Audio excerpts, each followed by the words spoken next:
dealing with anti-corruption issues. So there is a learning curve that we are going through.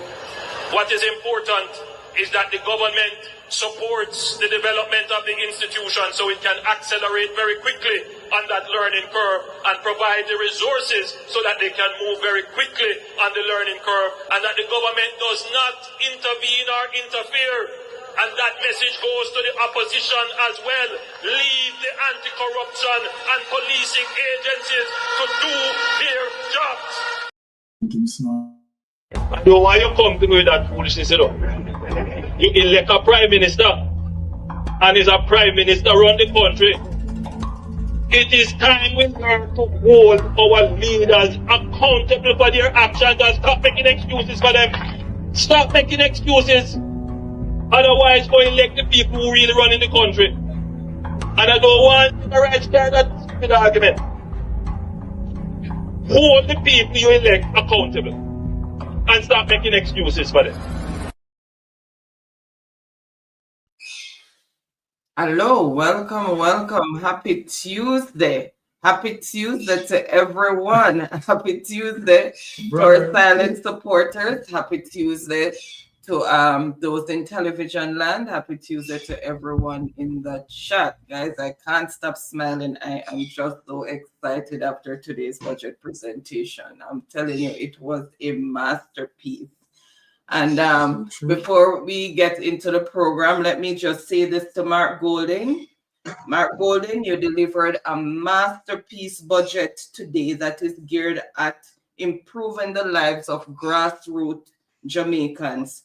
You have given renewed hope for a better Jamaica for all of us. Mark, you are a visionary. Sorry, you are a visionary, and your administration you and your administration are going to take Jamaica through positive and well-needed change. Mark, you are a beacon of hope for the many Jamaicans that are suffering and hungry for change. You are the light at the end of a dark tunnel. May the Lord continue to bless, keep, and guide you. Bless up yourself, Marky G. Thank you. Salute to the comrade leader.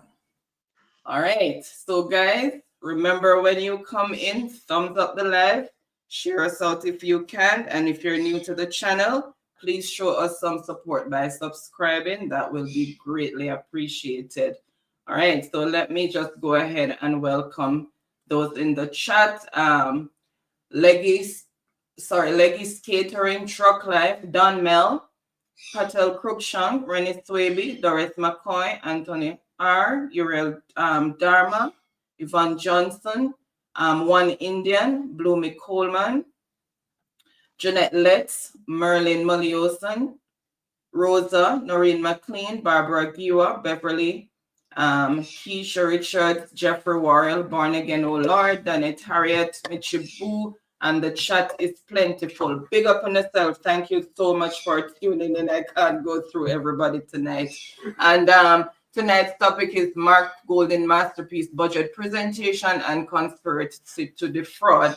And our panelists tonight, we have Baron, myself, Melting Pot, Mr. Rattigan, Pastor Ricky, and we will be having Andy Michelle as our special guest on the program tonight. So before I hand over to Baron, I'm just going to ask Pastor Ricky to just lead us in a word of prayer. Yes. Good night again, everyone in the chat. Comrade Leader Mark Golding, bravo, excellent. You indict the Prime Minister and his government. And yeah, let me leave it alone for now.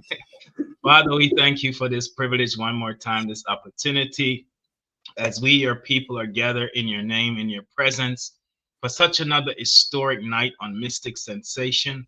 We want to thank you for Sir Byron and his wife, Lady Anne-Marie. We thank you for their lives, and we pray that you will continue to bless them, strengthen them, provide for them, open doors of opportunity as they continue to use their platform, and as you continue to use them every week to bring forth the truth and nothing but the truth, and to speak truth to power through their investigational journalism and research. We thank you for this cover their steps according to your will, your purpose. Bless Sir Rattigan tonight. Continue to increase him, enlarge his territory. Continue to let your hands be on him, his household, children, and family. Bless Sir Byron, our friend from the UK. We pray, mighty God, that you will continue to breathe a fresh wind on him and bless his wife and children. And we pray, mighty God, for speedy recovery. We thank you for our special guest tonight, the former ambassador Andy Michelli from South Africa, as he explore and share insight and revelation and knowledge, enlighten our hearts and our understanding, that we may grasp, my God, a better understanding of certain situations as it relates to SSL. Bless everyone in the chat. Bless them for the sacrifice they make week after week to support this platform. And I pray for that they will continue to grow in leaps and numbers. Let tonight be a night where you get the glory. We are being informed and educated, and revelation knowledge that we never knew before would manifest. In Jesus' name we pray. Amen. Amen. And we Sir, tell them, melted pot blessings. and we tell them to God be the glory. Oh, one Great more thing, things. please. I'm sorry. Yeah, done. Please press the thumbs button. Give the like a like. We want, when you do that, it goes in the algorithms of YouTube.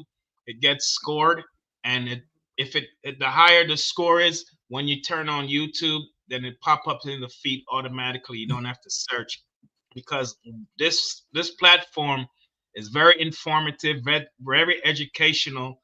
So we wanted to score high on YouTube algorithms.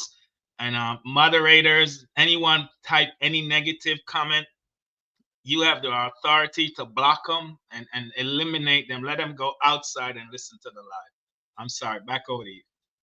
All right. You know, we like to do our usual thing, and since Pastor Ricky give us that wonderful word of prayer to guide us through tonight's conversation and discussion and interaction, however we want to describe it. Right. We're just gonna ask quickly for the panelists to just meet and greet, beginning with Melted Pot. Yes, my brother. Greetings to one and all. Everyone tuning in tonight. You know, our love goes out to you, and our heart also reach out to you, because you are the one that make us here to, you know, come and share the space with you guys. Yeah. To relate and to communicate, so that you can have a better understanding of what is really the true sense of everything that is happening in Jamaica. So once again, I greet you in the true word of love, and just hope that everyone tuning in tonight will enjoy the program as we go along, yeah, with our special guest. So I just want to say big up to Byron, yeah, Lady Ann, Technical Director, Sir Wilfred Rattigan, former FBI agent, and also our divine pastor, Pastor Ricky. Big up one and all. Okay, I think Brother Rattigan, thank you for that melting pot. I think Brother Rattigan is having some technical difficulty, which is audio. So for now, we are just going to bypass Rattigan and get into the program. Now, let me say this as it relates to the comrade leader, right? My wife said it all in terms of, you know, summing up, right, what the comrade leader achieved today. I mean, such a wonderful, such an excellent presentation, touching all the pocketbook issues, which very important. Education, housing.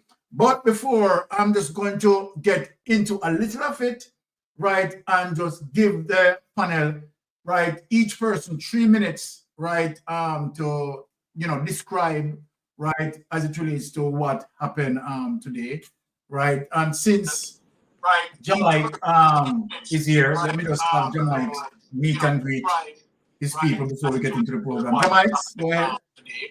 right? And since I joined, sorry, somebody has their device on in the background. Okay, good evening to you. Thank you everybody for being here. I must apologize for a bit of lateness. Had some technical difficulties, but nonetheless, I'm here and I'm happy to be here to have another day where we discuss about field business. So I send greetings to everybody in the comment section. I send greetings to all family members on the panel. Uncle Byron, Auntie Anne, big up to you, Sir Melton, big up to you, Pastor Ricky. Uncle Ratigan, big up to you as well. And just looking forward to another night where we come and discuss about field business, field time. There you go. All right. Let us get into that fabulous, fantastic, amazing, breathtaking, wonderful presentation in Parliament. And I'm just going to, because remember, you know, our program tonight is very rich. We have formerly ambassador for Interpol, right? Andy Machele will be coming on later, right? And who know what Interpol is? The criminal police organization, right? So international policing as it relates to sharing of intelligence and data. And this is one of the reasons why we bring Andy Machele in the space to take a deep dive into SSL. And we are going to bring up some more information. So people, please stick and stay, right? Interesting night ahead, right? So let us get into what our comrade leader had done, the fabulous, right, shaping of policies, right, as it relates to, you know, Mark Golding, right, our future Prime Minister, indeed. Without any delay on it, could you present that, please? All right, let us get into some of what comrade leader spoke about today. Wonderful presentation, touching the pocketbook issues, right? And making sure that he has our backs, right? Making sure he's protecting the Jamaican people, not like the incumbent government, who is making sure that they are take as much from the poor people, right? Pilfered from the poor people, and the list goes on. Go ahead with that tip.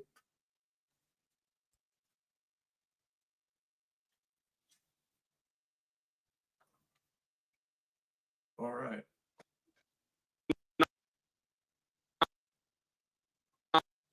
What is happening? Do we have that? Yeah, it was playing. What is going on here? All right. We're experiencing some technical difficulty, but you know, we're Okay, going to let get. me just come out and try it again. I don't know why it's doing that. We just finished playing it. Right. I mean, guess what? The devil is a liar tonight. You know? The devil is a liar tonight. Right? We are here, and Father God, angels surround us. Right. Bring back this. Okay, let me just resend the It's okay. I have it. Just gonna take it back from here and redo it. Okay. All right. Just bear with us. This is sometimes technology has its way to act up, but you know, we are here. There we go. All right. I don't know why it did that. Okay. All right. 2024-25 was funded by over 70 billion of non-tax revenues, which came from the sale of 12 years of future income. That meant that what is to be earned over 12 years from Jamaica's future revenues from the Norman Manley International Airport was sold, and sold so that that money could be spent now. How was the money used? To finance various recurrent expenses, a one-time so-called reverse income tax credit, 1 year of some other tax relief that is going to be an ongoing annual cost to the budget, and some other expenditures. None of these will have a lasting beneficial impact on the future of this country. Mr. Speaker, recurrent expenditures ought properly to be funded from revenues generated in the year in which those expenditures are incurred, not by selling off future and leaving the cupboard empty for years to come. Mr. Speaker, not one school, not one hospital, not one water reservoir, no other lasting national asset has been built with those funds. Nothing that will deliver solid benefits to the country throughout those 12 years when the income has been disposed of. And Mr. Speaker, when you add to that the $9 billion expected from the sale of the government's remaining shares in Trans-Jamaican Highway, the highway which we built, it looks, sounds, and smells like running with it to me. And there is more of this planned for this coming fiscal year. The revenue estimates 2025-26 coming year have $139.8 billion of non-tax revenues, including financial distributions of $66.2 billion. I inquired of the Ministry of Finance as to the composition of the $66.2 billion of financial distributions. And I was told that, and I quote, the major sources are the National Housing Trust and the monetization of contractual cash flows. Well, Mr. Speaker, we know that the government is still taking the $11.4 billion out of the National Housing Trust each year. And this is despite the current Prime Minister, when he was opposition leader, committing in 2013 to amend the law and ring-fence the funds for its primary purpose. Do you recall that, Mr. Prime Minister? Let me remind you of your words. In an All Angles interview in 2013, you were asked, is it your belief in principle that the funds of the National Housing Trust should be ring-fenced exclusively for the benefit of NHT contributors? And Mr. Prime Minister, you answered saying it should be ring-fenced to use for the objects and purposes of the legislation. Well, that never happened, and you're still taking it to fund the annual budget of the country. Mr. Speaker, if 11.4 billion of 66.2 billion is being taken from the NHT, then the other 54.8 billion must be from the so-called monetization of cash flows. I inquired further of the Ministry of Finance, and it has been confirmed that another large sale of future income is to take place in the coming year. However, despite my asking, no further details have been provided. Clearly, Mr. Speaker, this will be another run-with-it transaction, selling off future revenues to fund expenditures for this year's budget. In other words, further emptying the cupboard in the coming years with nothing lasting to show for it. This is not sound fiscal management.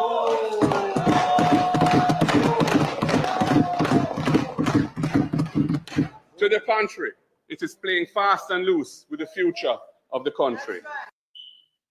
Okay, let us take it away and quickly, let me say, I'm just going to provide an opportunity for 3 minutes, because remember the program is very thick tonight and we want to get through most of the material for tonight. And we will be having Andy Machelli, right, former ambassador for Interpol, right, who we are going to, of course, take another deep dive into SSL. So we want to make sure that, you know, persons bear in mind, right, as it relates to time. Let us go to Brother Ratty to see if Rattigan is up. Ratty, or is your audio? All right, let's just move on. Let's just move on. As it relates to, you know, the comrade leader's speech, for me, let me say it. It was well measured, but most importantly, the things that I look for are the policies, right, that being attainable, and everything that the comrade leader had spoken about, right, as quite attainable. One thing I am telling Jamaica locally and in the diaspora.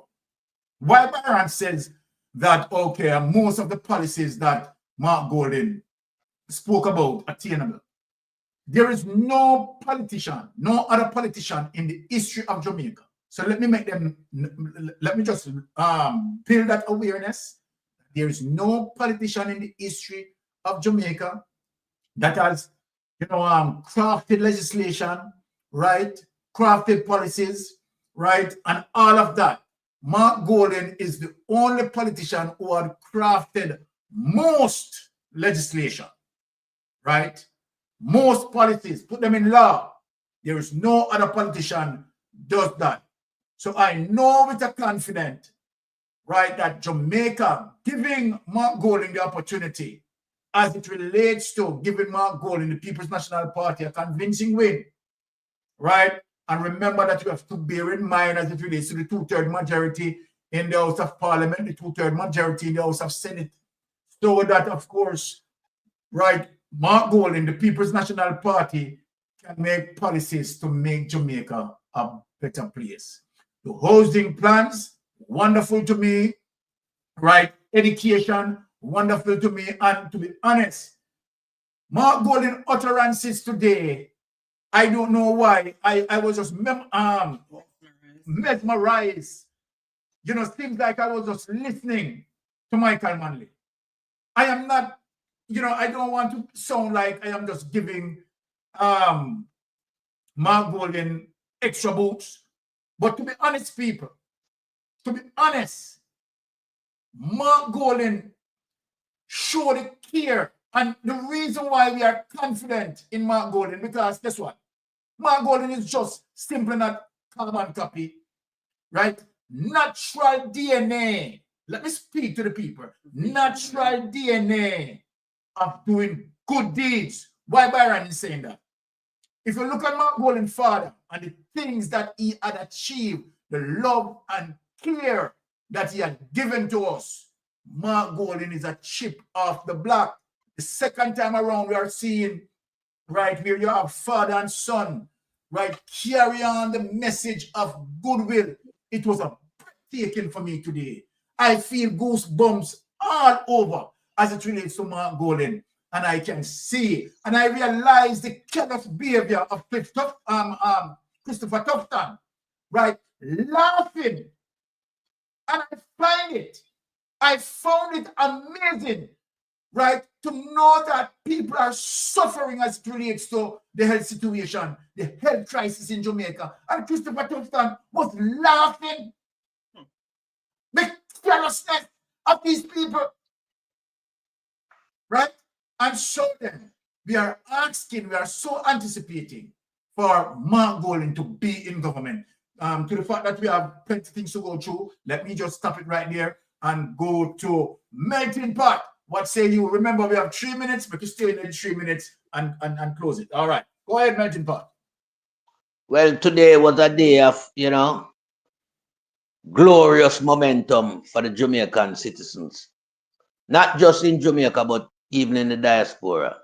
Because, at last, we have seen a man of class, a man of dignity, a man of integrity, and a man that knows politics very well. Not just at the grassroots level, but at a higher level. Mark Golding, with his intellectual ability, is the one that can really reshape Jamaica policy as it relates to politics, because the budget was, very well presented. I mean, it touched on some key points as it relates to NHT and the $11.4 billion that this government keep taking out from NHT to fund the budget. Yes. So that is just showing that the government is taking 2 levels of tax from the Jamaican workers. Their income tax and their national housing tax has been put into one band as it relates to tax running the country. So we are seeing that this government has no really concrete foundation of growing the country in terms of, production, So he has to go into the agency and use the agency money to subsidize the budget. No, that cannot be the way forward. Because as Mark Golding also rightly point out what they have done with the money from the airport sale and Air Jamaica as well. You know, those money has not been utilized in the way it should because there's no infrastructure to show from the sale of those two entities, the airline and the airport. So there's a lot of things that this government has to, you know, give account for. The mismanagement of the country, absolutely, was a shamble. The governance in itself, these people are not qualified. So I know with Mark Golding and his member of parliament that he has carefully chosen, Jamaica will at last have a leader and a cabinet that can reshuffle the landscape of Jamaica and provide for the people adequately, both with work and with security, and make their life become a better place. And I yield back the floor to another member of the panel. Wonderful, wonderfully said. But let me just say something and strengthen your argument before I move to another panelist. We remember how Portia Simpson, right, had gotten the economy, right, economy that going into the abyss as it relates to Bruce Golding, right, and the separation between the Jamaica Labour Party at the time with the IMF, and Portia Simpson has to take it from there and build good relationship in terms of passing 8 IMF tests. But my point of contention tonight is what Mark Golding said as it relates to how often that Andrew Holness-led administration now is using the NHT melting pot. Now I remember when Portia Simpson had used the funds from the NHT to shore up the budget, right? To shore up the budget, you know, right? Yes. Andrew Holness-led administration criticized Portia Simpson, right? Bash Portia Simpson for that. And what we have seen taking place as it relates to what Andrew Holness has done now, first thing, had given his friend Dexim, right, NHT money, right, Bandul, right? Not only that, we have seen where he took the NHT money, NHF money, tax money, and all taxpayers' money and put in SSL, right?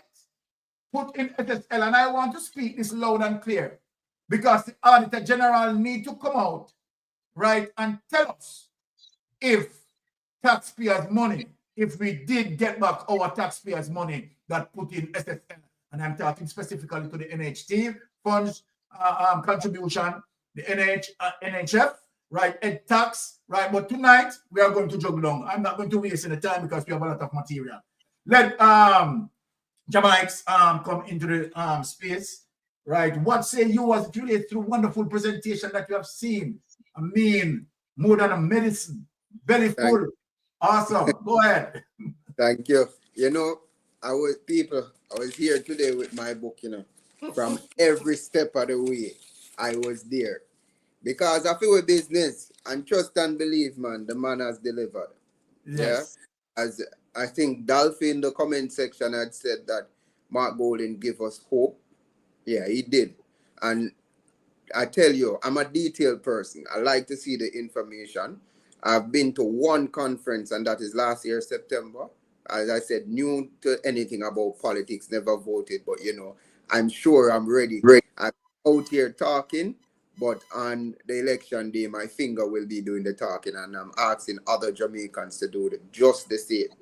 And going back to the budget presentation today, what I can say, after everything, speaking about each sector, the gentleman reassured Jamaicans that it is about ethics.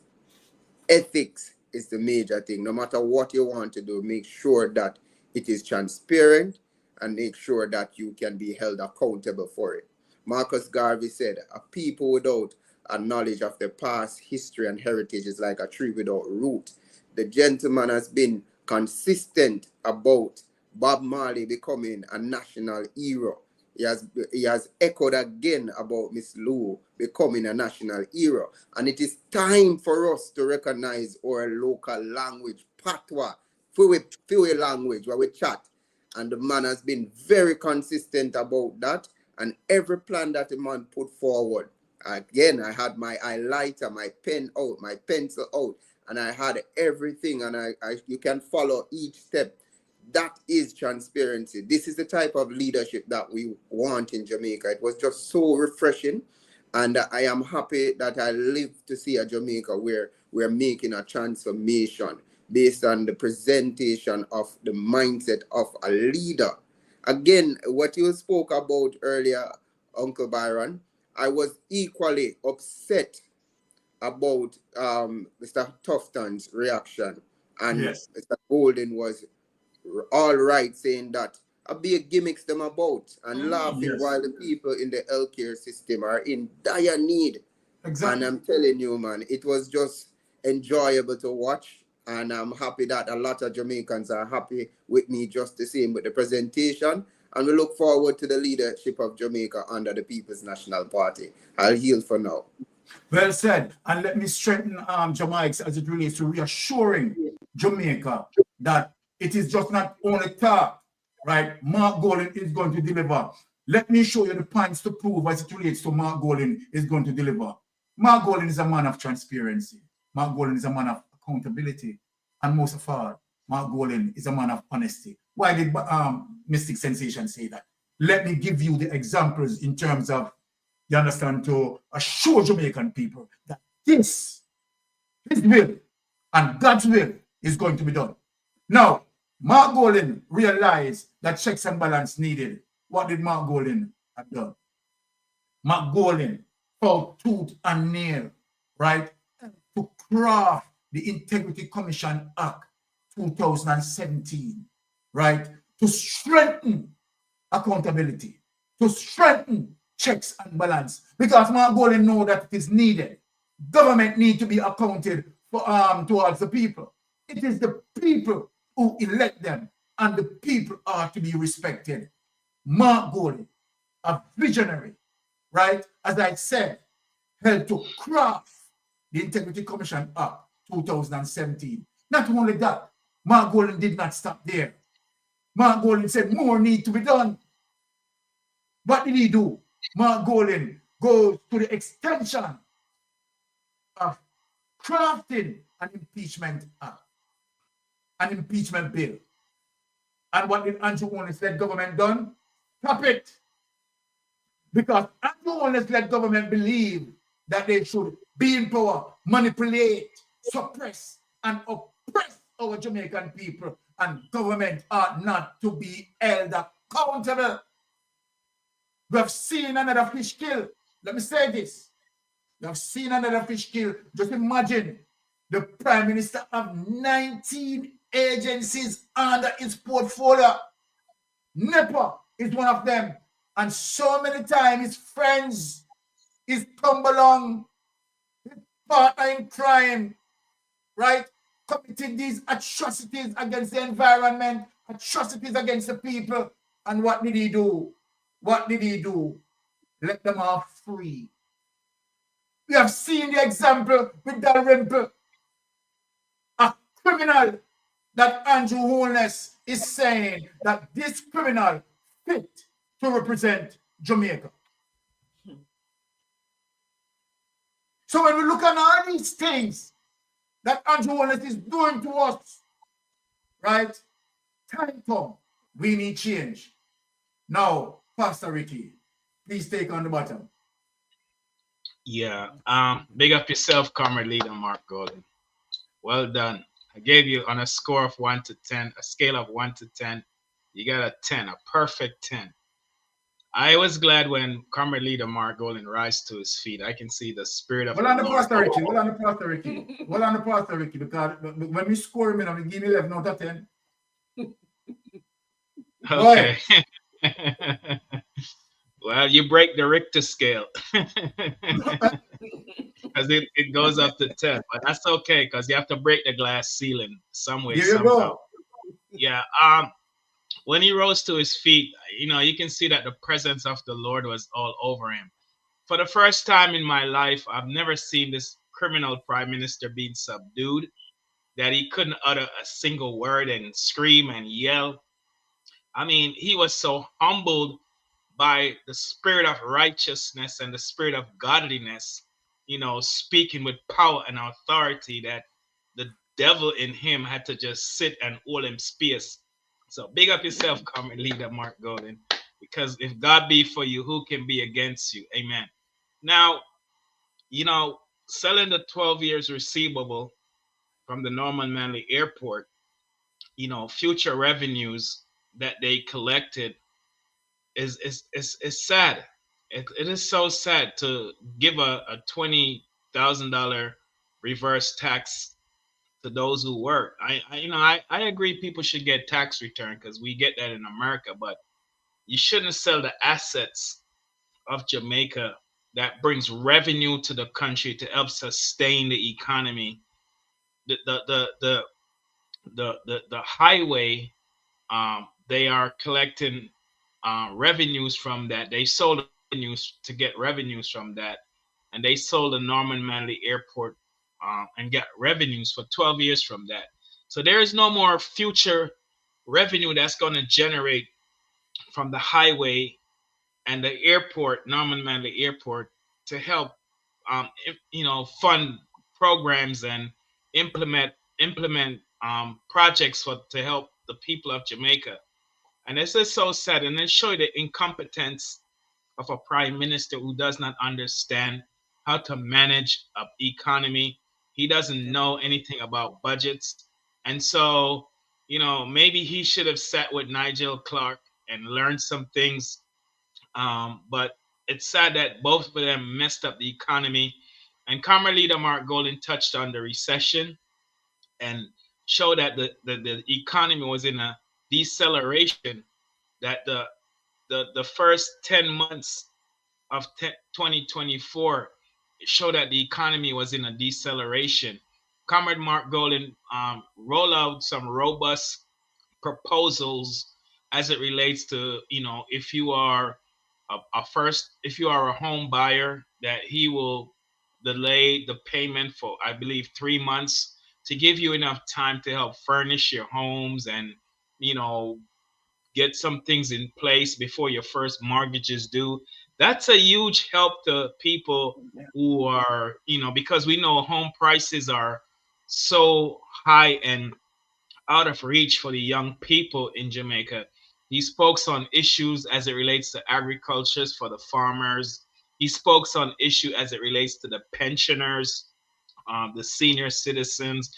I mean, he had a proposal for even the children, early childhood education. He had a proposal for education, which is so needed in Jamaica right now. When we think of only 18% of our high schoolers pass their exam, it's a crying shame. He's gonna recognize Louise Bennett, Miss Lou, and Bob Marley as national heroes. He's gonna also implement policies for those who are, moving away from the Privy Council to the CCJ, and, make it more affordable for people to have their case be heard by the Caribbean Court of Justice. I mean, he laid out so much I think he touched every facet of the economy, from agriculture to housing to education. He spoke on the point of how to retain, people with institutional knowledge. You can't allow them to just want to leave and go overseas for better opportunities. You have to find ways after they graduate from UWI or other universities in Jamaica to retain them. So coming up with a package, and he talks about getting rid of the wages. You know how we talk about raise the minimum wage. He talks about transforming that to become a livable wage. So every time cost of living increase, every time inflation increase, because it's now a living wage, then your wages will go up on your job. I mean, these things are powerful. Now, finally, the pressure is now on the prime minister, who's a criminal, to come out Thursday and give some real grassroots policies as it relates to the budget. Now, we don't want no giveaways because we're in a recession, a giveaway is the last thing you should do. Help him out because he lacks knowledge and he's incompetent. Giveaways are the last things you want to do right now. You can't do unrealistic promises to appeal to the emotions of the people when the people are hurting. They want to see real results that can affect the way how they live and change their lifestyles. So I don't know what else is left for the Prime Minister to come on and say Thursday, because all of the last 9 years of budget that he presented as a Prime Minister, he has failed on every last. He's a colossal failure. He has never delivered. I mean, even when you look at his proposal for his manifestos from 2016 and 2020, I mean, everything he promises never materialized, never germinate, and he's just a loser. And he's just going to come with a whole bunch of unrealistic, empty promises again, and the people should reject that. Amen. Over to you. Okay, thank you for that. We're gonna check it. And let me just say we acknowledge former ambassador, right, in the lobby, Andy Marshall, right. He's here with us, right, and we are going to bring him in studio, right, but we are going to move to Ratty because Ratty has not yet spoken. Right, so let us bring up the ambassador, former ambassador, Andy Mashali. Former ambassador, Andy Mashali, thank you once again to be a part of us, right? We know that you are not a stranger here, right? But for tonight, we have a lot of persons who have seen you for the first time. And, we just want a brief introduction from you as it relates to those who seen you for the first time. But before you do that, let me just have Rattigan, right, do his usual meet and greet. Yeah. Have, the ambassador speak to us. Yeah, can everybody hear me? We can hear you now. Okay, yeah, apologies. As usual, Pegasus is in full effect over here. So I had to call Kevin to the rescue, and Kevin sounded like he was fast asleep, but he got up and helped. No, I didn't listen to the speech because I was doing a whole bunch of things, but I have a copy of the speech, and I've listened to a few people talk about the speech, and it sounds as if he touched every single thing that you could touch concerning the development of your country. The only thing, while Kevin was fixing this thing, I was going through the speech, and it reflects a manifesto to some degree. Actually, it reflects a manifesto, but it's deeper than a manifesto. It goes way beyond a manifesto, and I like that. But the only thing I would say is that I would like him to have people manage the expectations. Because with all of these things that he's saying he's going to do, I just hope that people don't think that he's going to come in and just overnight, he's going to transform the whole thing, because it depends on what he's receiving. And these people are scraping. So there'll probably be nothing there when he gets there and he have to start from scratch. So I would like him to just let people know that, listen, one of the first things we're going to do when we get there, we're going to do an audit. That's the first thing we're going to do, because we need to know what we're getting. And then from there, you can have people, he can manage people's expectations. He can say to them, look, this is what we found in the Ministry of Education, for example. And so we're going to build on it, or we're going to start, because there's nothing to build on right there. So we're going to start all over with this thing, so that people don't start thinking, after 3 years, and them don't say everything fixed. Them go, oh, they promised with this and them did promise with that, because there's a tendency for us now for instant results. And people need to understand that while he's giving all of these, this is a wonderful speech from what I've heard and from what I've read. It's a wonderful speech, but they need to understand that he's getting it after 9 years of devastation. So, and we don't know what's there. We don't know what's there. But I mean, as long as the effort is there, and as long as he can talk to the people and say, listen, we're going to audit, because you have to do an audit. You have to do an audit. You just can't go inside and start working because you don't know. And then once you do the audit, you let the people know, hey, this is what we're left with, and we're going to build on it together. I think people will join him in that struggle to get things done. I yield. Okay, well said, Ratty. But before you go, guys, remember, after this fiery and inspirational speech, we still need to make sure that we're registered to vote. So March 31st, the end of this month, is the deadline to register to vote. So please make sure that if you're not enumerated to vote, go and make yourself eligible to vote. It is very, very, very important. I'm sure everybody is very inspired now after this speech. So find yourself to the necessary places for you to get yourself enumerated. Thank you for that, honey.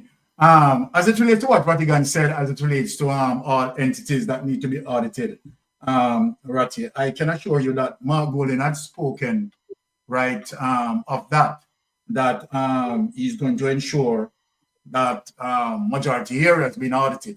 So he did speak of that, right, in essence, right? Not today, but he had spoken on that, right? And I can assure you in terms of the evidence. Now, let us, of course, bring into the space former ambassador for Interpol, Andy Mashali. As I said, he's no stranger here. He has been here before, right? Before the newbies who joined us today, right? Of course, they would want to know who is Andy Mashali. And of course, Sir Mashali, I'm just giving you the opportunity for you to briefly introduce yourself, and then we take it from there.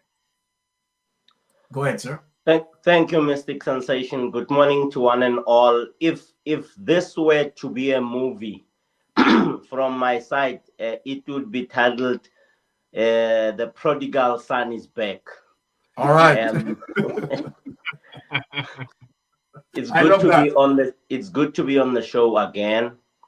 And if I were to write a book on the few minutes that I spent listening, it would be auditing Jamaica to develop Jamaica, to make the lives of the Jamaican people better. It would be a very interesting book that speaks landscape auditing, that speaks lifestyle auditing, that speaks a high flyer program or programs that would inform us meaning the people.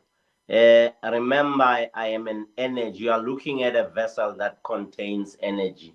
And those who are sitting in parliament knows, those who have studied quantum physics knows that there is what you call quantum entanglement. What happens in Jamaica happens in South Africa.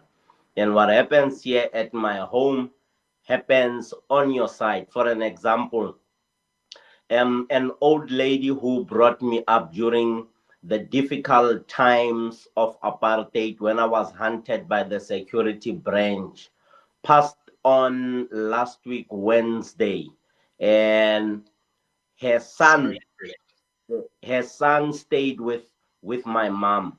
Her biological son became my mother's spiritual son, and I left my home to go and stay with Ostito.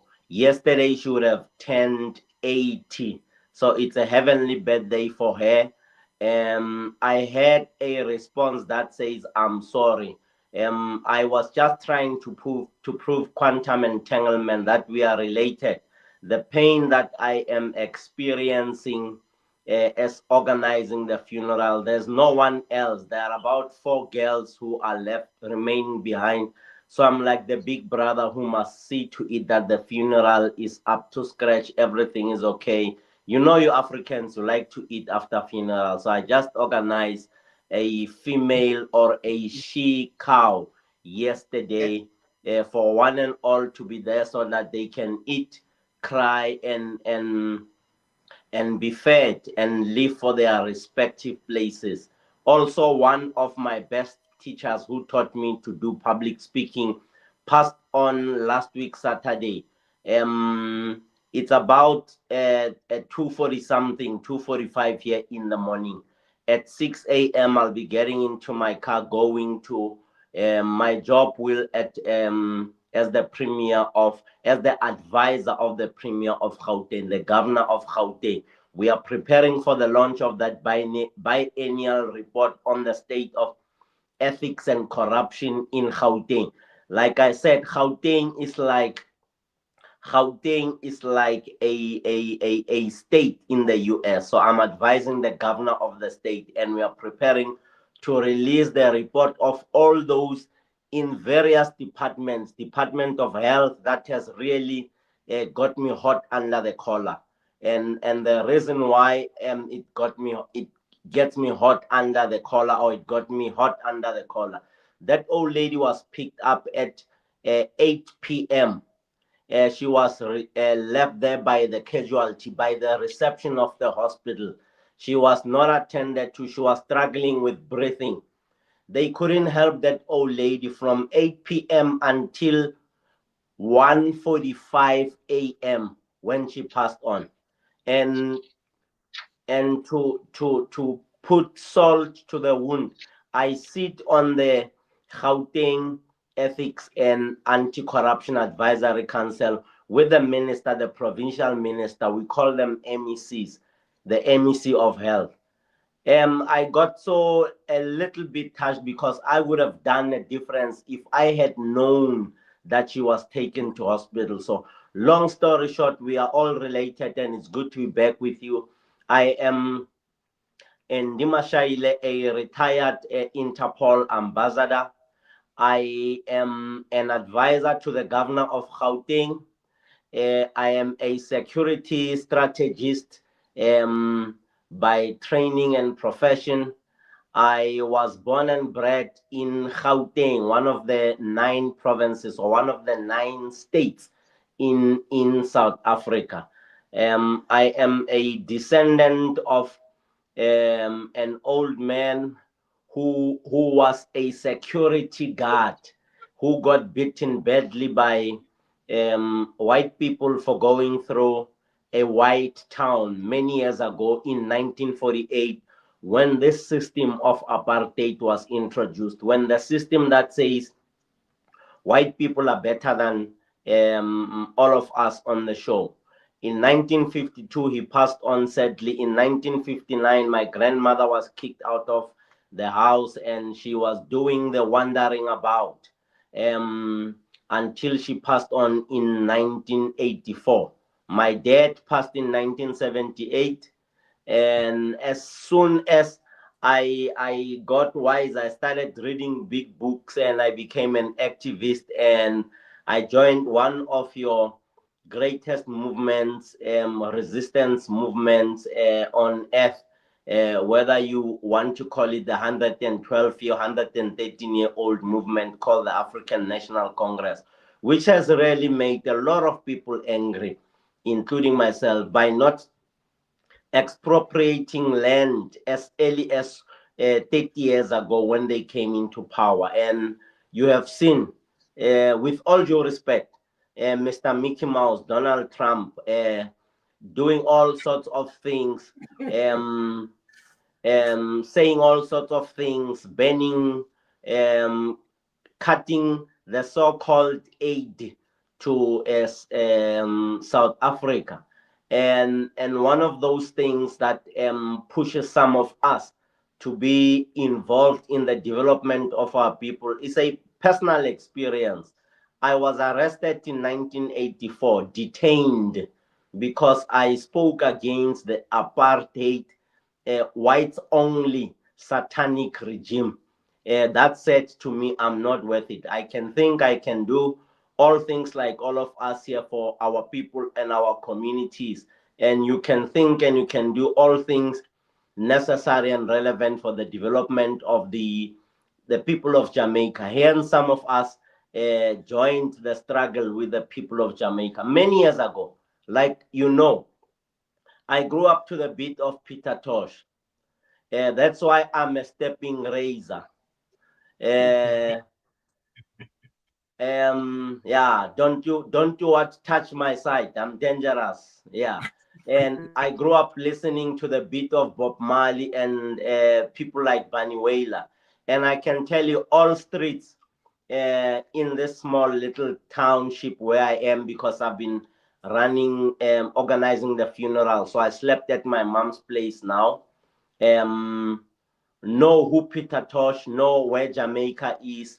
And some of them eat the green food, the super green grass. You know what I'm talking about. And we are proud. To some of them, it's a drug. To some of our people, it's stuff that makes them experience, DMT, and that DMT that connects them to the world, that fits in on what we spoke about earlier on. So the long and short is, I try to make a difference in the world. Have I done any difference? Yeah, like I told you earlier on, I'm taking care of a family that adopted me, providing leadership and direction, driving out to make sure that all what is necessary is available. My mom, my biological mom, is in the house here. I make sure that the little sisters, the children, the grandchildren, I think they're about 8, if not 10, great grandchildren of this old lady.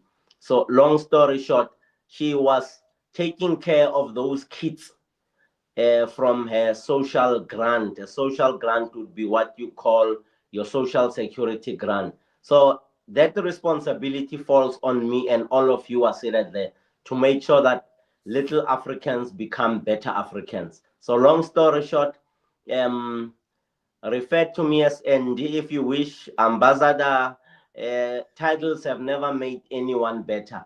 It is what the king does for his people that makes a difference. The fact that one is a king does not make you smell better than other people. What you do, the difference is the wisdom and the knowledge that you package into a program that yield, like that little brother of yours, Ibrahim Traore, the captain, who has made so much difference in Africa, who has said to the USA, you can keep your US aid, I will keep my country. And you saw what he has done. He has produced a lot of wheat. He has done wonders for a young man, younger than me and all of you on that program. So long story short, that's who I am, and that's what I will be doing. From Panyaza's office, you know Panyaza will, who happens to be the governor. From Panyaza's office, I'm going to take a break at midday to come and speak at the memorial of the late Mr. Steve Khadebe, who threw me to the sharks and said, you look like a shark, go and swim. When I was my first day at high school, many years ago, he said, there's a debate team here. I never knew anything about debating. I remember standing there not knowing what to say, how to say it, just shaking. I stood in the middle of a high school. Remember your first day at high school, only to realize that the man saw something that I did not see. And today I'm talking to you at an international level. May his soul rest in peace, and may my mom's heavenly birthday be celebrated by the angels and all those who are in heaven, should we go to heaven. All right. Thank you for that, Ambassador. But Ambassador, I want you to relax a bit, because what I'm going to do, I'm going to build a background for you as it relates to what we're going to be doing tonight. So what we'll be doing tonight, we'll be getting into the Prime Minister corruption timeline. And I'm going to shape a background for you, right? We are going to get into also the whistleblower, right? We are going to, establish, right, some information. And we are going to release, of course, some information as well. And we're going to have you, right, analyze after we finish. So we are going to present carefully. Right, but before I proceed there, Brother Ratigan, do you have anything to say?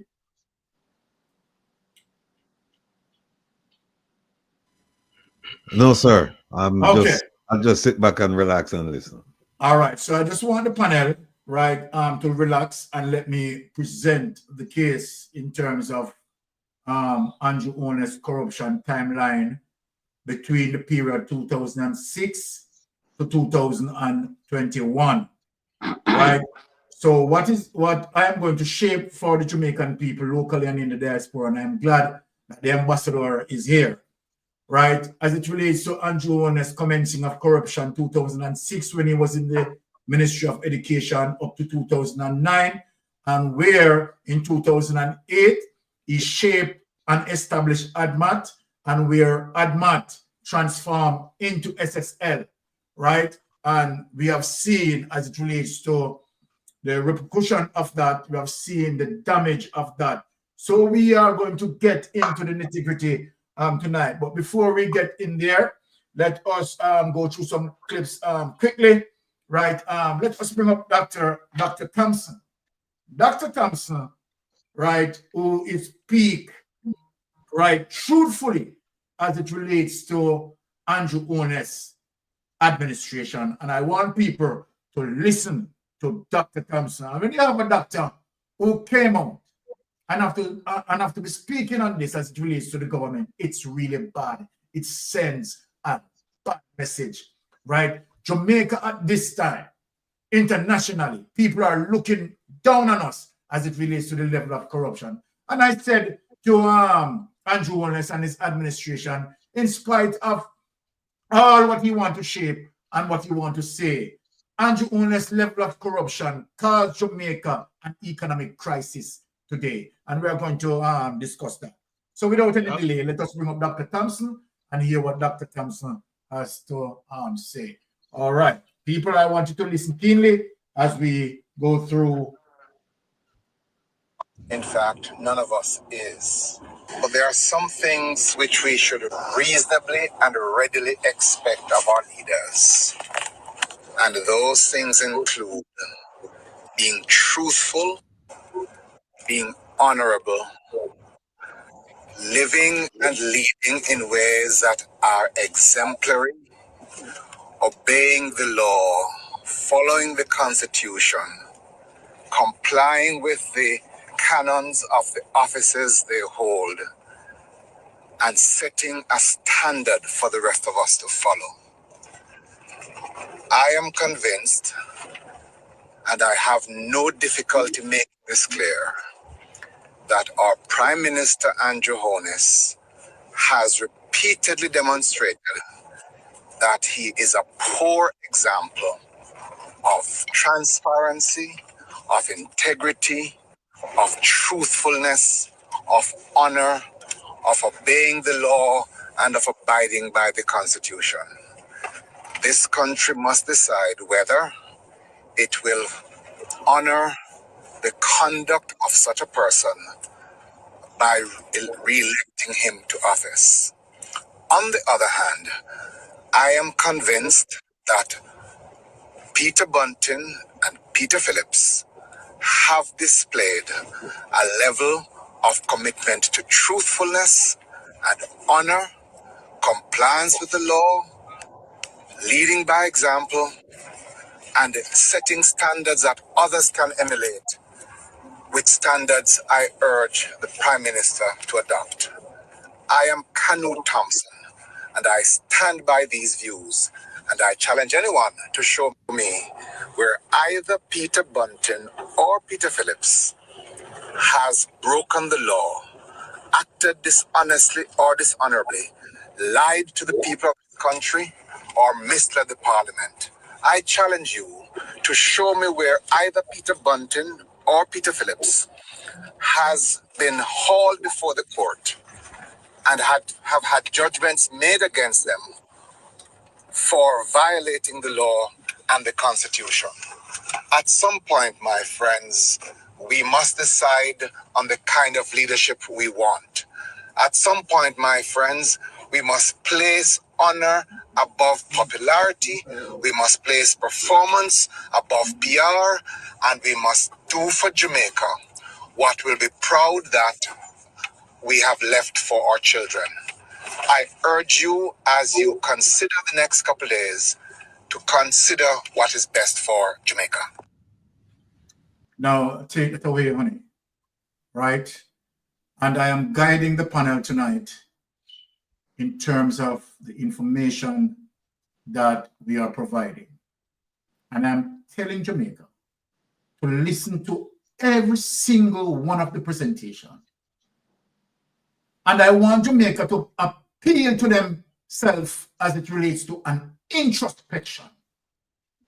Look into yourself tonight. Search yourself tonight and ask yourself this question. Do we want the truth? Do we want checks and balance? Do we want transparency in our government? Andrew Holness's action tonight result in the next clip that I'm going to play. When we consider Jamaica, that our national debt is $2.3 trillion, and Andrew Holness level of nepotism, cronyism, and skullduggery. Now we have the next clip to bear. Without any delay, let us present the next clip. $3 trillion crisis.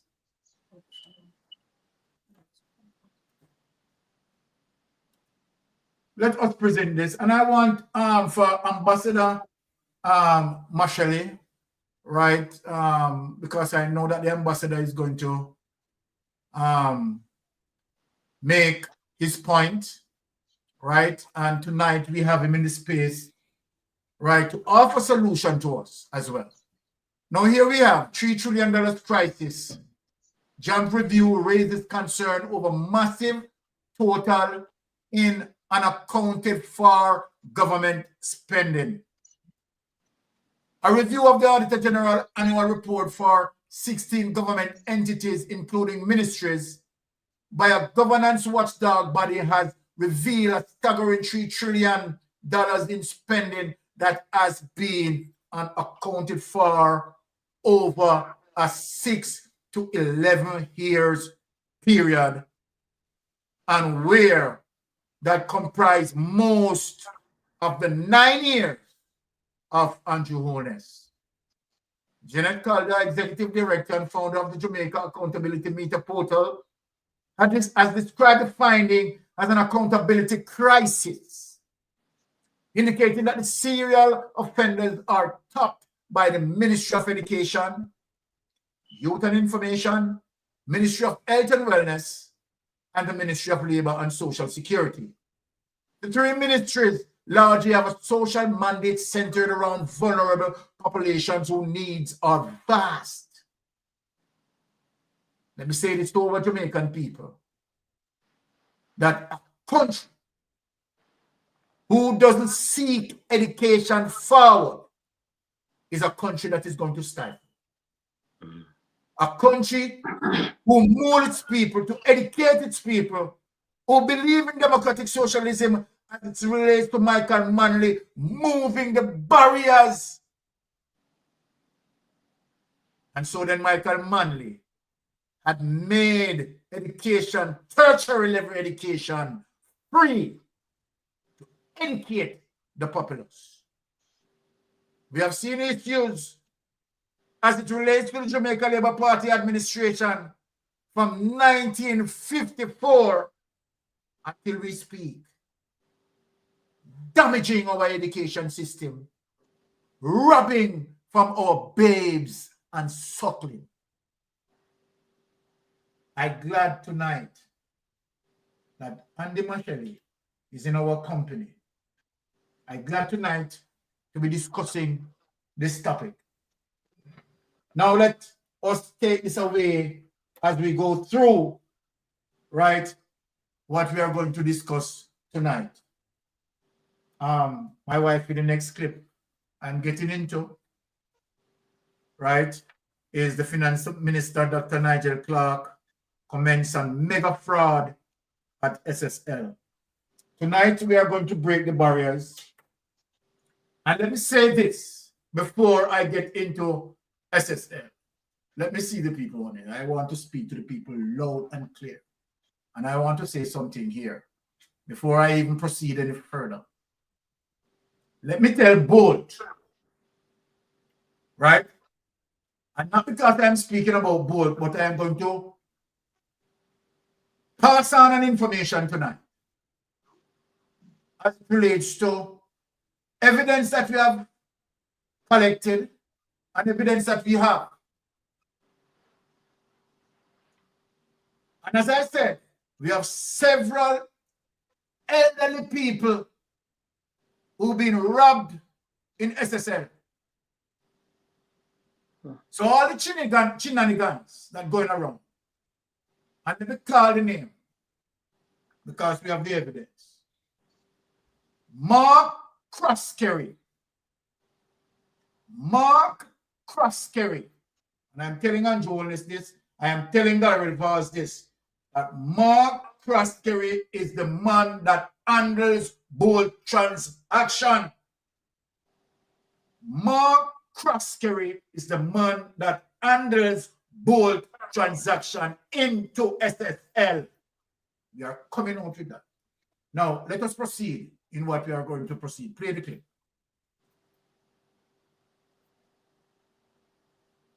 In his first comment on the SSL saga, Finance Minister Dr. Nigel Clark says, like all Jamaicans, he's in utter shock at the alarming and what he termed, quote, the evil fraud that has allegedly been committed. I have great confidence in the capacity and determination of the investigative bodies to unravel all aspects of this and bring all perpetrators of this grand embezzlement to justice. At this time, it is tempting to doubt our financial institutions. But I would ask that we don't paint an entire hard-working industry with the brush of a few very dishonest individuals. Jamaica is the leading financial center in the English-speaking Caribbean, and we will do everything to protect Jamaica's position in this regard. This message is for Alberta Senior. I would like to say that what you have heard Ambassador Mashele from the past finance minister Nigel Clark is a lie from the pit of hell. Now, as I proceed, let us play the mastermind of the corruption without any delay. And then when we play this, what we are going to do, Ambassador Mashele, is to get into the whistleblower that Rattigan and myself interviewed. And we are going to present certain evidence to definitely collaborate with the whistleblower. So while we are making the case tonight, presenting the case tonight, right? Facts that we are presenting. Now let us hear from the mastermind, the Prime Minister himself. Andrew Holness breaks silence on non-verification of his statutory declaration. Statutory declarations have not been certified by the Integrity Commission. You know, the implication of this goes far and wide. Why hasn't it been certified? And does the public have anything to be concerned about? You would appreciate that this is for the state of emergency. Well, And PM, so you don't those are come the here- questions that we're entertaining at this time. Are you giving- Do you have questions on the state of emergency for St. James? Well, PM, we don't see it very often, so. Please let her answer the question, because I think that it is not fair to say that you don't see me often. Because we have met up on several tours and other occasions. The post-cap, just to be clear, the post-cabinet press briefing is for the ministers and the various portfolios.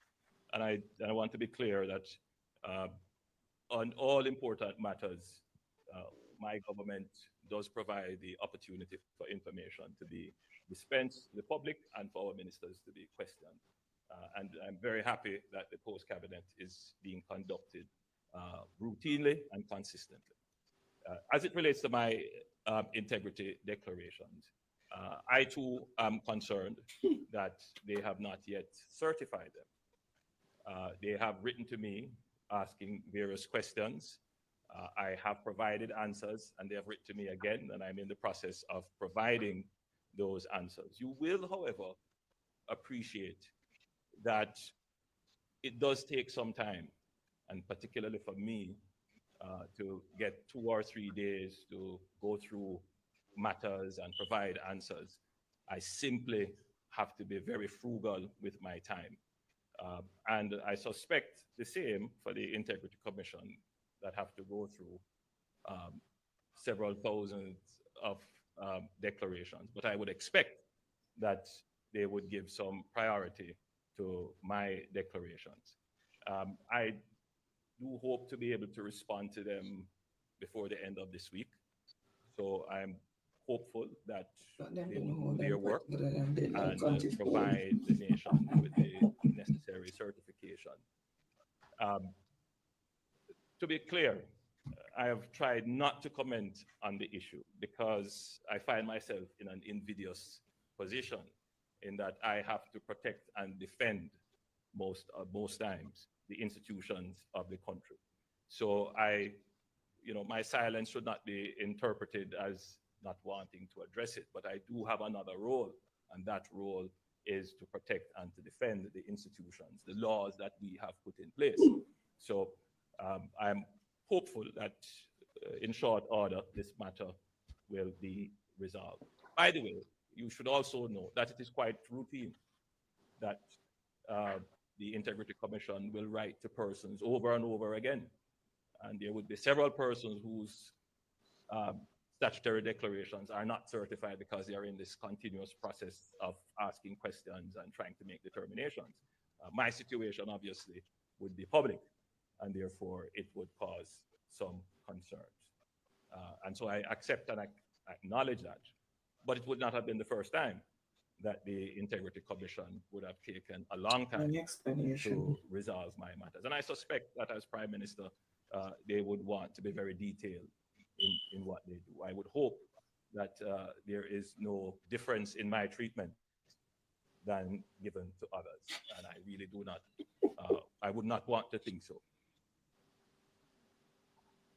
All right, take it away, Honey. Were you recently injured? Let me just Ambassador, I'm going to just guide your thoughts, because where we are going next, we are going to venture into the whistleblower clips. But let me just guide your thoughts in this essence. When Ratigan and myself had done the interview, there are certain critical information that we had kept out of the public domain, mainly to the fact that we want to protect, right, the whistleblower, and we continue to do so. But there are certain areas that we did not expose as it relates to the government taking the ed tax, right, the NHT contribution, the NHF taxes, right, the people's tax, put it into SSL. Now, I am saying to the Auditor General that the Jamaican people wanted to know, right, what happened. Did we get back that money out of SSL?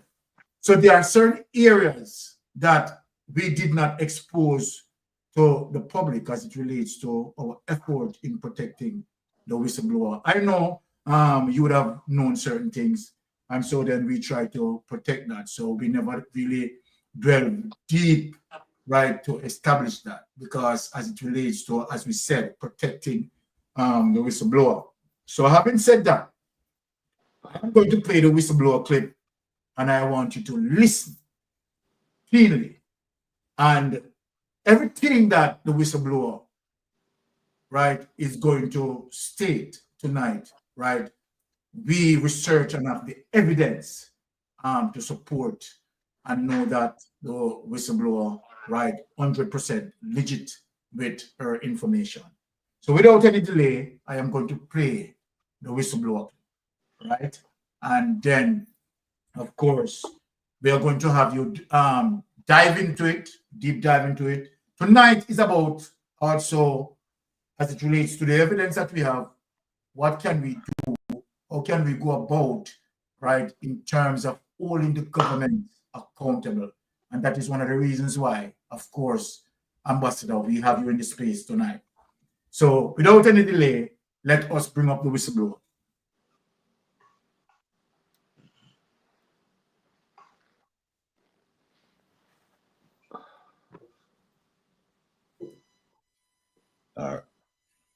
Yes, here we are. It's a pleasure having you on. We have been in contact with a lot of people concerning this SSL saga, and we have received some pretty interesting information. And we were told that you might be a person with some information to assist us in trying to figure out what actually happened, because we don't believe that we're getting the full story, and we're just piecing it together. And hopefully, all of the people that have come to us willingly or have been recommended to us, that we will have a better picture than what we are, than what's been painted by a lot of people and institutions, including the government. So, to be clear, you're just one person of several persons that we are talking to try and find out what actually happened. So, would you be kind enough to just tell us, because we don't know, just kind of tell us how, you know, how did you obtain information regarding SSL, and what information do you have? Well, I worked there for a few years, and during that time, there were control weaknesses that FSC was monitoring and wanted to be fixed. So we had a junior compliance officer working there at the time, but basically he was just doing account opening inspections and such like. So nothing in detail, nothing serious. So I guess when the FSC came in, they requested that a more senior person come into the picture. When that person came in, we could see that there were changes in control and how things are processed. We never used to have anti-money laundering training before that person came in, and then that started as well. And some other procedural changes took place. For one, I know that some of the customer statements were in the names of wealth advisors. And that is something that was changed, and they all now were in the names of the customers, and all statements were being dispatched through the operations department. So that was a control that was implemented. Yeah, so that's it basically. What else is it that you want to know? So are you saying that they never really had control mechanisms in place or oversight mechanisms in place before a certain time period? Like they didn't start out with this, because we're of the impression that they were being monitored, or at least there was some oversight done by the FSC. And it sounds to us as if you're saying that they really didn't have those control mechanisms in place. So are you saying, well, first of all, how can you run a business like that without control mechanisms? And the second thing is, are you saying that the FSC did not do its due diligence, did not do what it was required to do, a proper job to ensure that these mechanisms were in place and they were functioning? Well, I would say that because based on what came out in the news, if they were monitoring and doing the proper oversight that they should have been doing, a lot of these things that came out with customer funds being missing and all of that wouldn't have happened if the reporting structure was there as well, for them to see any changes in reporting figures or things like that, then that would be a trigger. But I'm not so clear as to how they came into the picture in the first place. What was it that caused them to come in? Was it that somebody made a report? But I saw them after it came out in the news, and they came back to review whether the weaknesses that were identified were corrected. Yeah, I noticed them around the place during that time, meeting with the person who was in compliance at the time.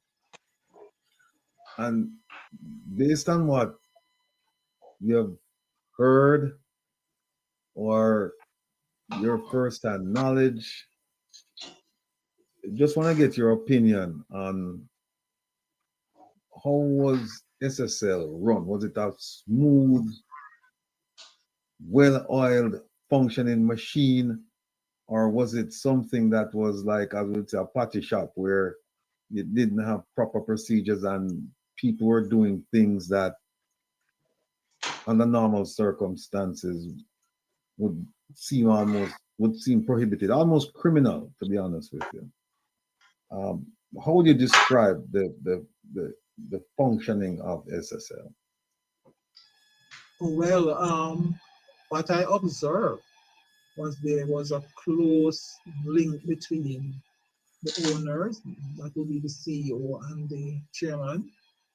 The JLP, I think, they were in power for during that time, and there was a close link between them.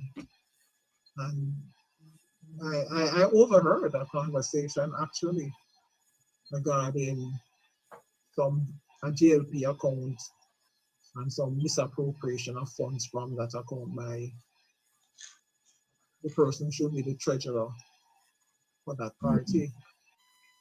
And when you say misappropriation of funds committed by a person who was the treasurer of the party, two things. One is, to be sure, you're saying that the Jamaica Labour Party had an account at SSL. Is that so? Yeah, there are more accounts. There are more than one account there. The person was the treasurer at the time. That person, there was how do you describe it? How did you describe it? I want to use your words. How did you describe it? Well, what I observed and heard, in a conversation, was that funds were leaving the account to go overseas to pay for tuition fees or university fees. And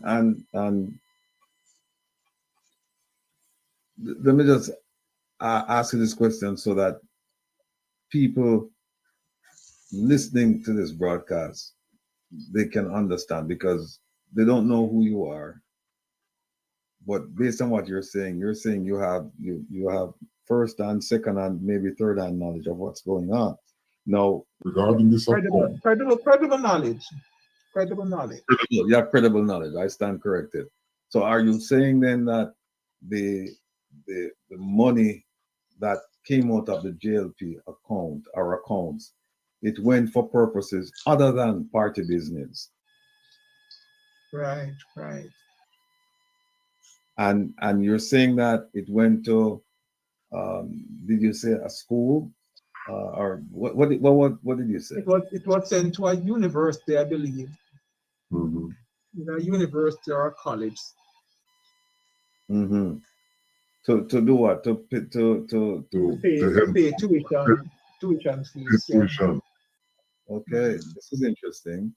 So it's not a donation then to the university to say, you know, we're donating to a worthy cause initiated by the university. The recipient had the same surname. The treasurer. Okay. And was anything ever done to that account? Did anybody ever say anything to those people involved, or was it allowed to just continue? Well, I would suppose something would have been said, because no transfer is done without the CEO's knowledge. And I heard that after that conversation was held, there was no more funds being taken out of the account. No, you're saying that, was it a wire transfer? Was it a withdrawal of cash, and then you don't know how the cash, you just heard this, or was it a wire? Let me ask the question. It was a wire transfer. It was a wire transfer. So there is a record. So in case somebody should challenge what you're saying, somebody could subpoena the bank records, and assuming it's a wire, well, based on what you're saying, it's a wire transfer, then that record would be there to show that money went from that account to that university for a specific person. Yeah, that should be there. That should be there. Okay. Can you tell us anything more about any account that you would have gotten through credible sources or information that you consider credible? Well, in the news, the ADMAT account was very much making the rounds, and I am aware that ADMAT is an IBC account in St. Lucia, and SSL does those type of transactions, and that person, I believe, was there to have that done. So SSL would have been the one. SSL would have been the one to open, because I say they were very close to those persons. Any other account that you can think of? Let me ask you about, you know what, I'll tell you one account I'm thinking of. Usain Bolt. What can you tell us about his account at SSL? Well, I heard through the grapevine that, because there was a big buzz in the office, so I was told that Usain Bolt account is here, Usain has opened an account with us, and it was a big excitement at the time. And do you know if that information was used to entice other people to invest money with SSL? Well, based on the report from the lady, the old lady, she said that's what she was told, to that he has an account there. But what I was also told was that the account was not in his name. You mean it's given? Name. Right. It was in his company's name.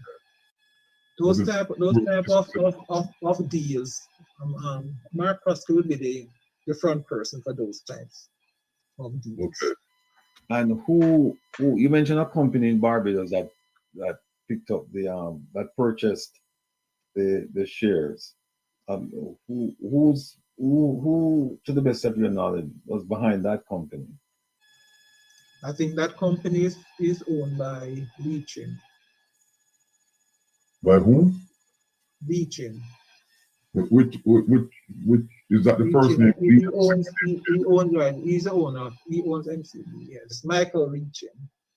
So you're saying that Mr. Leachin, his company in Barbados, purchased the shares from this IPO supported, this IPO that was spearheaded by SSL, correct? Right. That's that. Yeah, that's what. And you're saying it was a big flop because they put it out to the public and it was a big flop. And then Mr. Leach and he purchased the remaining shares that weren't sold. And then it was a success. Have you heard anything more from while you were at SSL? Did you hear anything, or since? Have you heard anything more about that company? Oh no. You spoke about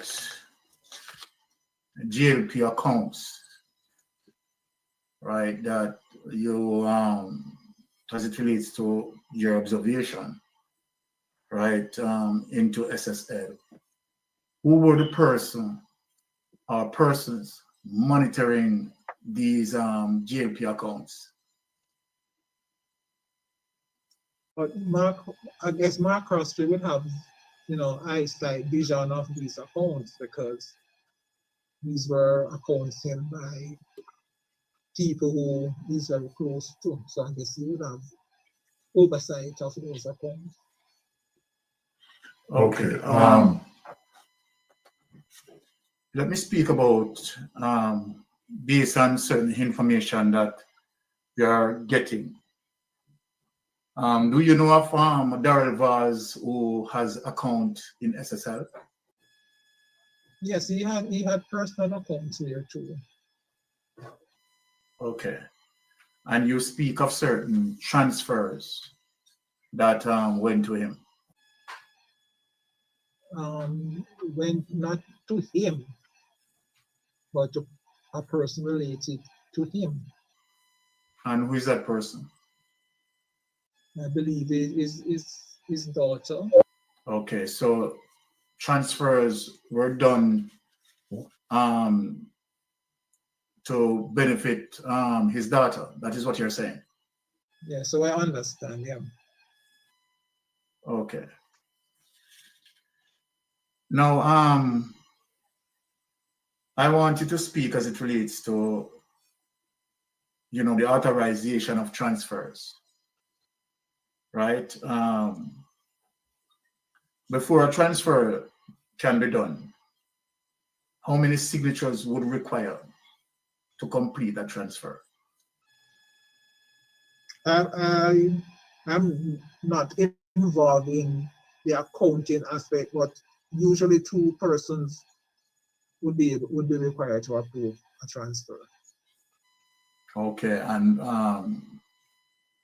to the best of your knowledge, who would be those 2 signatories? Well, the CEO for sure, and the chairman would also get involved, I would suppose.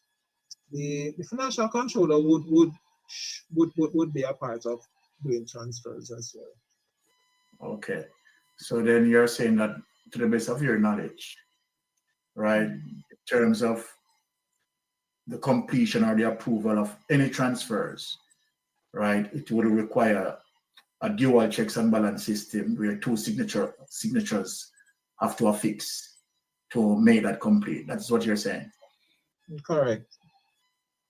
Okay, so based on that, right, we have seen a situation, we have heard situation as it relates to Jeannette Calder, and that Jeannette Calder, right, took millions based on how, the information that we in receipt of. But how could this possible in terms of Jeannette Calder, right, gaining access to SSL general account? How could that be done? But that's not possible because either a customer would request a payment through their wealth advisor via email, and then that email would be used as a support to request a payment to the customer. A check would be done, and if the customer requests that it be encashed, it would be done like, I guess, the bearer, and then encashed and then sent by bearer to the customer. So under no circumstances that certain withdrawals or transfer would have been done without the signatorettes being oblivious of the situation. They would have aware of the situation. Yeah. Okay. Right. I'm saying that to say, right, just to make, for listeners to understand that under no circumstances that Jean and Pantan, right, would have been able to process, right, a transfer, a check or whatever, right, without the approval of two signatures of fix. Am I correct with that assessment? Yes, you're correct. Okay. All right, let us dig a little bit deeper, right? Do you know of or hear of any information as it relates to how the GLP accounts, right, in terms of being financed by, persons might be putting any money into that GLP accounts in SSL? Well, there was one time when I heard about, I think there was some flurry of activity and excitement where a check had come in from a company that was doing construction work for the government. A huge amount of money came to the law. Well, what you just explained seems like you're explaining what defined as a political kickback. Yeah, Do you see that? Well, that's the term that you can use, of course. Because again, if said, the JP accounts that are in SSL, and if you have, the JP administration giving, contracts to whosoever or whatever company that they are giving these contracts to, and then these companies are putting money in the GLP account in SSL, that is definitely political kickback. You wouldn't say that? Yes, it is, because it's cash we're talking about, Now, let us talk about, have you heard about any site inspection that would have done by the FSC as it relates to SSL in terms of, correcting certain behaviors? Yes, I observed them there in the office. And as it relates to your knowledge, right, would you say in terms of certain procedures that SSL would have carried out within tandem of FSC guidelines? Or there are times when FSC would have clearly breached the FSC guidelines?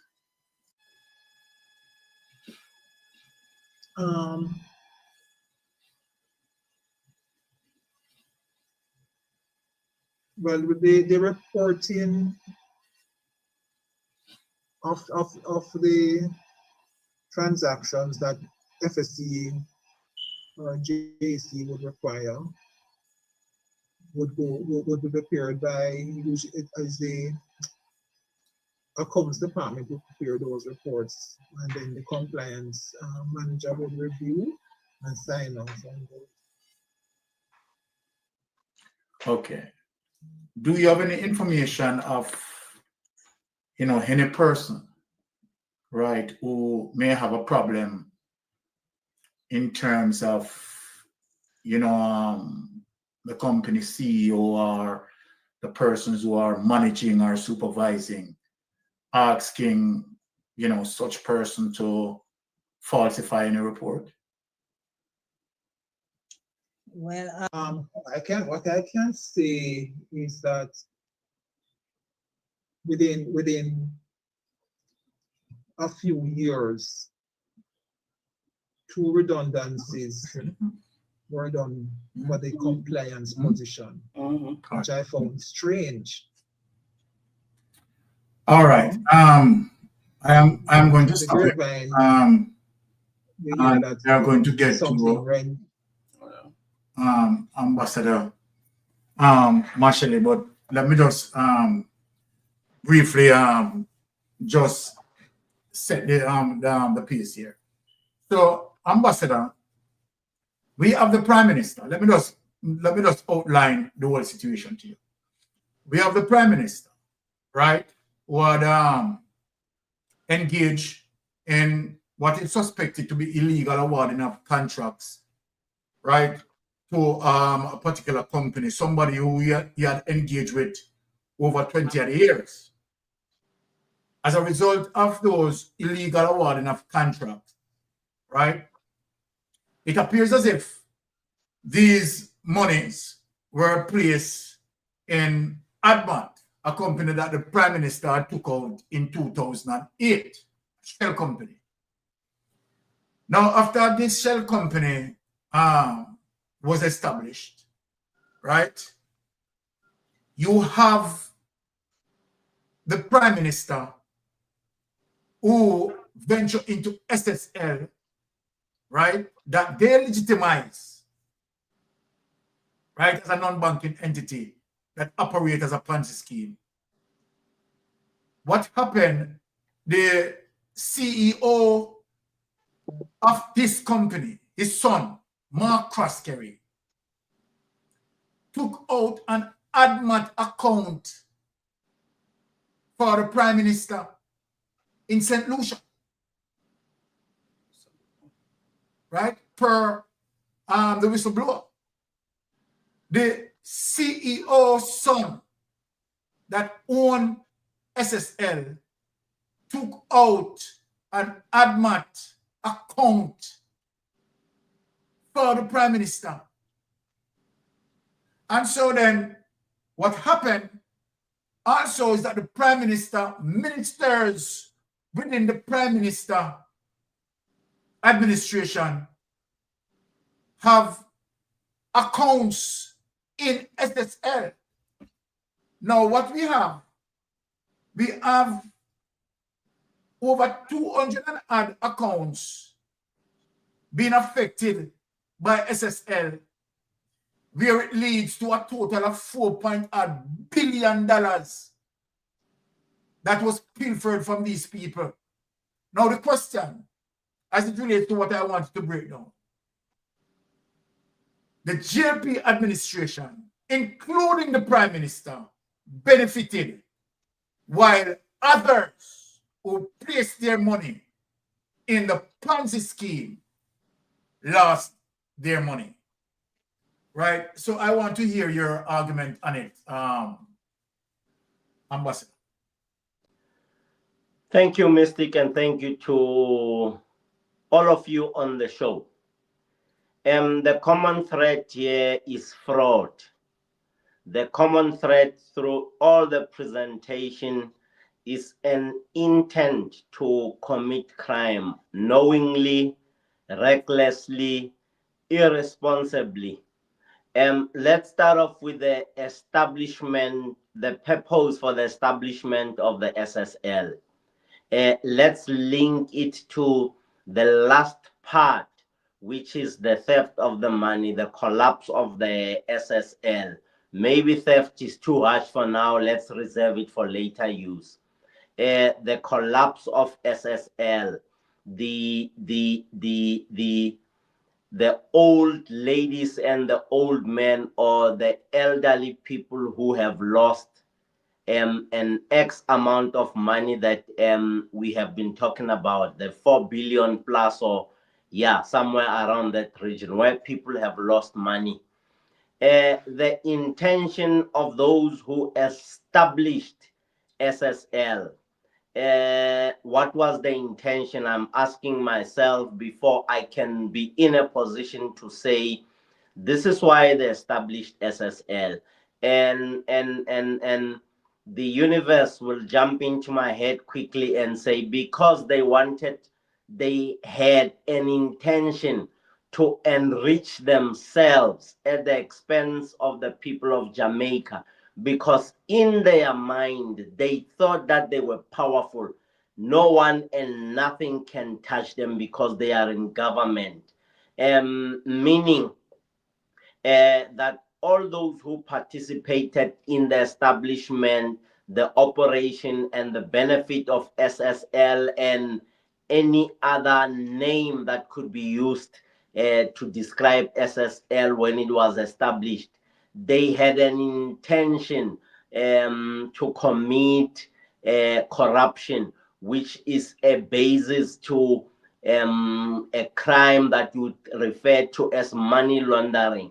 Based on what you told me, inclusive of the CEO's son who took out an account for person X or for person A or for person B, leads me and all of you here to come to one conclusion. There was an intention to defraud, and that young man or that young person or that young adult intentionally, knowingly operated within a syndicate of organized crime.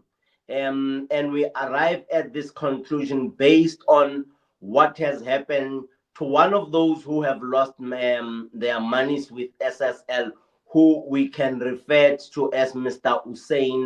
Usain Bolt.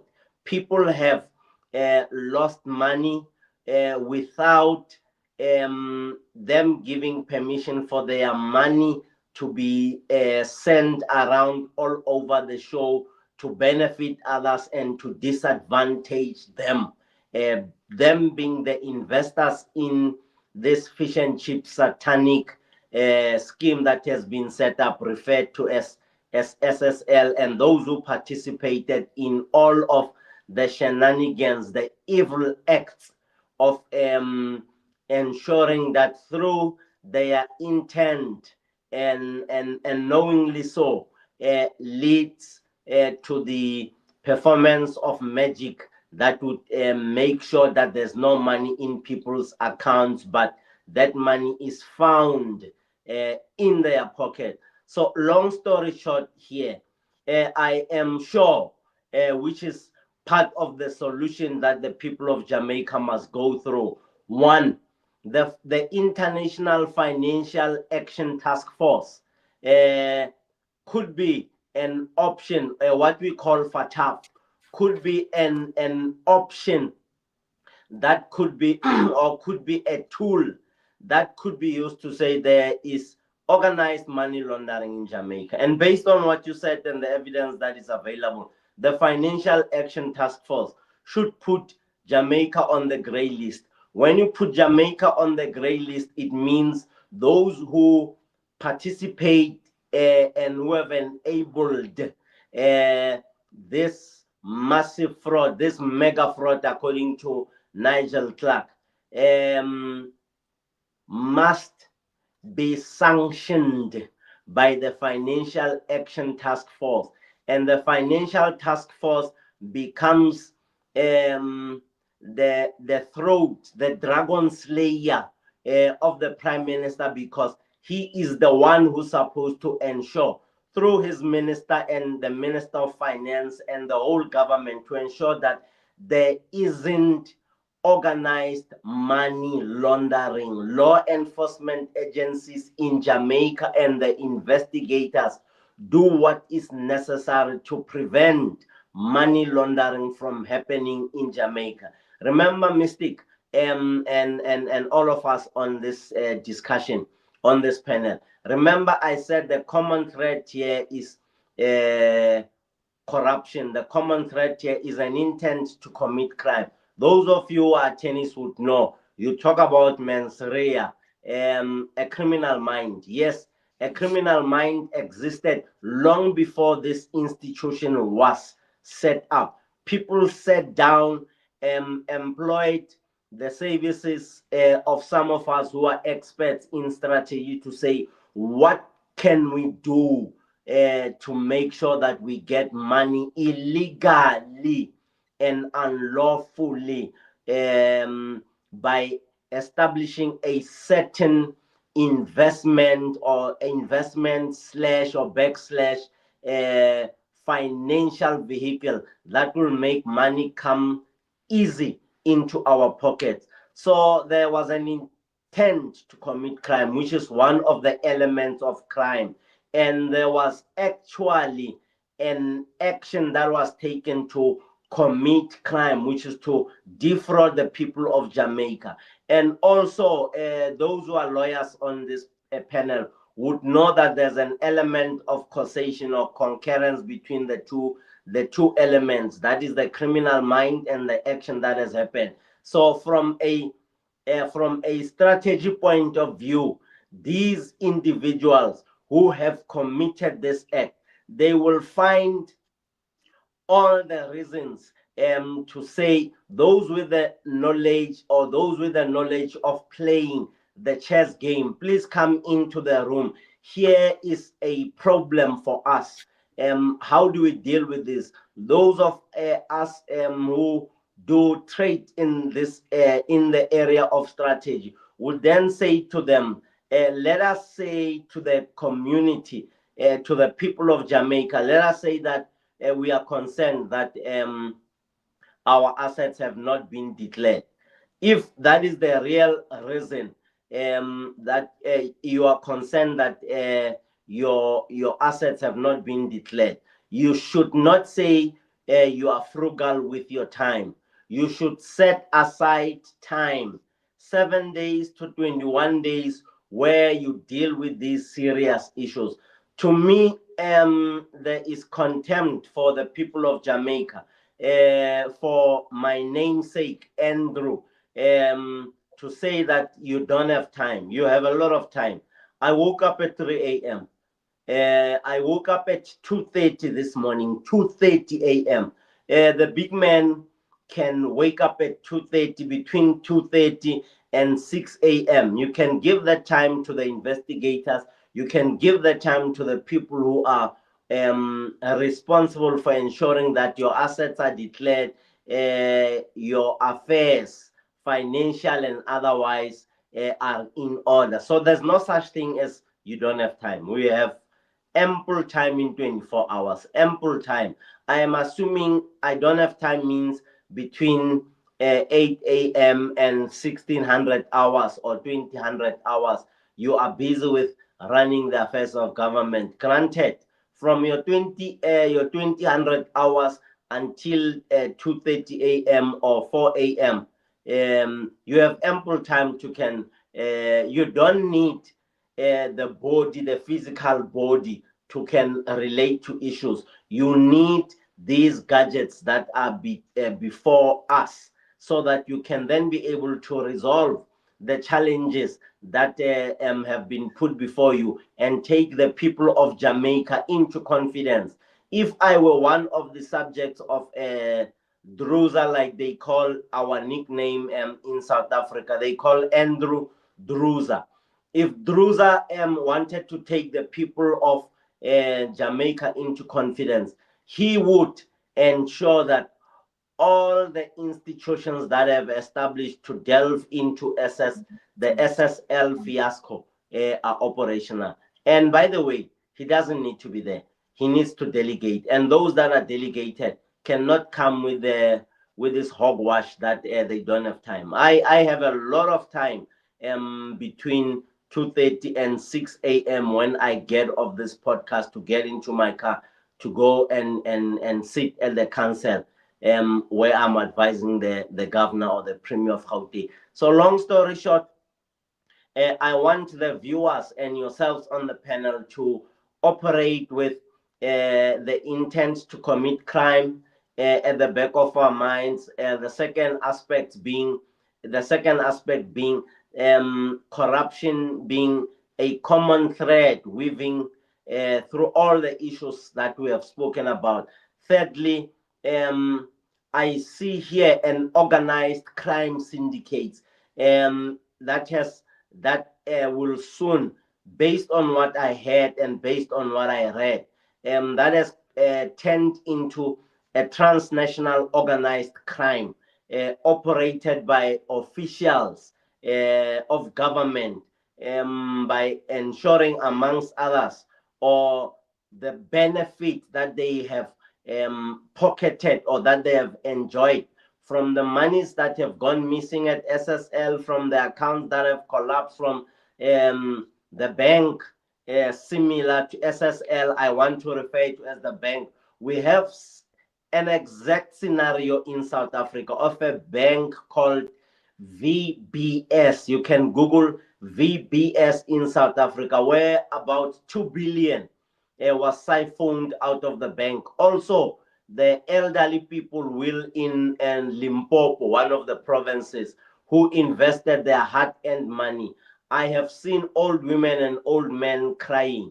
On the opposite side of that coin, I've seen young men driving state-of-the-art BMWs and your Vianos and owning aeroplanes at the expense of the monies of the old people who look like you and me, who have gone through life,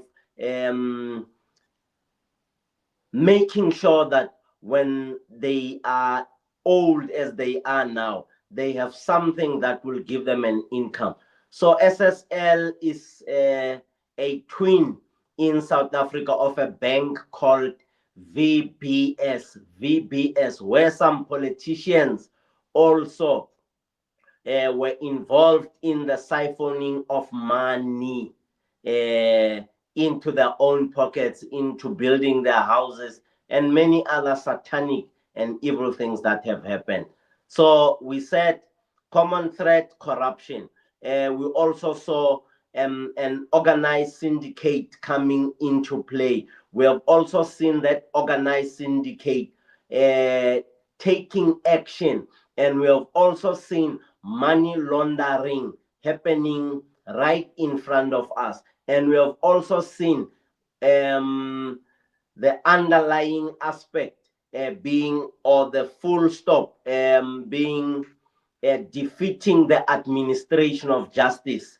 So there is crime that's being committed, and there are people who are trying, from based on the evidence that I see, based on what you have put before me, I see some people trying their level best to sow confusion, to communicate intentional propaganda, to say those of you who are on the panel are bad and they are good, when the whole world and the whole situation says those on the panel are good and those who have established SSL and have benefited satanically are the bad ones. So propaganda and media will be used extensively to try and paint those individuals as lovely people. They would once again go out there and hire some of us as public relations experts, strategy experts, communications experts, to try and create a very wonderful picture about themselves. And I think the people of Jamaica must come together and say crime is being committed, full stop, and law enforcement must come into operation. Your judiciary must kick in.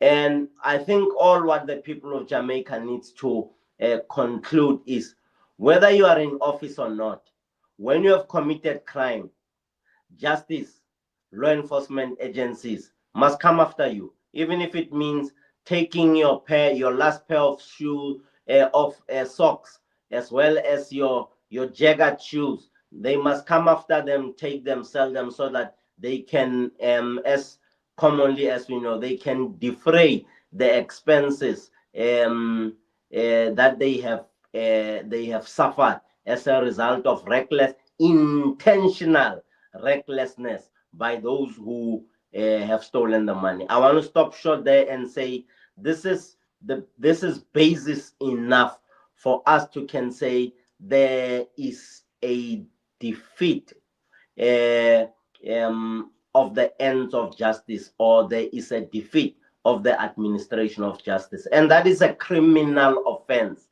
It is not what we suck or suck from the air. It's a criminal offense. It's a criminal offense. It's a criminal offense.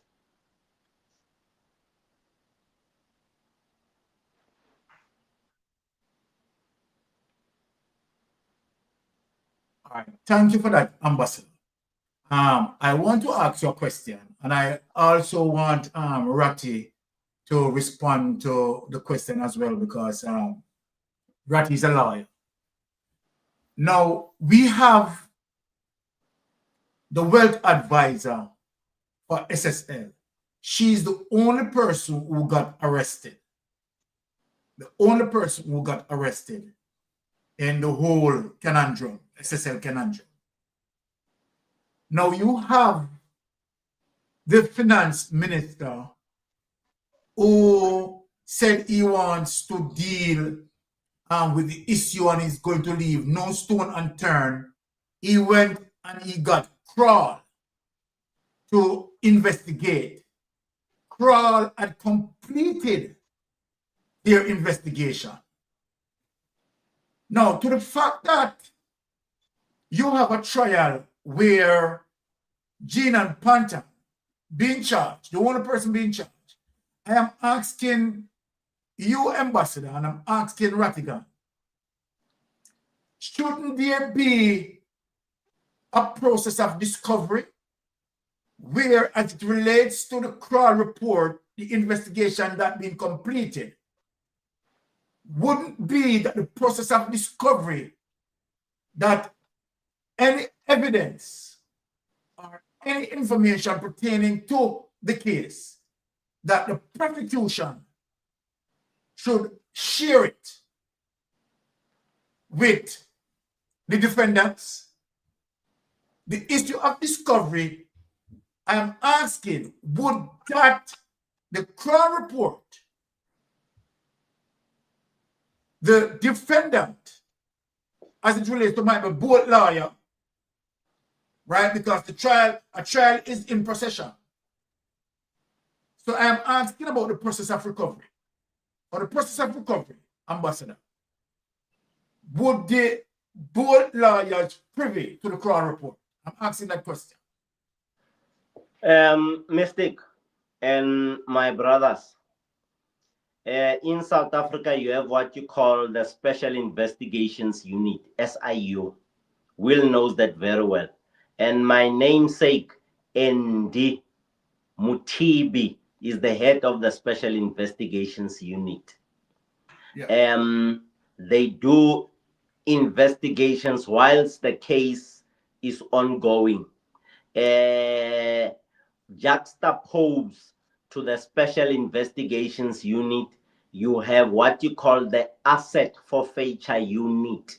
The Asset Forfeiture Unit will go to court and say, Mystic, Andy, and Jamaics all have posh Panameras. When we look into the investigations, they don't have the money, they don't earn the right amount of money to can afford the posh Panameras or the Lamborghini Aventador. So Andy, Mystic, as well as Jamaics are not able to explain to us where they get the money to buy Lamborghini Aventadors. So we are going to impound. They stand before the court and say, court, give us an order to take these cars, to impound these cars. So we operate along those lines in South Africa. And in responding to your question, using the example of the SIU as well as the Asset Forfeiture Unit, AFU, Asset Forfeiture Unit, I'm not sure whether you have equivalent of such bodies in Jamaica, but I know that if that particular person, one person has been arrested, there are two scenarios here. One, that particular person can be given a lot of money can take the hit. That's the first option. Two, that particular person can be erased from the face of the earth.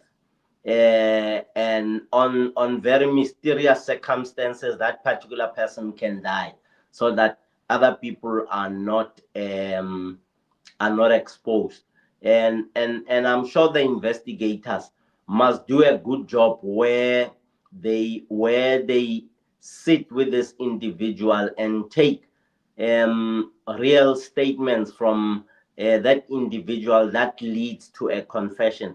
I listened to the whistleblower, and today I'm going to be sitting one of the topics on the agenda for today's meeting has to do with a whistleblower mechanism on amendment to the Whistleblower Act, and that whole package is going to be presented by the National Anti-Corruption Committee, speaking to issues of whistleblowers. So long story short, we have a scenario where we can get to know what we need to know so that we take the relevant and necessary action, or that individual might be assassinated. Assassinated sounds too nice of a word. I am not comfortable with nice words. That particular person might be eliminated to cover themselves up, to cover others involved in the deal. If that particular person has been given 100, 200 million, that particular person will definitely keep quiet. You know what I'm talking about. It has happened in a number of places all over the world. So we might be excited that an individual has been arrested. You know, I'm not excited by the arrest of an individual for hijacking. Bring me the gun that he used, bring me the car that he hijacked, and bring me the necessary conviction. I will then listen to you. When you tell me that you have arrested a guy who has committed a cash in transit heist, I don't get excited. In the world, we have been taught to get excited by the arrest of individuals. It means nothing as long as it has not been put before the court in a way and manner that leads to the conviction of that individual. You arrest an individual and you run short of evidence, and that particular person is out in 3-4 weeks of the trial or in 6 months of the trial, and you keep quiet, nothing happens. And you were told, you keep on being sold a lie that people are arrested. I would want that individual and the processes that are underway to tell us in a decision taken by the court, to tell us who took the money, why they took the money, who instructed her, who covered her, why was it not reported? If the supervisors and the CEO are involved, why didn't that person speak up? Why did they all keep quiet? When I have a response to those questions, I know that a magistrate or a judge would want to have these kinds of questions that I have, so that you establish the truth. The truth here should not be relative. The truth here should be substantial, should be informing, yes, should be informing the process that would lead to justice unfolding, justice being delivered, people being taken out of the nice suits into blue overalls, or what you call jumpsuits in other parts of the world. So true. Ratty, could you come in this space as it relates to, right? Thanks, Ambassador Mashale, for that response. Really appreciate it. Ratty, what is your opinion as it relates to the process of discovery, where the crowd report is concerned, and to the fact that you have Jeannette Calder, right, going through the process of trial, right, and where both lawyers concerned, the process of discovery. Tell us how would that process work? Is that both lawyer, right, would have able to have access as it relates to the process of discovery, information sharing, because as how we know it, right, the prosecution team, right, have the responsibility to share the information. However, right, the defendant doesn't have to. So what's the situation as it relates to the discovery? All right. Before I shed any light on the issue of discovery, let me just go back and just quickly make comments on a couple of things the Prime Minister said. He said that, and I quote, "I simply have to be frugal with my time," and Andy mentioned it. I find it highly offensive that they're asking him to reveal information concerning his statutory declaration, and he's saying, "Well, you know, I just don't have the time. I have to take a couple of days here, a couple of days." I mean, you're the leader of the country, and you brought this organization into existence in 2017, and then you turn around and then you say, "Well, I just don't have. I have to be frugal with my time. I just don't have enough time that I can donate, for lack of a better word, to assist with with the investigation of my statutory declaration." That speaks volumes. Second thing he said was, he's here to protect and defend the institutions and laws. Again, I find it laughable, and I also find it offensive, because he's the same one. Instead of trying to protect the institutions, he's trying to destroy the institutions. He's taking them to court to remove aspects of the law that addresses aspects of the law that address his shortcomings. Because if we recall, the Integrity Commission said that he didn't cooperate with them and provide information. So I just find it to be disingenuous. But then again, you know what? Every time the man opens his mouth, very little by way of truth comes out. If any, very little comes out. So this man is just he doesn't act in accordance with the truth, and that's a nice way of saying he's a liar. But people know what I'm saying. Now, getting to this business about discovery, the only person entitled to discovery, the defendant. So, for example, Bolt would not be entitled to discovery. He wouldn't. Would he be entitled to the Kroll report? Probably not. Probably not, because what they're going to say is that it could be considered evidence. And if it's considered evidence because he's not a part of the criminal action against Jeannette Panton, he would not be entitled to it. They could make that argument. By the same token, people could say, well, you know, taxpayers' money paid for it, and so the taxpayer is entitled to it. But there might be aspects of that report that will be used at trial, and so there's a danger in exposing that to the public before you bring your case to trial. Jeannette Panton definitely would be entitled to it because she has a right to address her accusers, and she has a right to question the evidence used against her because they're trying to convict her. This is not a picnic. They're trying to convict her. So those are constitutional rights, and she would definitely be entitled to everything that the government has that they plan to use at trial, including exculpatory evidence. So if they have evidence showing that she's not guilty, they have to give it to her attorneys. They can't hide that. They have to give that. So of course they're going to show evidence that says she's guilty. But if they have evidence that, as they call it, exculpatory, that shows that she's not she's not guilty, or she shouldn't have been charged in the first instance, they have to provide that to her. So what Mr. Bolt has to do, to segue from what the question you asked to something else, he has to now seek private investigators, because he's not a part of the SSL investigation. If he wants to, he can bring a civil action, which is different. Because here with Jeannette Panton, we're talking about a criminal action. And who can bring a criminal action? A criminal action can only be sustained by the government. You have situations where a private person can arrest another private person, but they can't bring the action in court. That has to be brought by the government. Rocky, let me ask you a question. right? Because as it relates to a criminal trial, right? As it relates to the burden of proof, right? In some instances, like you have a felony, then the burden of proof would be the proof beyond a reasonable doubt. Mm-hmm.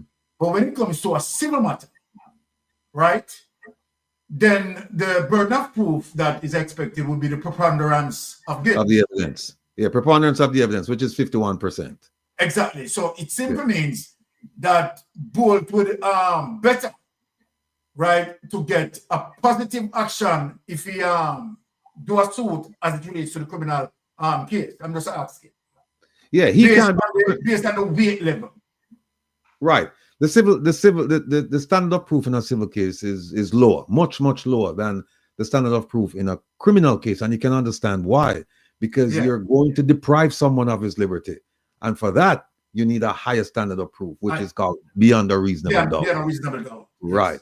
So he's not involved in the criminal case. He would have to bring his own civil case, and then in his own civil case, he then would have the right to discovery. But you see, if you're not, he would have the right to discovery under the civil case. Remember, now he's not a part of the criminal case because that's the government bringing an action. But he can bring his own civil case to say, "I've been defrauded. I want my money back," and then he would be entitled to some of the discovery that Jeannette Calder is entitled to. So it's a different skin in the cat. Yeah. There you go. All right. Let me just bring Pastor Ricky in this space to ask Ambassador Mashele some questions. Pastor Ricky, go ahead. Yeah, Ambassador, are you there? Yeah, man, I'm there, man. Oh, I'm with you. Good afternoon or good morning to you. First of all, let me say sorry for your losses, and our sincere prayers and condolences are with you and all the families that are grieving at this time. I just want to say very quickly, in Jamaica, they have the Constitution gives the Director of Public Prosecution certain powers that she can stop any investigation. She can start any investigation. However, her tenure is been extended, and it's going to be expired in September, 5 to 6 months from now. We are after the mindset that, based upon the things that she suggests publicly, that she's doing an inquiry before she brings prosecution. Now, there's only one subject that has been arrested, and that's the wealth advisor. According to the whistleblower, in order for monies to be transferred or paid out from SSL, the Ponzi scheme, they has to have at least 2 signatures. And those signature comes from the CEO or the chairman or the financial control person. Now, the wealth advisor has been in jail for almost 2 years. The DPP said that, in a statement she made, that a wise DPP will collaborate with investigators and act on the recommendations. Now, my question is to you that if the Kroll, an associate forensic investigator, already,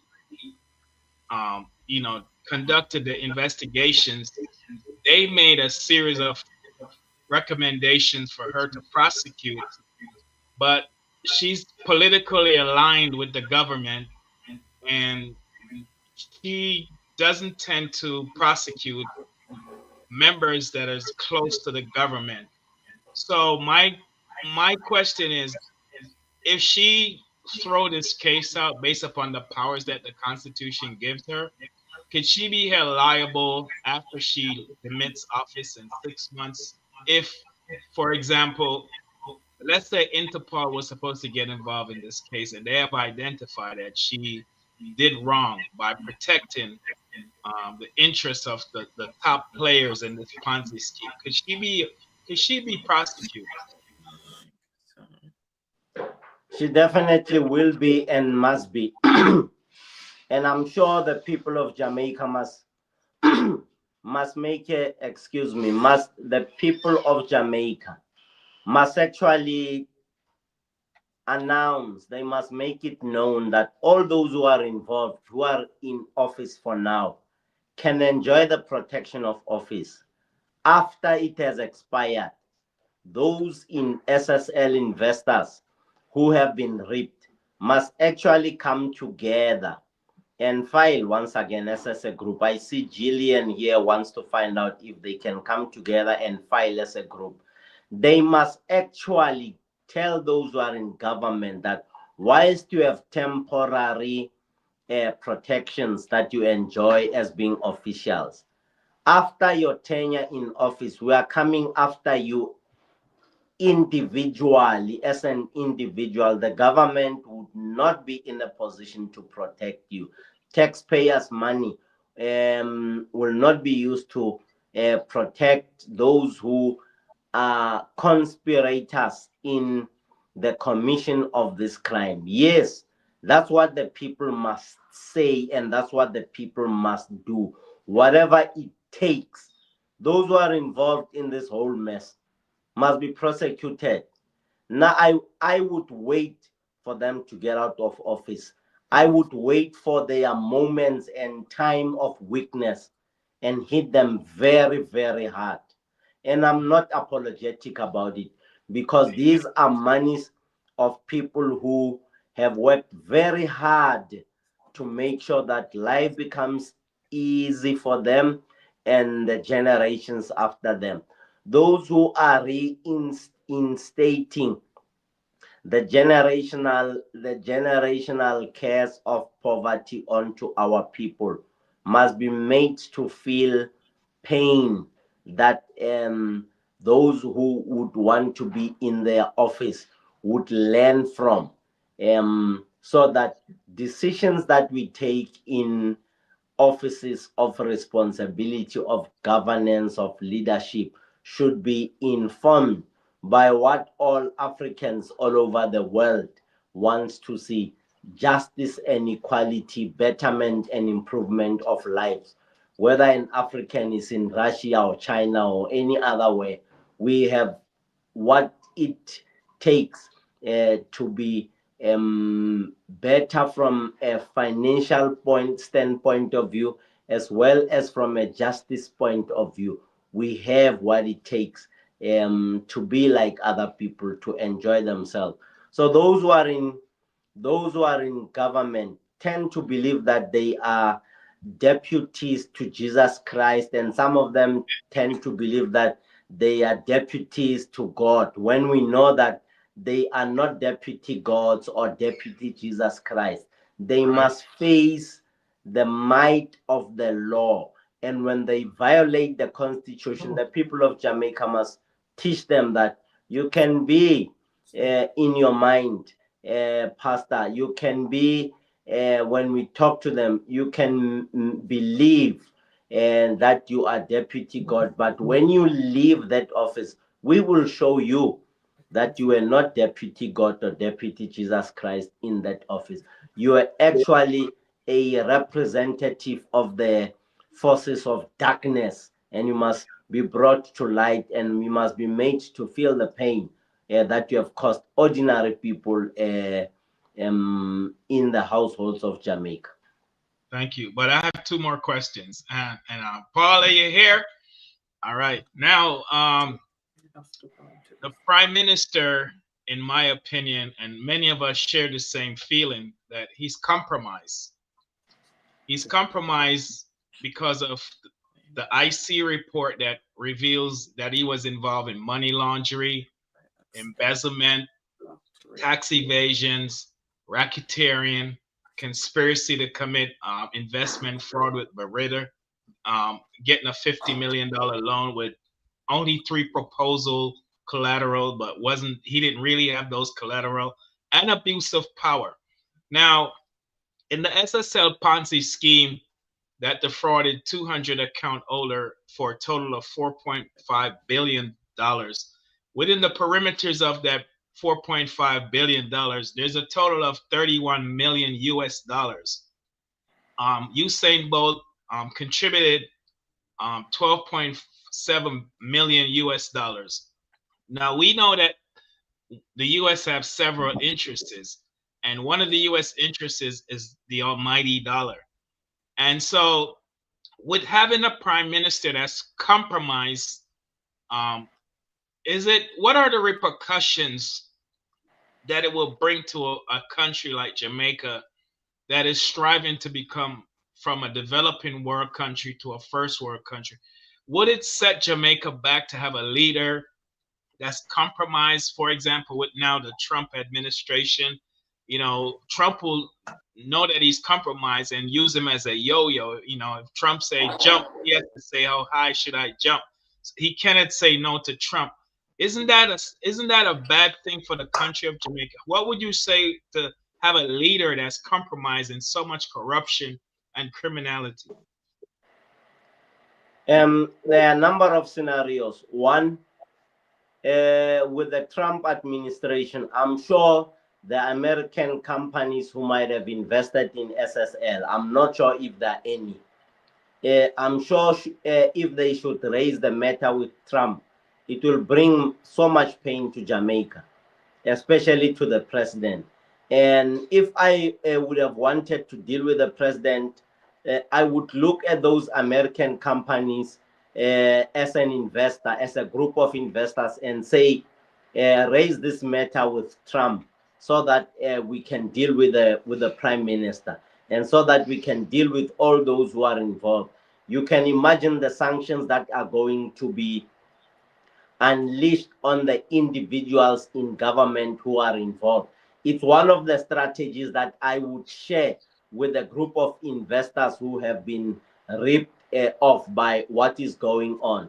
There would be personal, family sanctions, including that young person or that young adult who is the child of the CEO of SSL, who opened up criminally so, or with the intent to facilitate a crime of money laundering against the investors. I am sure if we were to bring that matter up to the Trump administration, it would bring so much pain to those individuals, including those in the prosecution who don't want to do what is correct. So what am I saying here?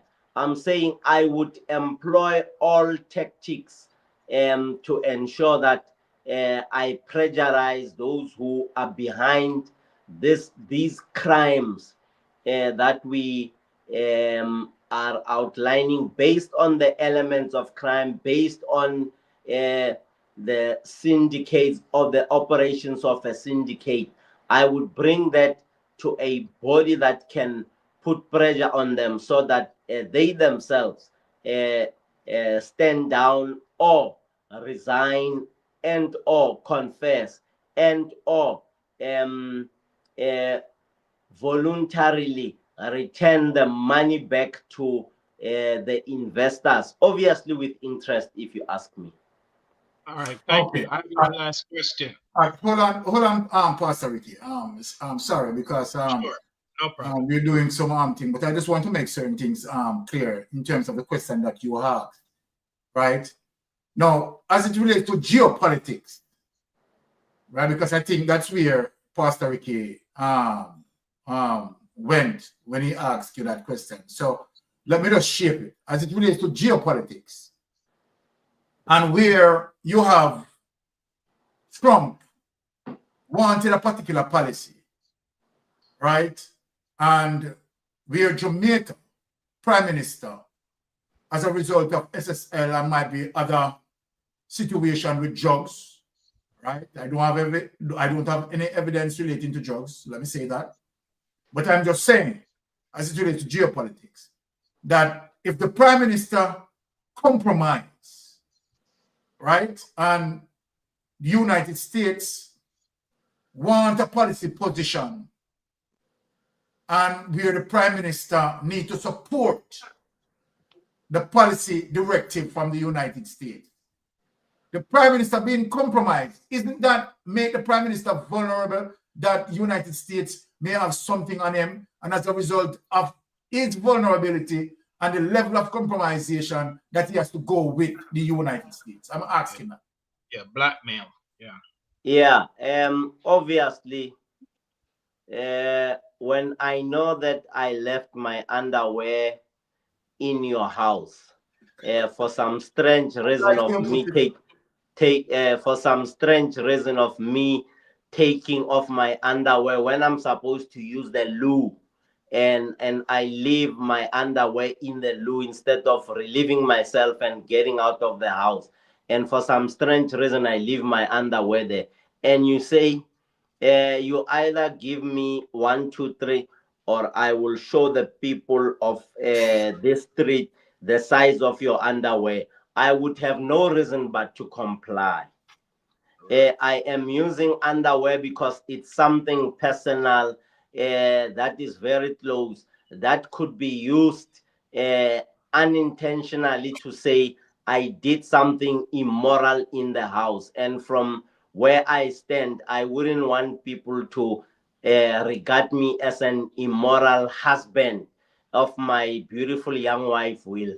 And I wouldn't want the people to see me as a bad fellow. So when you say jump, I jump. When you say, hey, Chief, I need that BMW to drive to Rustenburg or Cape Town or Lesotho, I have no option because you are having this underwear in the evidence bag sealed that you can show to the people to say I did something wrong, even though I didn't do anything wrong. So yes, Mystic and Pastor Rick, the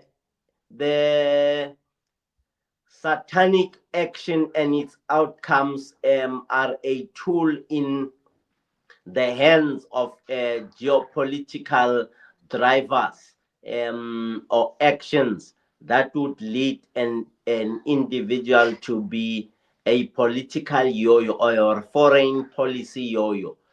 On the one hand, I said, I can want to use it. I can want to use it as the investors, a group of investors, to benefit myself by invoking those individuals to destroy those who are involved in the Ponzi scheme. Yeah, thank you. Appreciate. One last question.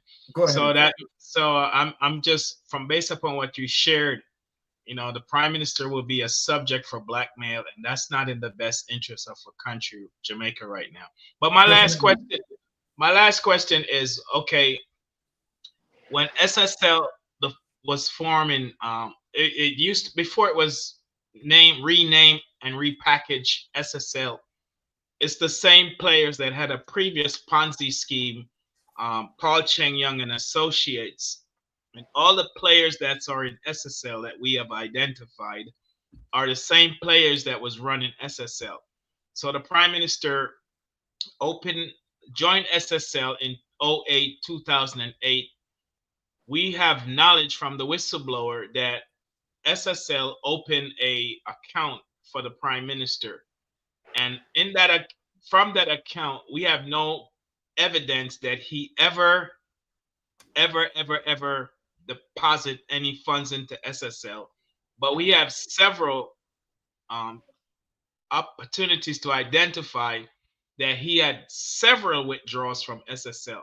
So his former lawyer stated that the Prime Minister had he had a withdrawal or a payout from SSL in 2011, and with that payout he used it to purchase a land that he built a $300 million mansion on that's there right now. And then in 2012 he had another payout from SSL because they had established an account for him so he can get money out of SSL, even though they weren't trading stocks or doing any type of investments, as they misled the people to believe in order to lure them into this Ponzi scheme.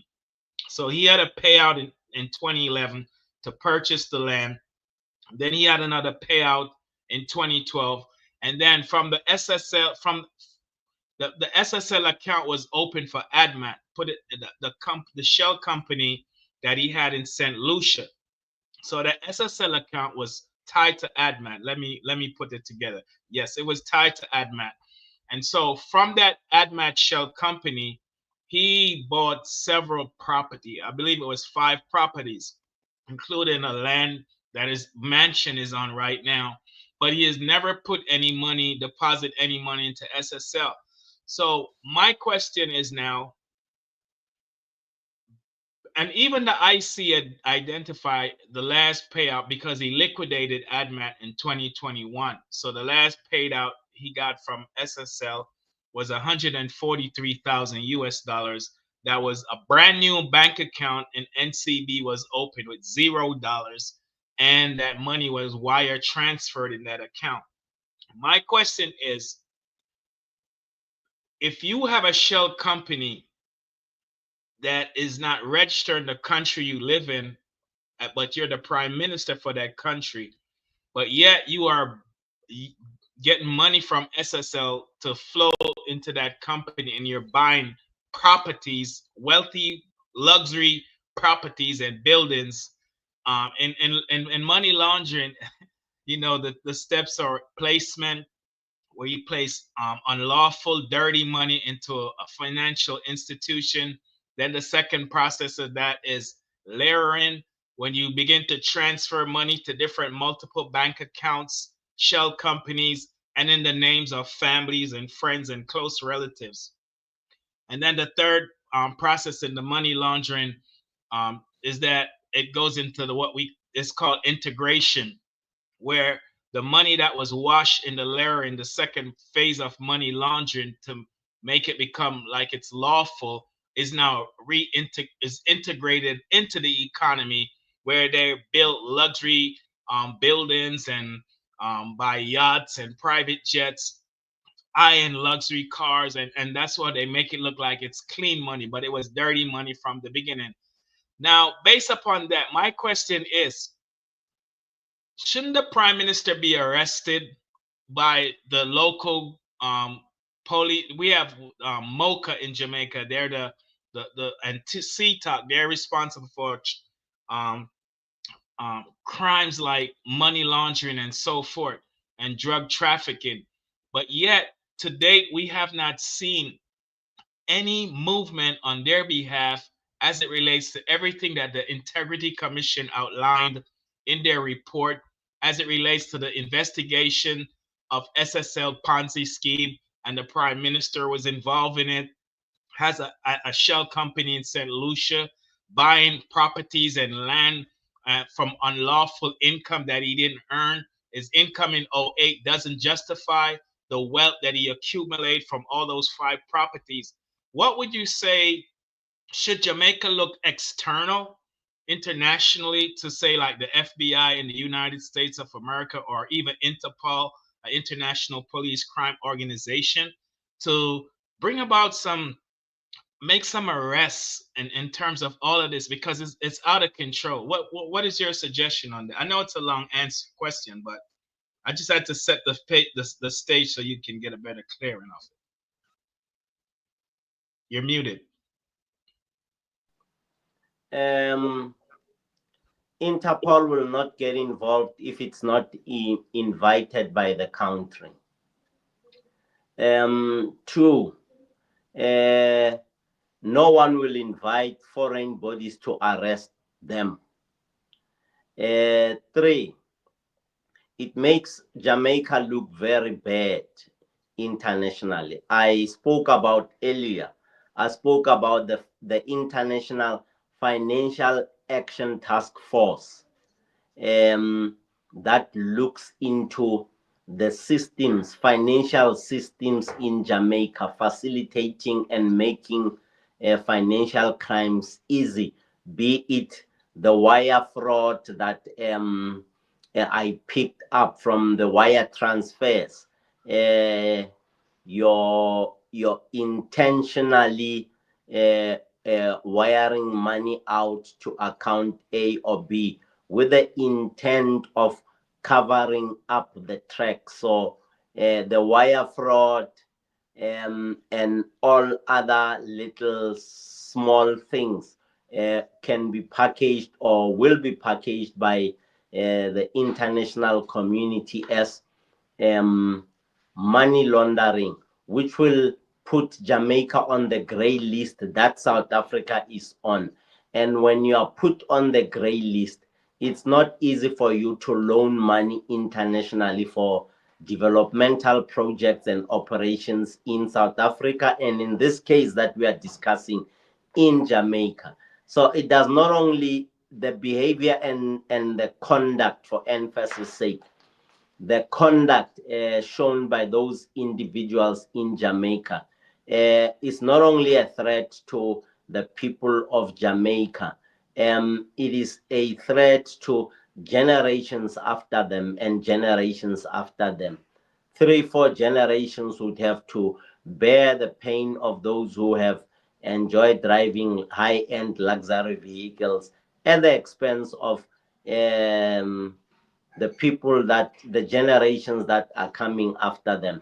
And those generations would look upon us to say, what is it that you did not do to ensure that you stop? Maybe someone, the investors can have a meeting with the Financial Action Task Force and say, we want your advice. This is what is happening.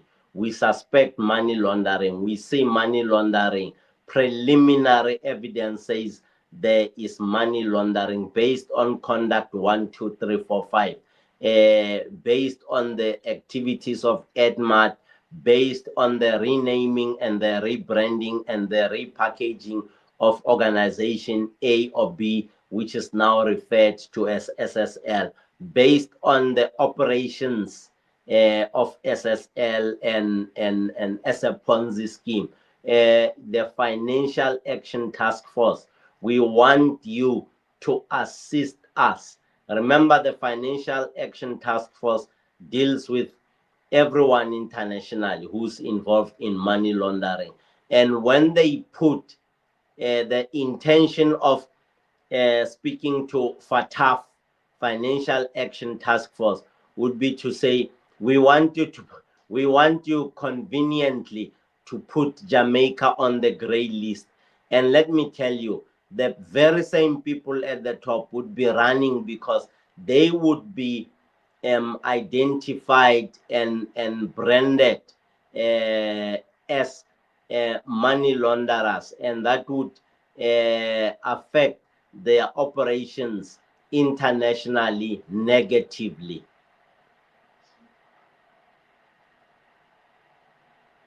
Mystic, let me just add one piece, and that is the FATF is good.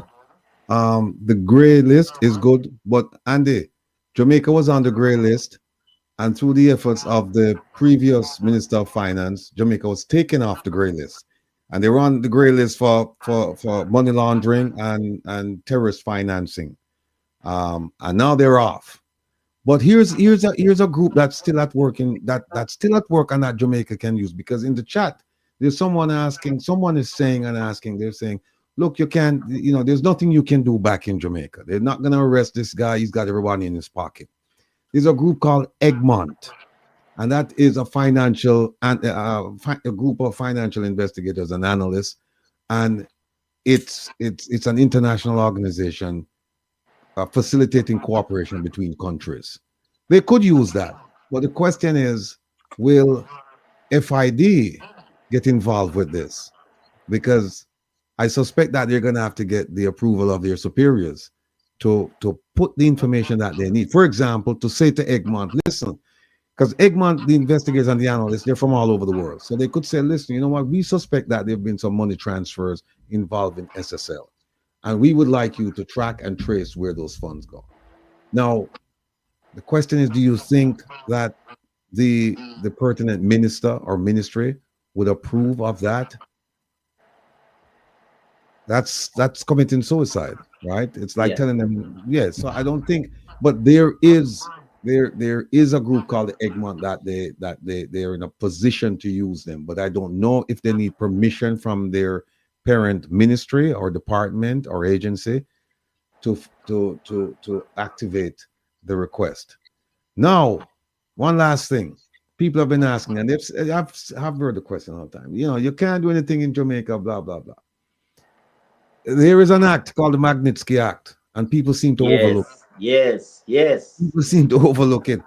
Jamaica has no control over how the Magnitsky Act is used, deployed, employed, assigned. They have no control whatsoever, because you know why?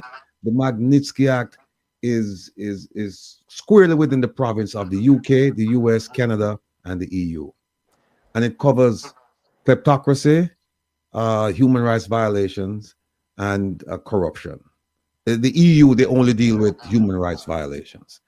But there is one thing that you can use, and I'm proud to say that this gentleman you see right in the yellow, Jamaica, we're working along with a group of other people, and we're going to make an announcement this week, by the way. We are going to file a Magnitsky complaint with those entities against the government of Jamaica. So we're serving notice that we are going to do it.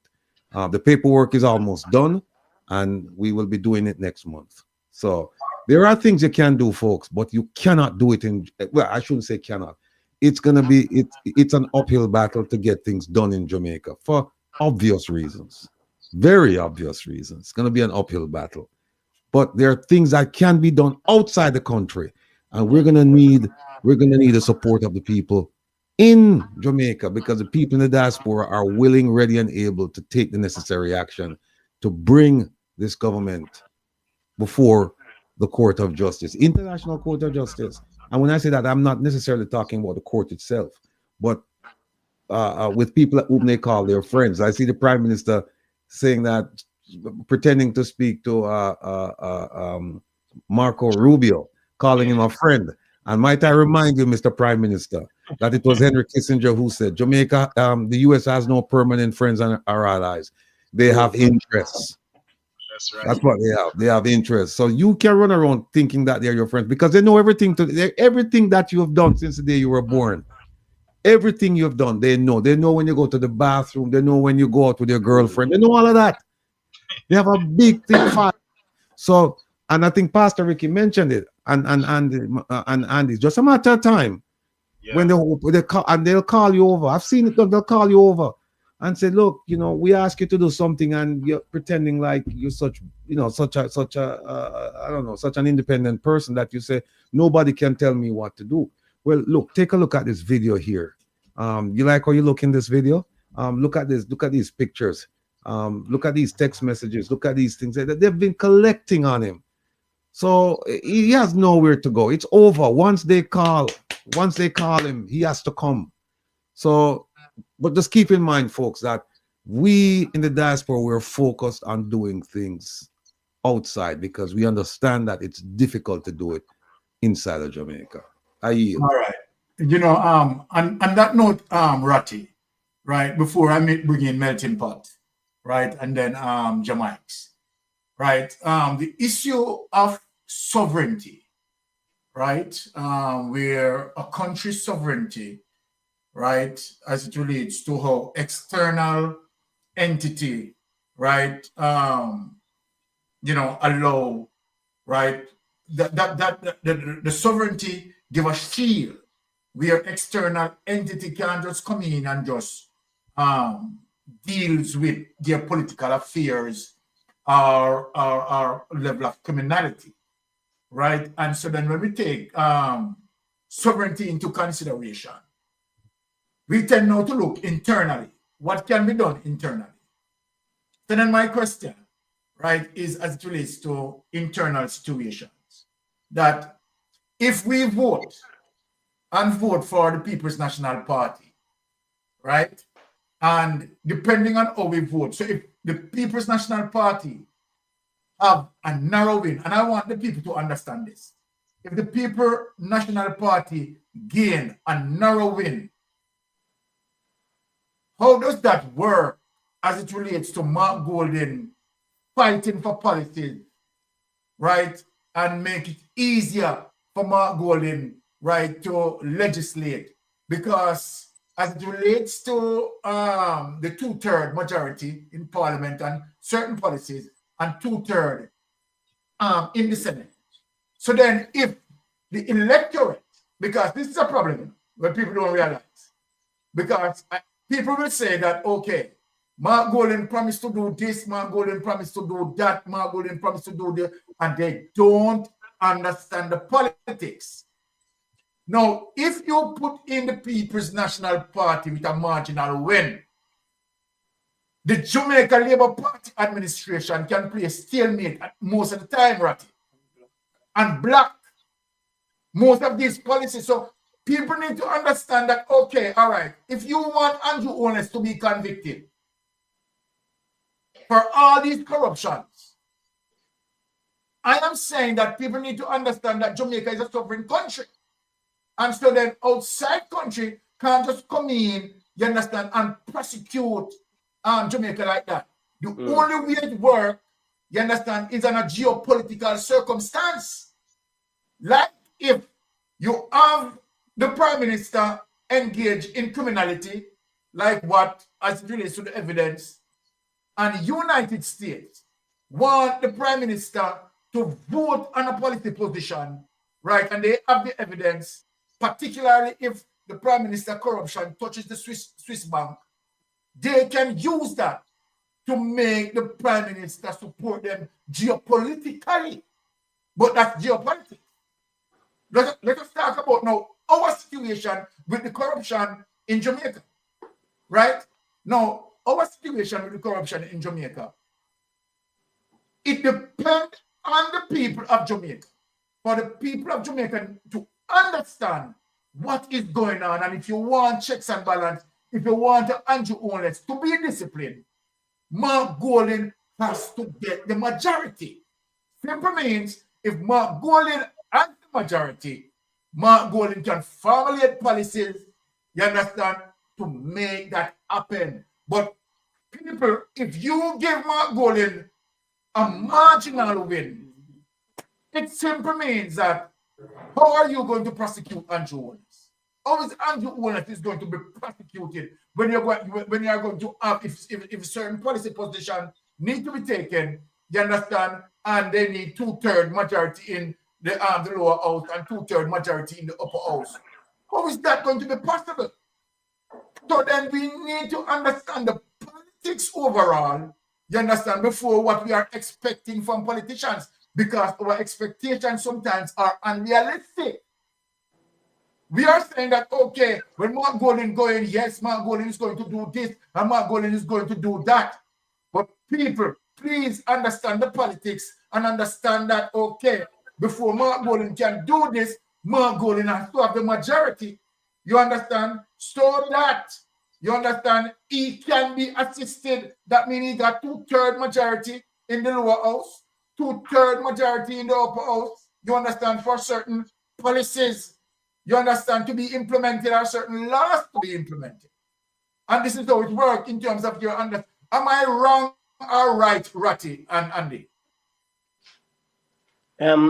Let me respond and request your permission. It's about to be 5:45 and I need to leave the house at 6 a.m. so that I beat the traffic. I'm going to request your permission to leave after the response. Yes. You are quite correct. Internally, you are quite correct. Internally, the people must decide whether they want to live a good life or not. Sitting here and doing all the analysis and coming up with reasons why these people have been doing what they are doing. These people means those who are involved in the SSL mess.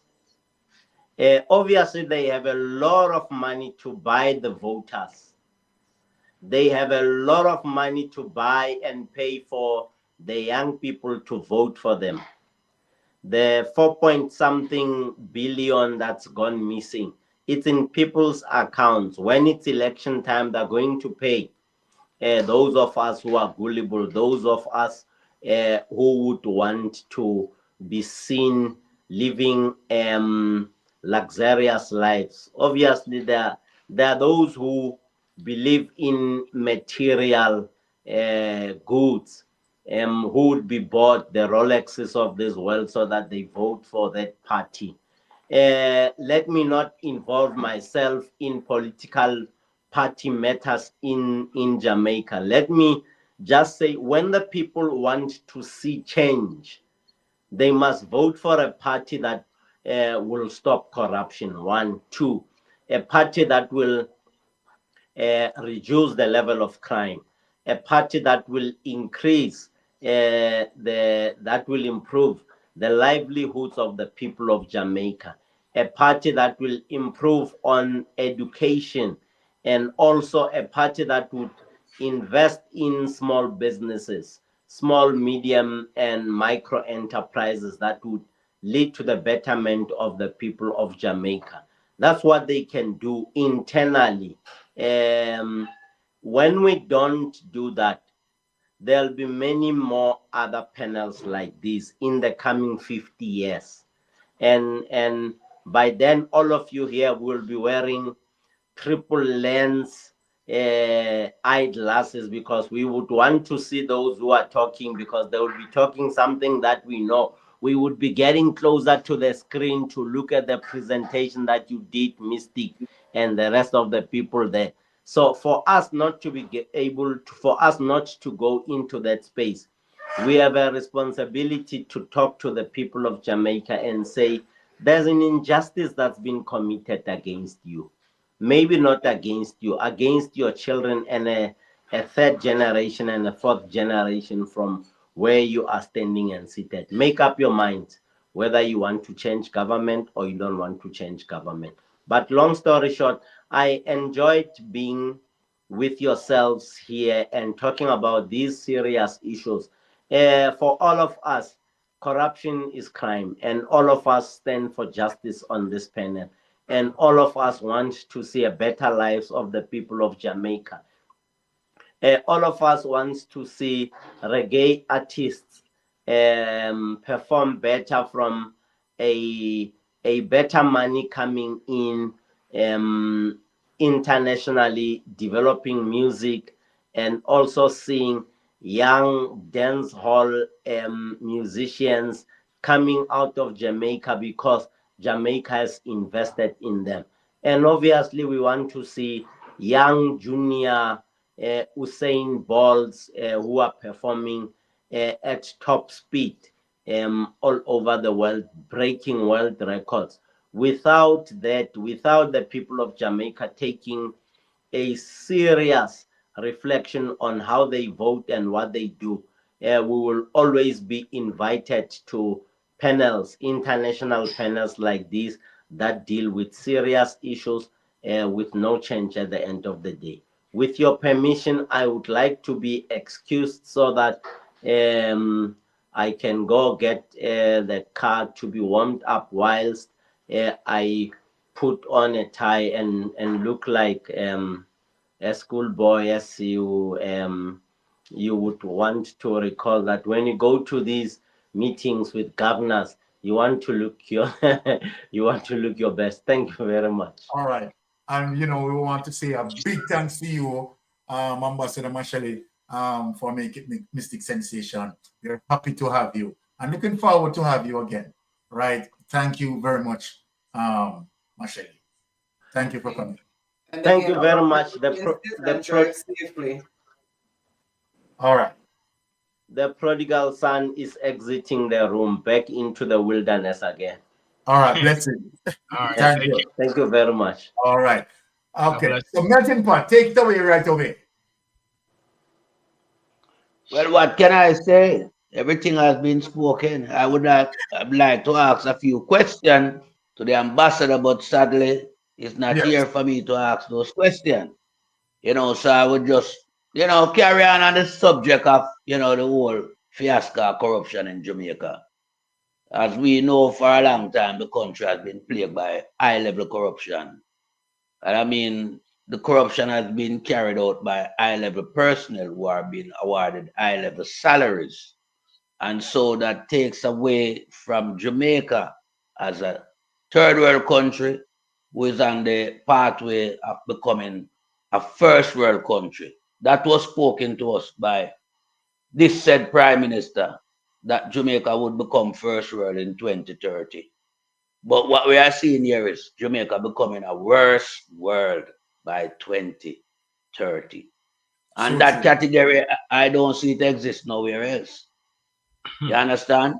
So the people now has to be resolute in their proactiveness as to how they are, envisaging the future of what Jamaica should be like, what they would want to see Jamaica like, say, 10 years from now, because we're not going to achieve anything in the shortcoming. As Rattigan rightly pointed out, maybe when the new government take office, nothing is there. So we're going to have to go on a assiduous building project where we start to build back. And that has always been the norm of the People's National Party, to pick up the shambles of the Jamaica Labour Party and to rebuild the country. So the people now has Jamaica in the palm of their hand. They are the one that can deliver Jamaica out of the hands of Pharaoh and his administration. And for that to happen, as you rightfully say, Mystic, the People's National Party have to win with a wide majority. And when I'm talking about a wide majority, I mean complete wipeout. So that whatever was on the mind of real thinking Jamaica as it relates to justice, it can be served. Because Mark Golding and his administration will be fully in control. They would have no opponent to oppose them, because these people are not even worthy of being back in House of Parliament after it dissolved, to even come and challenge Mark Golding and the new administration. Because as the ambassador rightly said, when a country is on a grey list, it takes away a lot of opportunities to build the country for the future generation. And in the case of Jamaica, that has nothing to write home about, because everything is being divested. The future look bleak, because the Prime Minister has made sure that he accomplished his task of destroying Jamaica and Jamaicans' life, and to just make himself and his family and his operatives wealthy. And we have to make sure now that we get justice. And justice can only serve if the People's National Party has a resounding victory at the upcoming poll. So that is my, words to the people out there. The people who are thinking that Jamaica should be the place of paradise once again. The people who want to make sure they leave something for the grandkids. The people who want to make sure that their sons and daughters can have a future in Jamaica. We have to mobilize ourselves once and for all, and make sure this upcoming general election is the highest turnout vote out we ever have in the history of the country. We want everyone who is eligible to vote. And as we rightfully say, March 31st, need to get enumerated by then.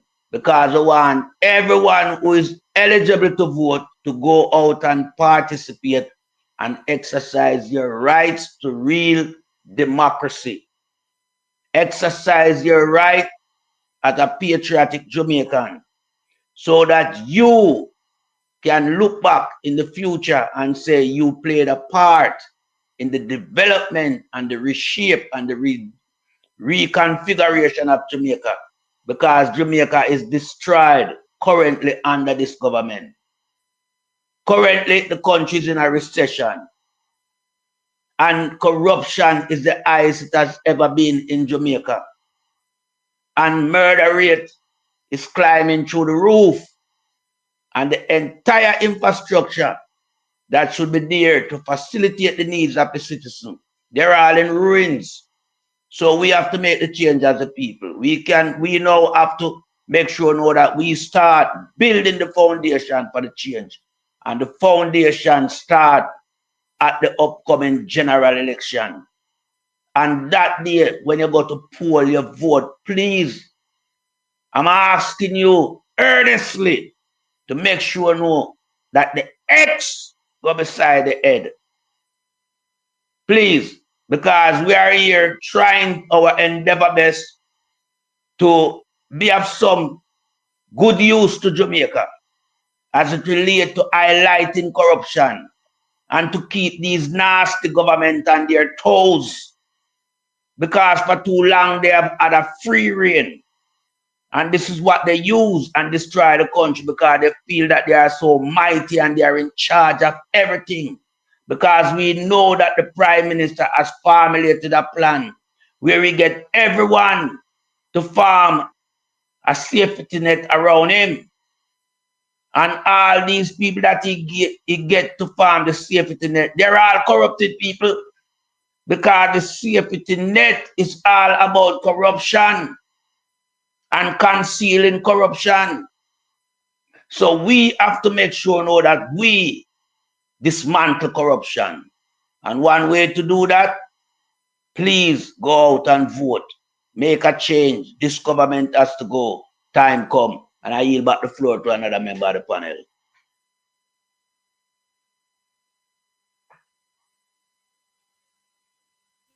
Wonderful, nice, very impactful coming from Melting Pot, right? Solid contribution. Jamaics, come in the space. I know see I've been a long time, my brother, but you don't know it's being said. No problem at all, man.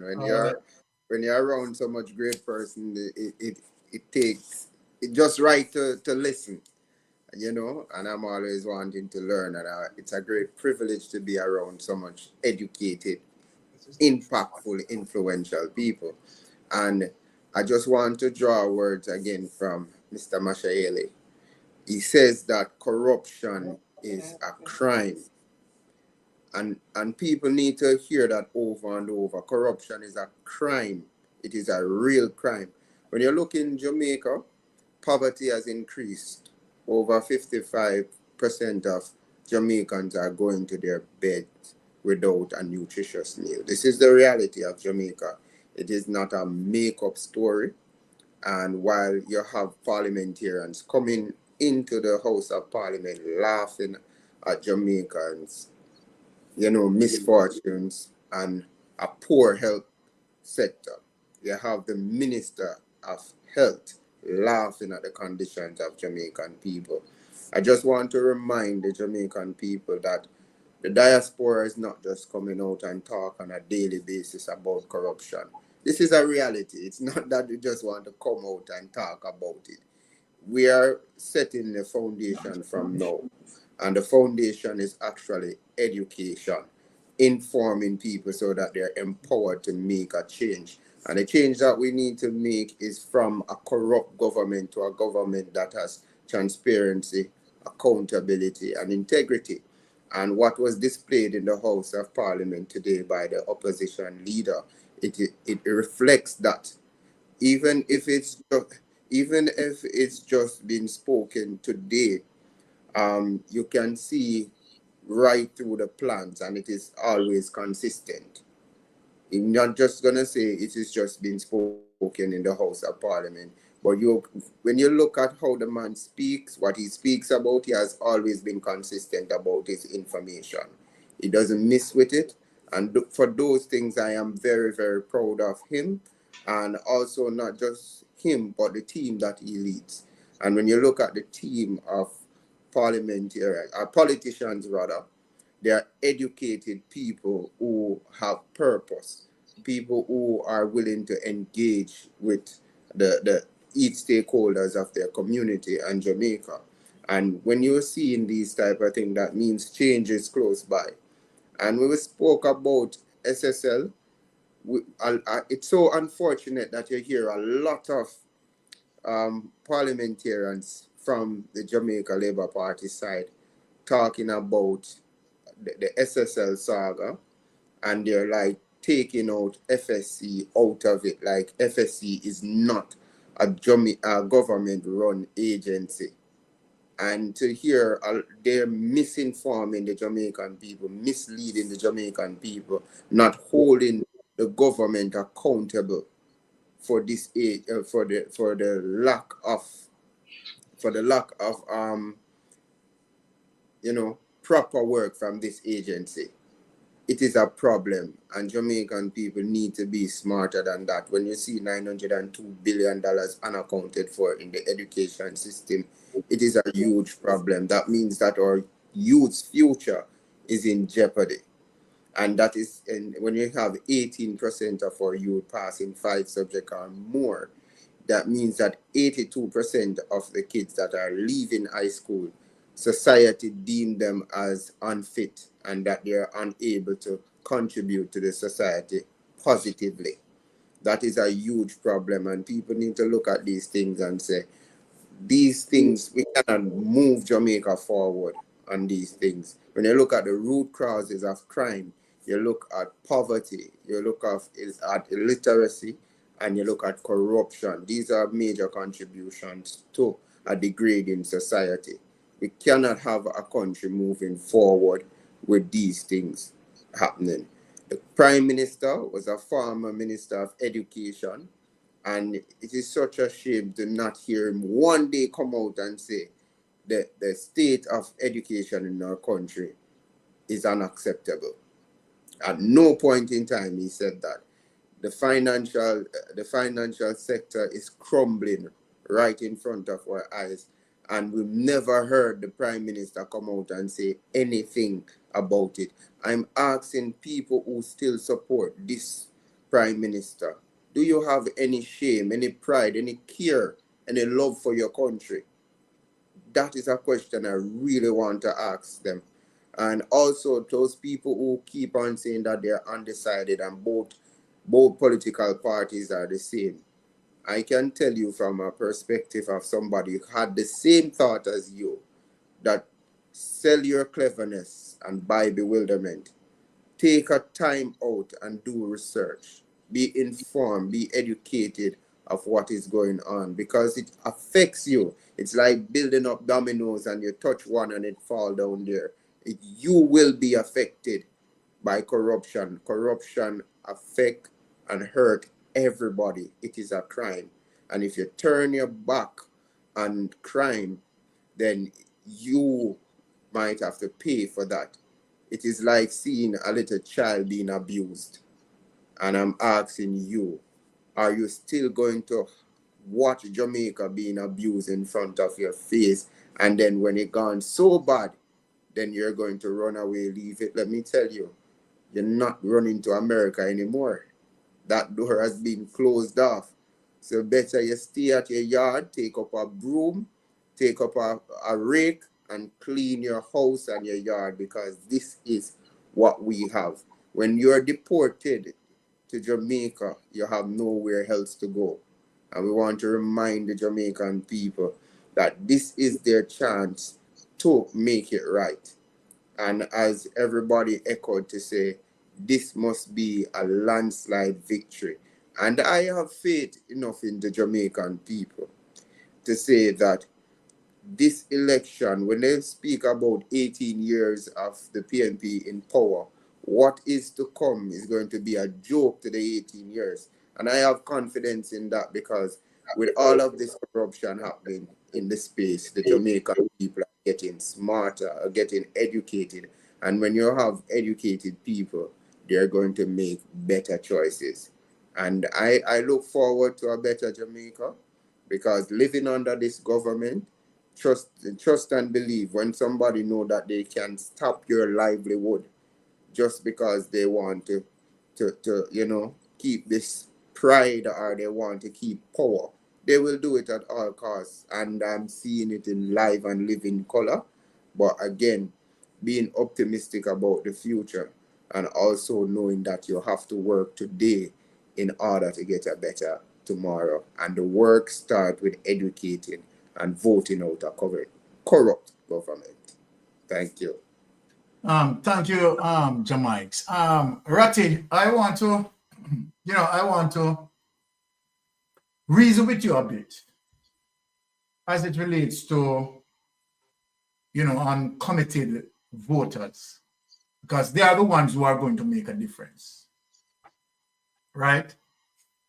Because we are concerned about voters' apathy. And whatever reasons as it relates to why some people are staying away from the electoral process. Now, when we look on beach access, Ratty, there are reasoning. And the persons who are driving the mission, right, against the government for beach access. And we know that the government is corrupted.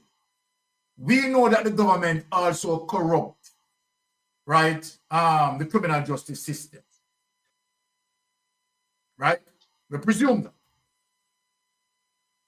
And for argument's sake, let us say that that is so. Then if that is so, my line of reasoning, if that is so, and for people who is fighting for beach access, why you are pursuing the judiciary, right, to get a positive response from the judiciary if the government corrupt the judiciary, as opposed to you understand the politics and know that the only thing can be done is through definitely a political process in terms of legislations, in terms of a government, right, who support your mission. I've heard Mark Golding, right, spoke about beach access. And I know that Mark Golding's position is giving access to Jamaican as it relates to the beach. So then for you to be saying that, okay, all right, I am not going to deal with this politically. Ratty, do you think it's a prudent move in saying that, okay, all right, you're not going to deal with it politically? And what I'm saying is to identify the political party who is supporting your mission as it relates to beach access, right?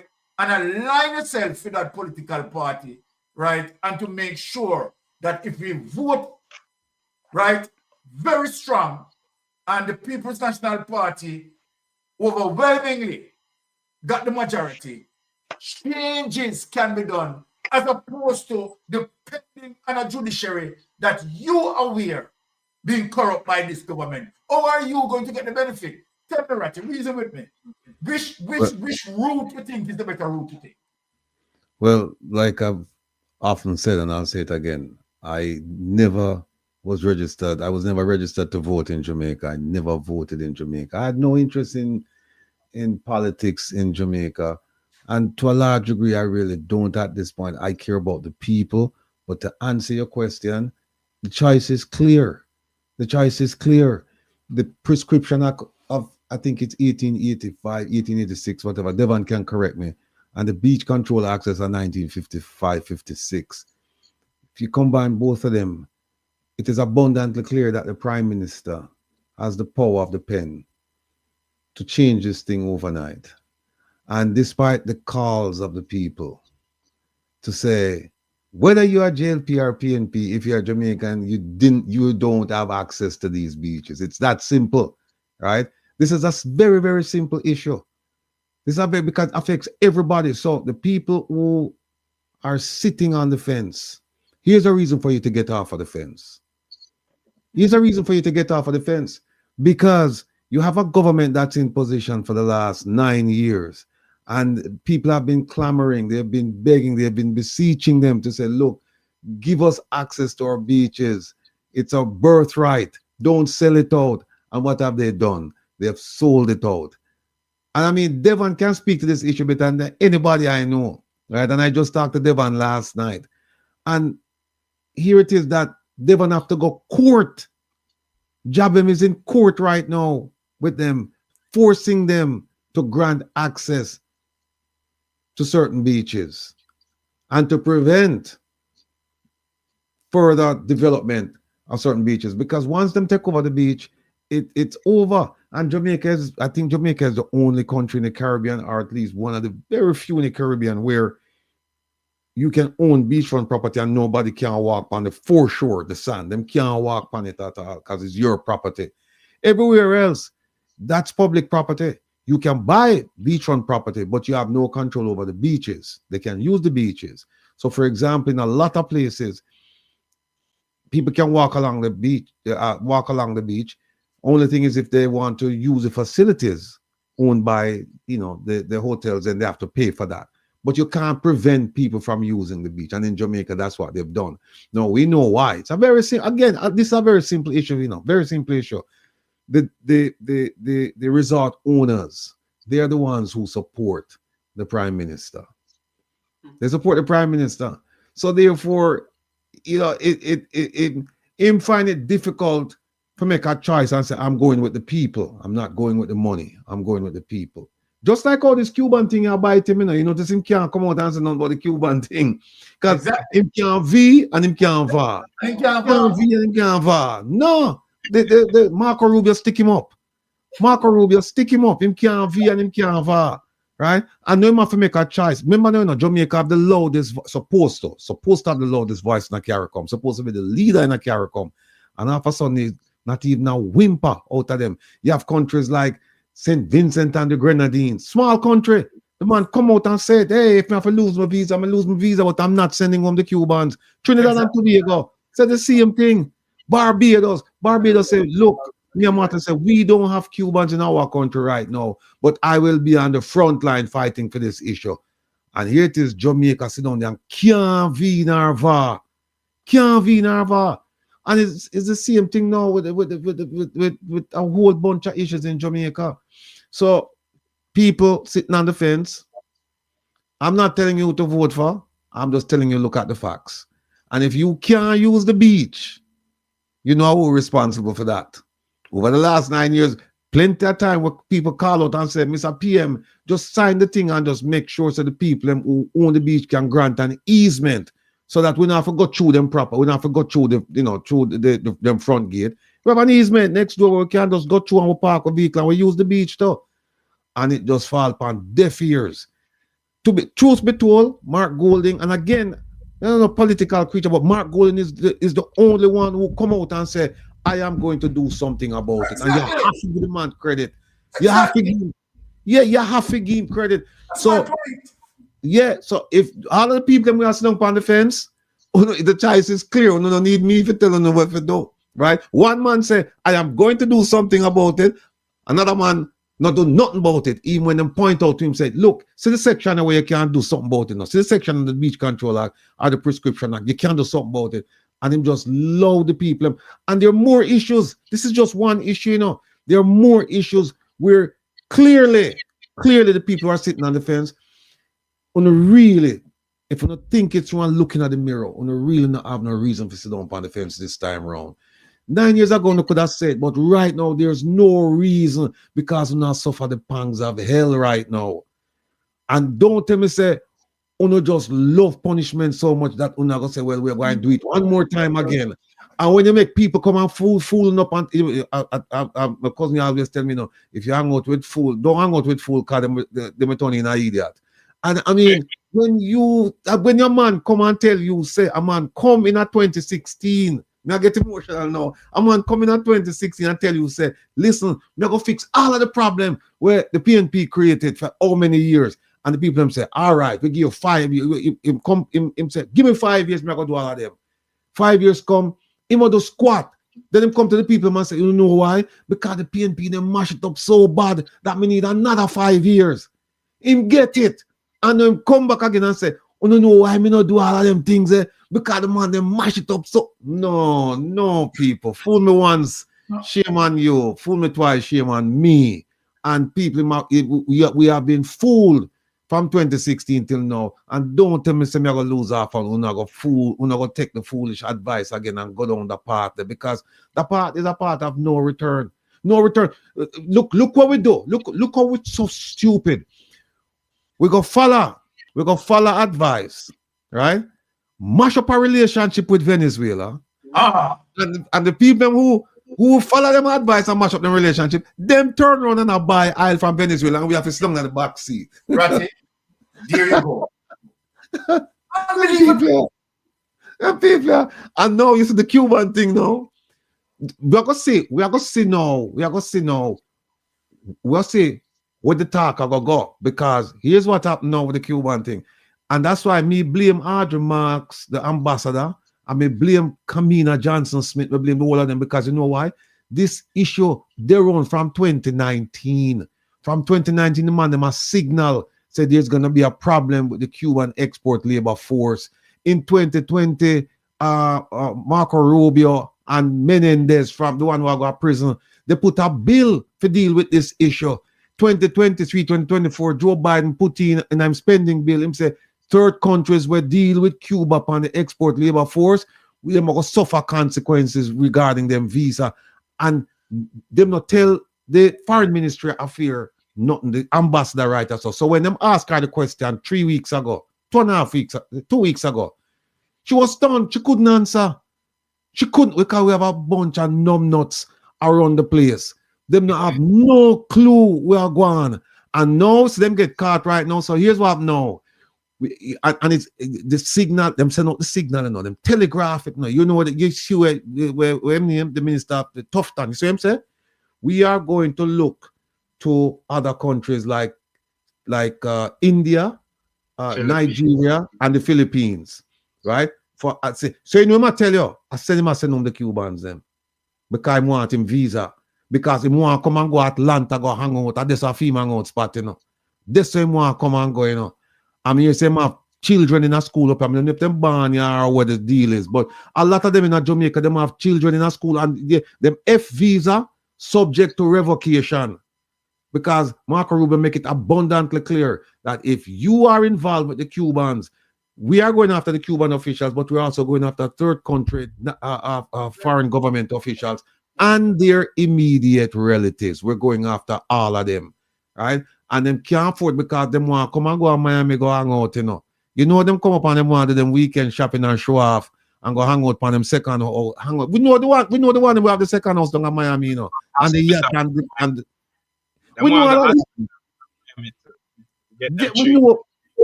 know we know them, and so this is a problem for him. And what happens is that if them send home the Cubans, them the system is you think it bad? It is going to be a total collapse. Total collapse. You send home, and by the way, remember, no, it's not only people think that this thing is for the doctors and nurses. This thing is for people involved in the Cuban export labor program, where them have 70 Cubans employed by the Ministry of Education. Them have to go home too. Them have to go home. And you know what? Let me just tell you. Let me just tell you the people. Let me tell you the people where they are where they are Jamaica. Let me tell you the people where the doctors them where they are Jamaica. Here who they are Jamaica. I'll tell you who they are Jamaica. Here who they are Jamaica people. You see we are ball right now, and I say, boy, look at the service bad and blah blah blah blah blah. Here the Cubans them where they in Jamaica now. Pediatricians, general surgery, internal medicine, ophthalmology, gynecology, hematology, oncology, orthopedics, rheumatology, pediatric surgery, neurology, pathological anatomy, imaging, optometry, medical physics, pharmacology, gastroenterology, radiotherapy, biomedical engineers, and general practitioners. Are them specialists they are Jamaica, you know. And them at the 400, them we are talking about, you know. So while I'm wrapping, let me ask you a question. Stop right there. So then if Andrew Holness, right, side with America on this policy, you're partially committing suicide. Indeed.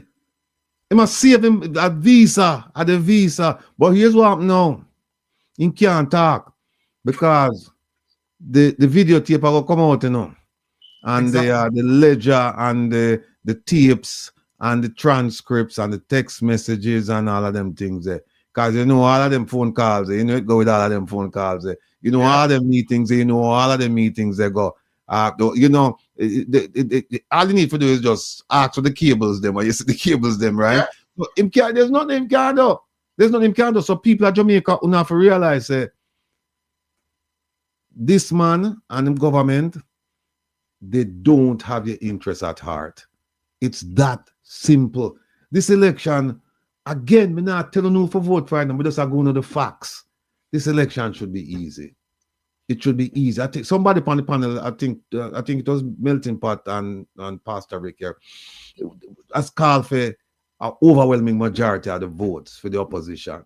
Yes. That should be easy, people. You can't tell me, say, you just love punishment so that you go back and do something where against your best interests.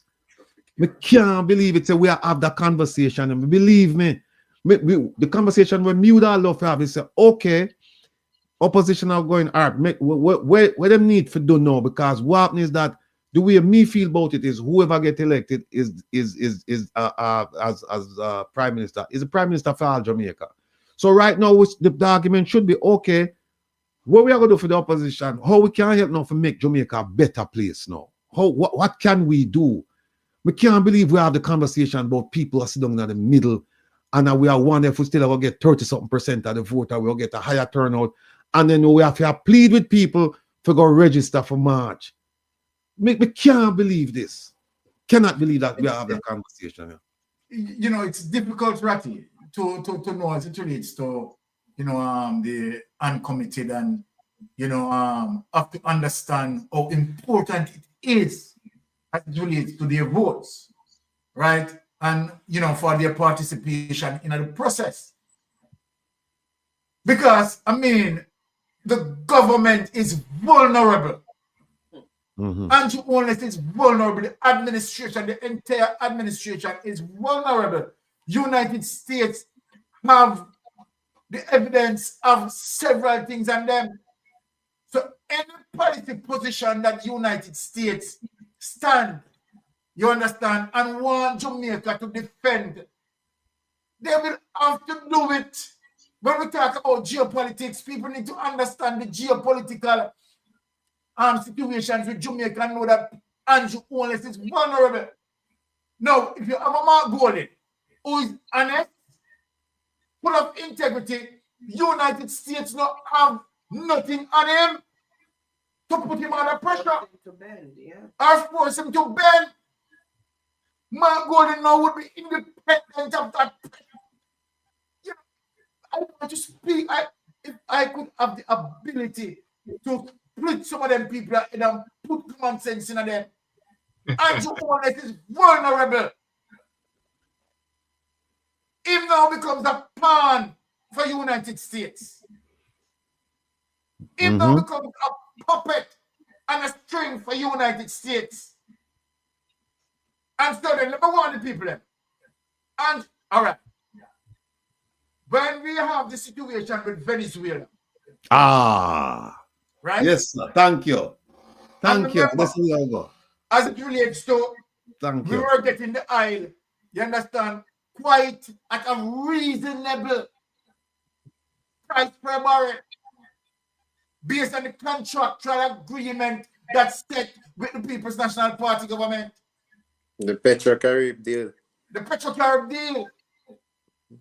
Now what happened? Andrew Holness is vulnerable in swing with Donald Trump as it relates to going against Venezuela.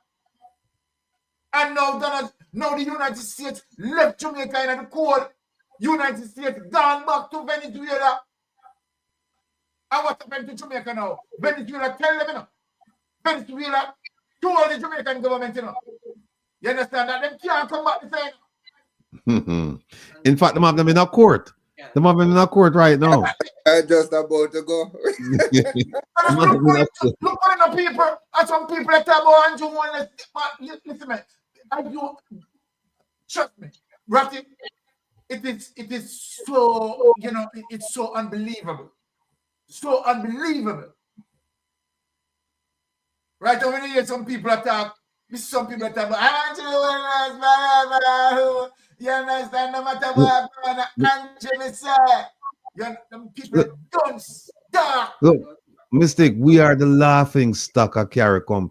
Our Prime Minister Oh, think about how them regard him. Think about how them talk about him when he out of the room. Because you hear them say, what's important is not what people say in front of you at the meeting. Is when them say after you can't out than me. Because I've been in a lot of meetings where people come in and you smile and you said, you said things, whether you think them want here and when them walk out of the room now, then you have the real discussion. Can you imagine them all look and say, why Jamaican people must say a real idiot? How them can have a man where have 28 bank book and can't explain it? And some of them leaders are saying, me only have 2, 1 checking and 1 saving. And him have 28. Where him get so much money for putting a 28 bank book? And then him a fight against him own organization where him set up for deal with corruption. And then you talk about Venezuela. Remember, there was another Venezuela situation in how it was Jamaica, noticeably absent. When Venezuela and Guyana go at war over the disputed territory for oil. You remember where Minister Kamina Johnson-Smith said? She said that's an Eastern Caribbean thing. We busy at talk about Haiti. What we hear about Haiti? You see the man them bribe them, them turn Jamaica in a mercenaries.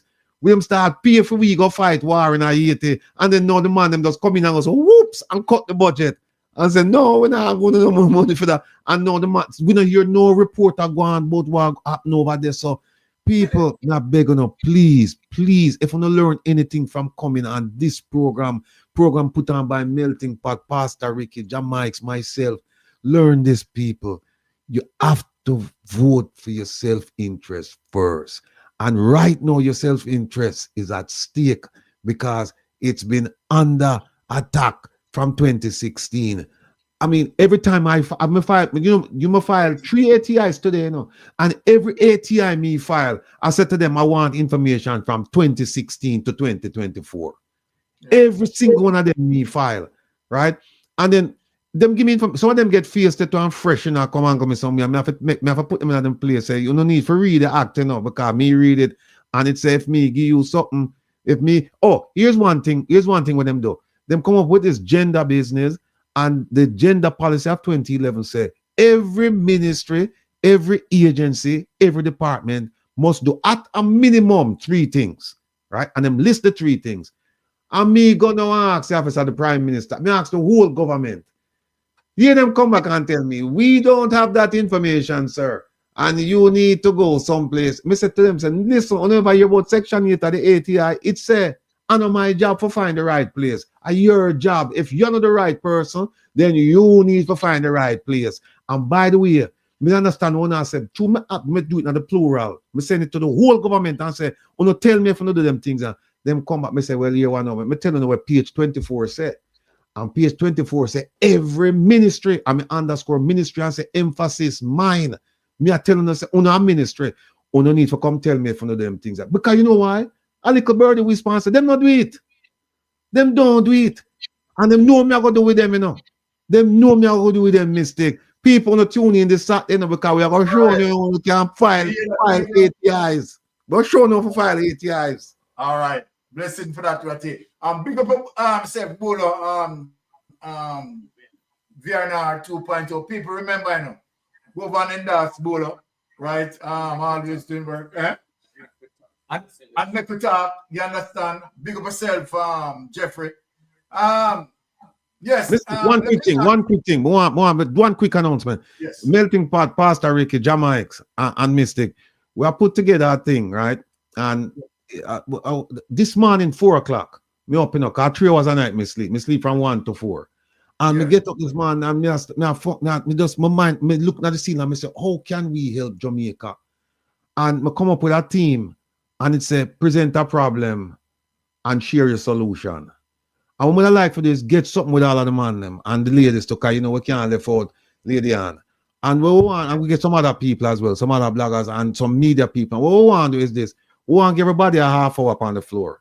And we want you to spend about 5 to 10 minutes, 10 minutes maximum, identifying a problem. We're not really interested in the problem. We're more interested in your solution, where you can bring deal with this. And so we are going to do that, and we may have to do it in our series. But we want to get every person a half hour. And we will ideally would like them spend 10 minutes discuss the problem, crystallize it for everybody. But you spend the majority of your time talk about a solution where you have for this problem. That will, so it's coming up. Yeah, man. We will do that. But when it comes to me, I'm melting pot and Puerto Rico, we will need more than 10 minutes. I love that. All right. Now we're gonna shift to Puerto Rico and quickly to Jamaica. So we have melting pot closing us out, right?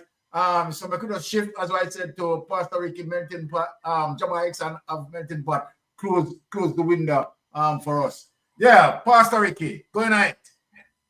Well, I am 100% confident that the People's National Party will form the next government when the election is called. It is very clear, it's evident from the local government election February last year that in March last year, I've been saying that we're going to win by 55 seats. And I said we because I'm Michael Manley-ite. I'm a comrade supporting comrade leader Mark Golding, and I'm not ashamed to declare that. We're going to win the general election with at least 55 seats. The sentiments of the people have shifted, and everybody in Jamaica is getting disgruntled. I mean, the calls, the people we talk to, everybody's no P's, jail P's, everybody's paying higher electricity bill, food insecurity, the lack of opportunities to buy affordable housing, deplorable health care, hospital overcrowded, no beds. I mean, I was in Jamaica last year. I had an opportunity to go to 2 different hospitals and pray with people there, and my heart was broken. And so everybody's experiencing, and with the recession and the PSOJ is making an alarm that businesses is losing profits, at least half of their profits. So in the coming weeks, if they don't have any robust policies to grow the economy and stimulate growth, it can lead to a depression and it can lead to layoffs. So everybody's feeling it. And I know that because everybody's feeling it, somebody's feedback, please, you have a device going on or so. Everybody's feeling the crunch and the pinch in Jamaica. Working for $95 US dollars a week accumulates to $15,000 a week. That's below the United Nations poverty level. And, you know, that's not enough to secure a family of 2 or maybe 3. People are unable to compete with the high prices at the grocery stores and at the market. And so everybody's feeling the pinch. And so many people want to see a change. A change election is always favorable of the opposition party. This is how you know the incumbent is in trouble. If the people were satisfied with the job that the incumbent government did, 2 terms, 2 terms is what, 10 years? If the people were satisfied with the incumbent would have been in double-digit lead over the opposition in the polls. Well comfortable outside of the margin of error, minus or plus 3%.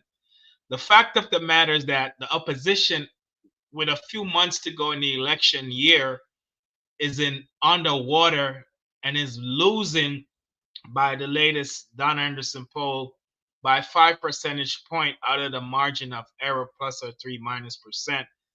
That tells us and sends a strong signal that the incumbent party is in trouble. They're going to be swept out of office.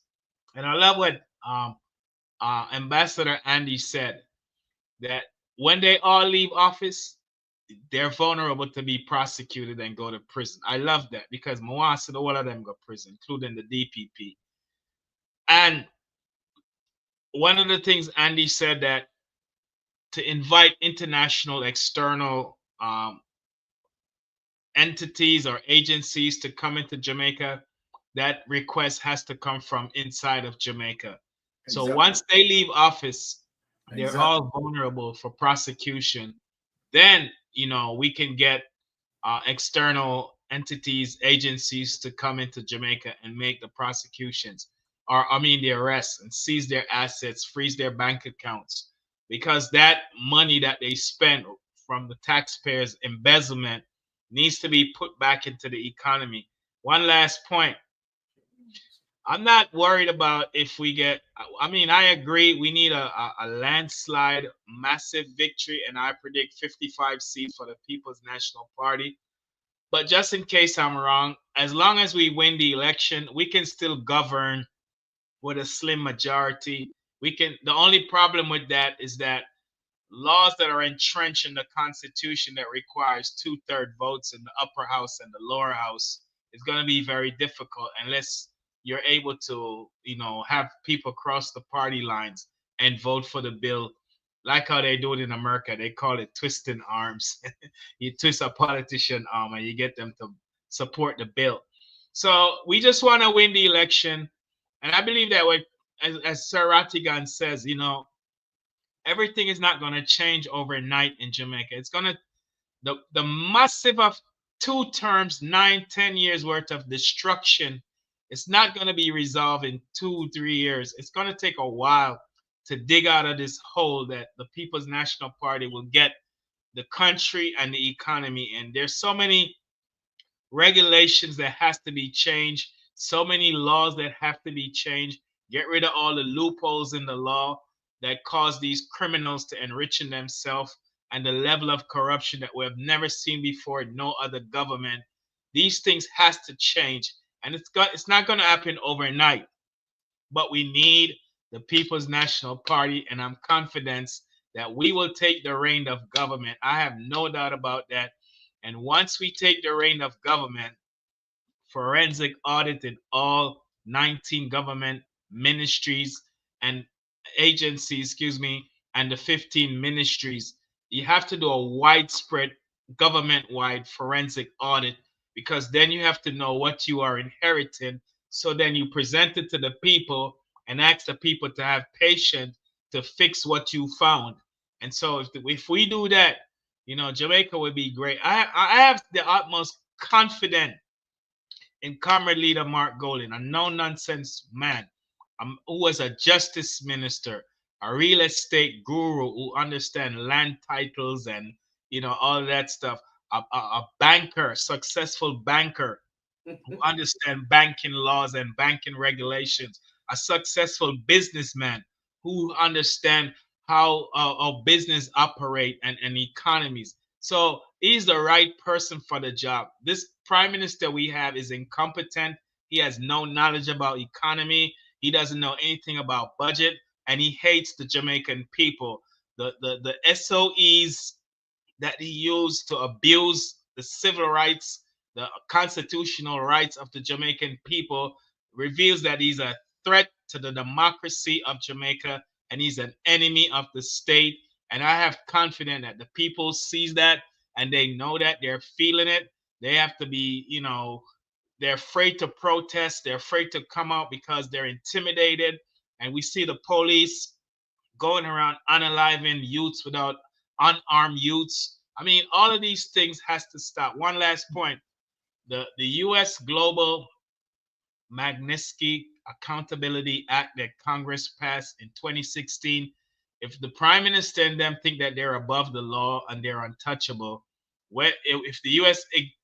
execute the Magnitsky Global Act, they can come for you anywhere in any country. That's the broad, wide range that the Global Magnitsky Accountability Act, Human Rights Accountability Act, give them the fortitude and the latitude to go all over the world. It was originally passed by Congress in 2016 for the Russian oligarchs that was, doing the wrong thing and committing crime. And then we have the Paycheck Act that Congress passed in 2001, shortly right after 9/11, because they figured that the folks who they claim were hijackers were doing money laundering and funding their operations from within the U.S. So they can get you on the Paycheck Act. They can get you on the U.S. Global Magnitsky Accountability Human Rights Act. So you're not above the law, and pretty soon the law will show you and your cronies that what the law is above all of you. Back over to you, Sir Byron. Okay, thank you for that. Right, well said, Pastor Ricky. But because we're moving fast, Jamaica, just get into it right away, Jamaica. I think we're getting a feedback from you, Uncle Ratigan. But I saw Uncle Ratigan light up about the Magnitsky haptics. Trust me, man. I am enjoying kleptocracy. I would just say that.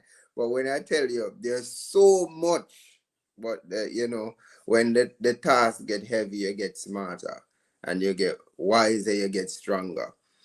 Somebody have to do it. I definitely holding up my hands to say, you know, it's time for a change. And I wish all Jamaicans will say the same thing. Thank you again for the diaspora. You have really bring new knowledge to me. And I am excited on the journey. I'll continue to learn. I want to learn as much as possible. And the more I learn, and the more I realize that I've learned enough as yet, just a little bit that I've learned, and I'm here for it. I will always have an open book. I'll ensure that my ink in the pen is up, or I buy another one, have my pencil. I'm here for it. I want the Jamaican people to also remember that you have a great responsibility. You have a part to play in the development of your country. This is not going to take the opposition leader and his member of parliament alone. Take up the broom, take up the rake. It's time to clean our yard and our house. We need you to be educated about how you play your part, and then you play your part. Also, I want to remind the Jamaican people, if you want to learn about plumbing, you go around a plumber. If you want to know about business, Mr. Mark Golding is the man who knows. He has a proven track record. Ironically, proven. There you go. So we cannot continue with a man who have money where he cannot tell you where he get it from. Exactly. That sound like scamming. I don't know if anybody is, it sound like scamming to them, because when you see a youth in the ghetto, you never see my work yet, but all of a sudden him have big name car and him have a floss. Sound like scamming.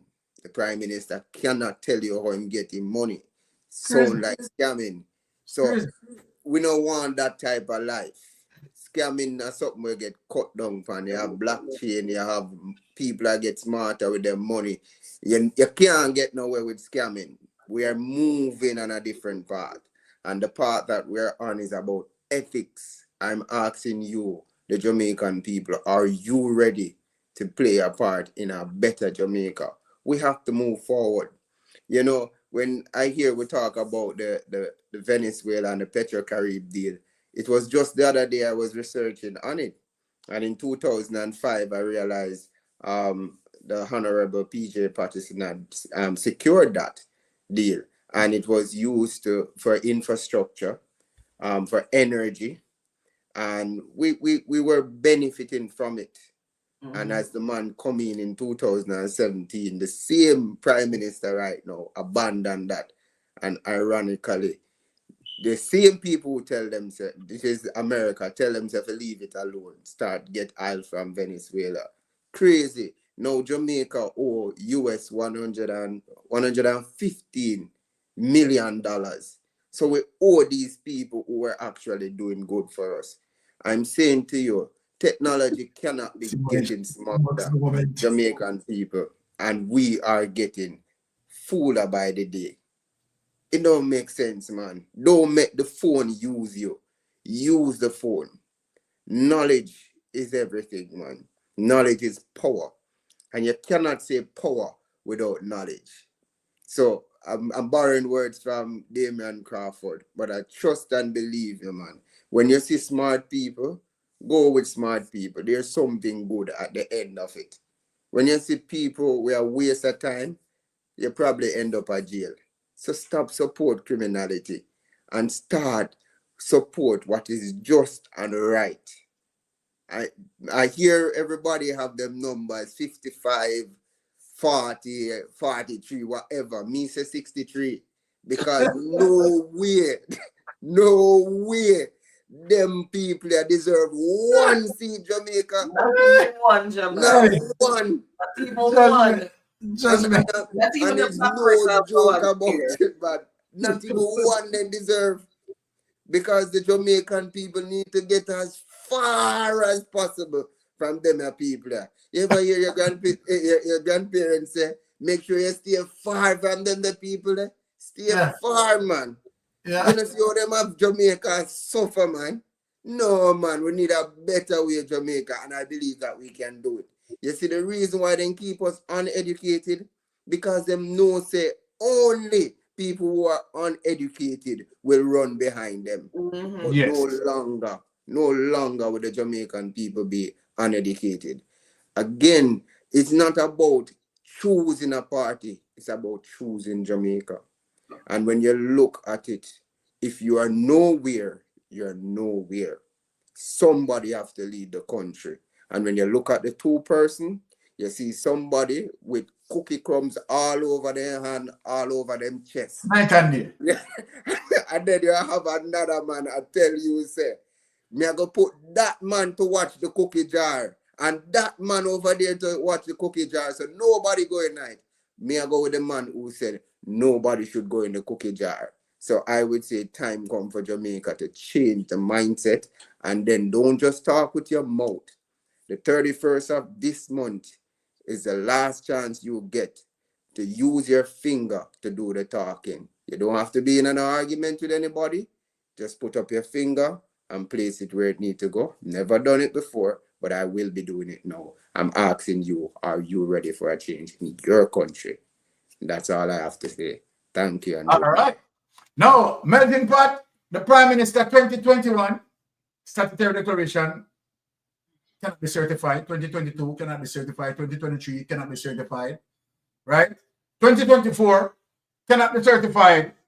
We are not going to look for a certification from him 2025 because we want to see him in a prison. So we're not anticipating any certification from him 2025. We want to see him in a prison. Right? However, we are saying, as it relates to Jamaics, 63 seats Jamaics want. I mean, I lie Rattigan silent panic, like Rattigan wants 63 seats too. But me no say, me want. Look, you say man, 63 seats. Look, there's only one man. Me say when me could have did say why him a go on with some works, you know. One out of the six, out of the all of the what them are 49. One me see, you know. And the one when me see, you know. Me I hear some news about him where me I look into him and him no look so clean no more, you know. He so clean no more. One. You realize them are rocks. All right. Now it's melting pot time. Melting pot, take it away. Yeah, you muted melting pot. Yeah, I've heard the numbers been brandished on the platform, but I'm not using number. I'm saying clean sweep. Oh, that door. Clean sweep. Yeah, man. Go there, sir. Because let's use a scenario, yeah, as it relates to fuel. I know I don't want a coal with them light and out, you know. Because that now no energy. That can light back, and if it even do light, it can sustain. So me want a thing called clean, renewable energy. Energy, I love that. And when I look at the People's National Party being led by Mark Jefferson Golding, I see a clean, renewable, re-energized, revitalized Prime Minister in the waiting. And when I look at his team that he has carefully selected, I see clean, renewed personnel to fill the seat in the House of Representatives. So I'm just saying to my Jamaican people, get off the fence. Stop being undecided when it comes to your future. Because remember, you can't rely on the diaspora day in, day out, to provide a future for you in Jamaica. You now have to start prepare a way to embark upon your future. And your future depends on your choice in the upcoming general election.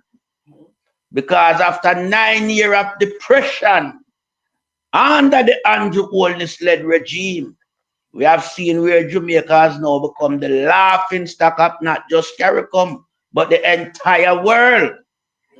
Right now, the Prime Minister is under pressure from United States to get rid of our neighbors who have always been there for us through thick and thin.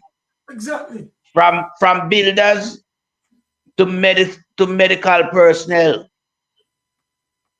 Cuba has always been our source of help.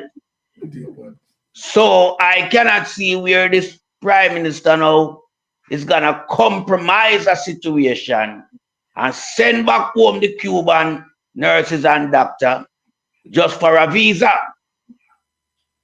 Because Jamaican will be at the mercy of medical care if that ever happens. Because currently we don't have any for ourselves. All our trained personnel in the medical field, they have migrated to greener pasture based on the fact that their profession was not rewarding them in Jamaica. And you cannot blame anyone for that. So we are looking now at a government that needs to be swept out clean so that we can start the rebuilding process in Jamaica. So that we can have back the beaches for the citizens of Jamaican. So that when our family come from overseas, we're not being embarrassed by fellow Jamaican who are working for these operatives, telling us that, okay, today is not our day. That's embarrassing. Because, I mean, you travel all the way from wherever to get to this point where you want to have a day out, and enjoy your country, but you've been denied the privilege. So all these things have to change. And as it relates to this Prime Minister with 28 bank accounts whose statutory declaration cannot be certified for 4 years now, I mean, we can't have that man at the helm. Because that man spelled corruption to the core.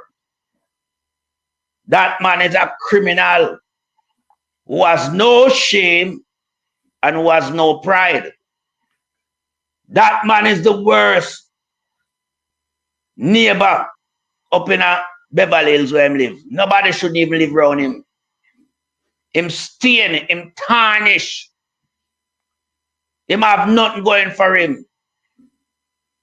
I want to know how him feel when him wake up and look at his neighbor them. And when his neighbor look back at him and his wife and his kids. Knowing to the fact that the entire world know that he's a criminal.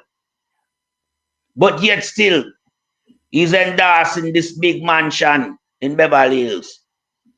Where the entire world know that his salary cannot give him that. But yet still, he can't come out and state where all these cash come from to build that mansion. Because everything will lead to corruption. Because the Prime Minister, was the one who was playing all the reverse psychology tricks when he was in opposition. This said Prime Minister said, don't grudge nobody for them castle. Or for them big house, whatever terms he want, but he might talk about proper house. But we see when him go over Clifton and destroy people's house. You understand? This is the same man, will tell you, say, him have to bring the big energy company come to Jamaica. And I tell you, say, I reduce your light bill because under the previous administration, you can't pay for light, you have to borrow light and all type of thing, narrative as it relate to light. But at the same man, we struck off himself from the Venezuela Petrocarib deal because Isla Energy, That man sell out Jamaica and make Jamaica pay high price electricity bill every month. This same nasty prime minister will trick the people them. So I am saying to the people them, you know, you've been tricked already and you've been laughed at. And you've been dealt the most vicious deal in life by Andrew Wallace administration. Are you going to sit down and behave as if voting is not an exercise duty that you should exercise? You have to go out and vote because this 2025 general election must be a clean sweep out. There must not be one of them left to tell the tales. They must be all behind bars because all of them contrive to the high level of corruption that has plagued Jamaica for the last 9 years. There is not one clean good one amongst them, the 49. Because when you have 48 Alibaba and a chief man who is a chief thief amongst them, you're in a serious problem. This is why the man wants to change everything as it relates to constitution. I mean, come on.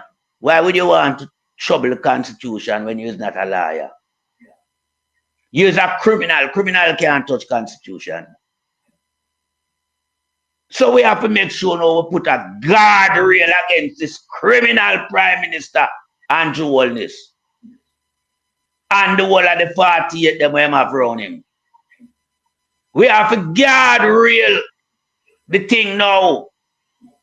Make sure now them now have access to the parliament when it dissolves. When parliament reopen after it dissolves and the election call, then your nastiness not supposed to have no lot of part in a parliament. And new people for going there. What you are going to do with them a criminal in a parliament again? Unless you want to desecrate the House of Parliament. We have to sweep them out. Remember the same man them will try to burn down God knows, you know. To stir up a flare of interest, you know. Because at the time they were under the SSL pressure. So when you like God knows, now everybody will talk about God knows. But we were clever enough, we can compact God knows, SSL, all type of house and all type of things. We can compact them in our program and speak about them. So he couldn't suppress none of the topic. So God knows was a mistake. But it just go to show the type of government where we have, the type of leader where we have. They are criminals that will do anything at their disposal to gain leverage. When you look and see what they are trying to instigate now in the upcoming general election, fake voters ID. That is the reason why them did pay Dan Anderson to do the fictitious poll that was commissioned by a businessman from the private sector organization. And going on with that topic about IC.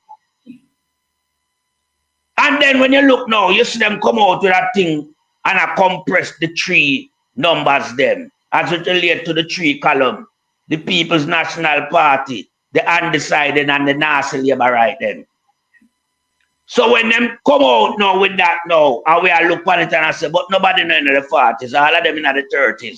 Them can't go print them ID now and let it loose in the society. And then say, oh, we da claw back the numbers them. Can't remember them was 9 points and we bring it down to 5. So now election time come on, we win by 3. We know that, you know. That's why I have to beat Dan Anderson. Dan Anderson a sellout. So me have to just make the people know. Be on a P and on a Q. Yeah, be vigilant. Make sure no. And then they are voting. No man no keep the polling station up until 10 o'clock or 5 o'clock it have to close. Make sure no them close. And we want to come with them. Farmer security network round the polling station. Make sure them close at 5. Make sure no watch the ballot box them. Make sure no leader convoy behind them. Don't give them no loophole to stop now and dump ballot box or stuff ballot box. Because this is a moment of victory you cannot relinquish. You cannot give them the victory. The People's National Party has to take back the governance of Jamaica, to build back Jamaica, because Jamaica is in a very, very desperate position right now. The country broke, the country flat, the country have corruption stuck all over it, the country have so much bad things going for it. Yeah?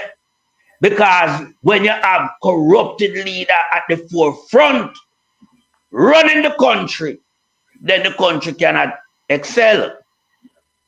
The country will decelerate till it comes to a halt. And right now the country has grind to a halt under this nasty government led by criminal Andrew Holness, along with his 48 Alibabas. Don't forget about them. There's not one good one amongst him to correct him and come out and speak against him and resign from a corrupted cabinet. When you know that democracy is enriched, enrichment and flowing through the vein of the society, you must have people who can relinquish posts no matter how high the post is. As a politician, you have privilege. But if you see a leader run the thing wrong, resign from the party because you don't want to take the flak, you know. No. You want to know so you make example and show yourself to be a decent individual rather than encroaching around corruption and criminality. Step aside. We don't see that happen. And every one of them know about the Prime Minister and his illicit enrichment. They know about everything. They know about the 3 trillion. It's share amongst all of them. They know about the money will come at Jamaica in a pandemic saying to reach intended people them. It's stuck in them pocket. All of them know about it. But what them do? Them side with it. So it show you say it's a kleptocratic government we have in Jamaica, you know. We have a money laundering government in Jamaica. We have a criminal government in Jamaica who steal money from overseas donor. We have a government who put in stipulations, say even if you're up in the mountain at Jericho, you have to have internet, even when you don't have a light post up there. But them still say you have to have internet to get the package deal. So what we are looking for now is a government that has no mercy, no sympathy, no empathy. Is a government that will destroy you at all costs to keep himself in the hot seat. So we know we have to protect Jamaica and we have to take back Jamaica from the nastiness here, because Jamaics always use them little word, and another word that I embrace and endorse. After we business. So we have to make it our business now upon the day of election to go out and sweep out the criminal man. And then when we just sit back and relax and rejoice when time after G said them go to prison. Laugh after them like how them will laugh after you guys. Because remember, you know, Andrew Holness keep telling you, you know, him not interested in nobody outside of his family, you know. That's why I make sure most of the whole in his family coming like Donald Trump. Build an empire. That is Andrew Holness mode of operandus. You understand? To be the wealthiest man in Jamaica, run past Issa Azan them and Matalan. Him want to leave that as this man talk about legacy, you know. Remember this carefully. It's a man that speak about legacy. And that is why I make sure I get a fake doctor to go against him name. To go side him name. Because that is a part of him legacy.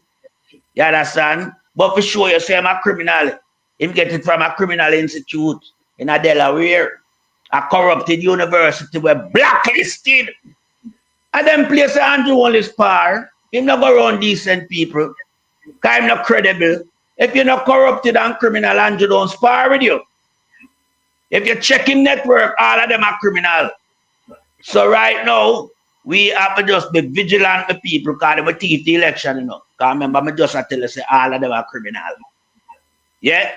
Killer Vaz, Agintai, the whole of them, Bushrat, Queenie, yeah, the whole of them are criminal. Muma Cow, criminal, yeah, the whole of them are criminal. Them names so long, many of them want to call them out and waste time. So be vigilant and make sure no so to protect the ballot box for the day election. Because we cannot win something and lose it in a destroyed room. Because them disqualify with true unfairness. Yeah, so me applaud the Election Commission of Jamaica, yeah, and the Election Office of Jamaica. I applaud you guys 150% to come out and break the revelation from the fake ID. I thank you so much, and I hope Jamaican will do right by themselves and go out and vote in their numbers. Yeah? The highest voter turnout in the history of Jamaica must commence 2025. And we must do the right thing and make the right choice. And I yield back the floor to another member of the panel. Okay. Wonderful as it relates to Melting Pot giving his input there. But let me just speak to Jamaica locally and in the diaspora, right? That it is imperative that we put the X beside the N, right? It is important that we vote for the People's National Party. It is important that we vote for democratic socialism. When you look on Andrew Holness and a Mark Golding, it shouldn't be any form of hesitation as it relates to good governance. Andrew Holness, statutory declaration cannot be certified. And you have a Mark Golding each year submitted on time and statutory declaration certified. You have a prime minister who doesn't believe in checks and balance. A Mark Golding who decided that, okay, all right, let us add another layer for security as it relates to checks and balance by crafting an impeachment bill. Andrew Holness who kept on it. So when you see these signs and you see these red flags, you should be questioning yourself. You shouldn't be in the middle. You shouldn't be on the line. Why? It's obvious that you have one of the Prime Minister, Member of Parliament, who was the Speaker of the House, put through the judiciary, and what happened? Found guilty. Guilty of what? Right? The trust that the people entrusted in her, she betrayed it. When we see that Andrew Holness, 28 accounts, $470 million running through NCB. Yeah? And when we see that Mark Traskerry opened an AdMat account, right, in St. Lucia. Why would Mark Traskerry involved in opening an account for AdMat? You have seen where SSL this deposited $143,000 in an account in NCB. The Prime Minister took out an account with $0 10 days prior for $143,000 deposited. So people, you tell me, a Prime Minister who claims that he's seeking a third term take the NHT money, the NHF money, the ed tax money, the NIS money. These are taxpayers' money and contribution.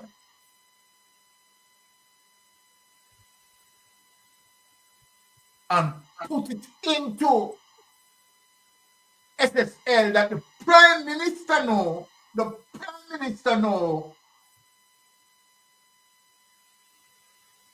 and the time when the Prime Minister done that, Nigel Clark sits on the board, the NHT board. Think of it, people. Think of it. Think of what I'm saying here. The systemic corruption. Nigel Clark being on the board, the NHT board, and allowed billions of dollars from NHT to go into SSL. And then one party shot. And look at the hypocrite Andrew Holness. The hypocrite Andrew Holness. That when Mama P used the NHT fund to shore up the budget, not to do anything else with it, you know. Not to string it off in some Ponzi scheme, right? And then it goes into their pocket and spread out. But I am asking the Auditor General, what can the Auditor General have, what the Auditor General has to say as it relates to telling the Jamaican people what happened to the NHT, the ed tax money, and the NHF money. Did we get it back? Have we gotten it back?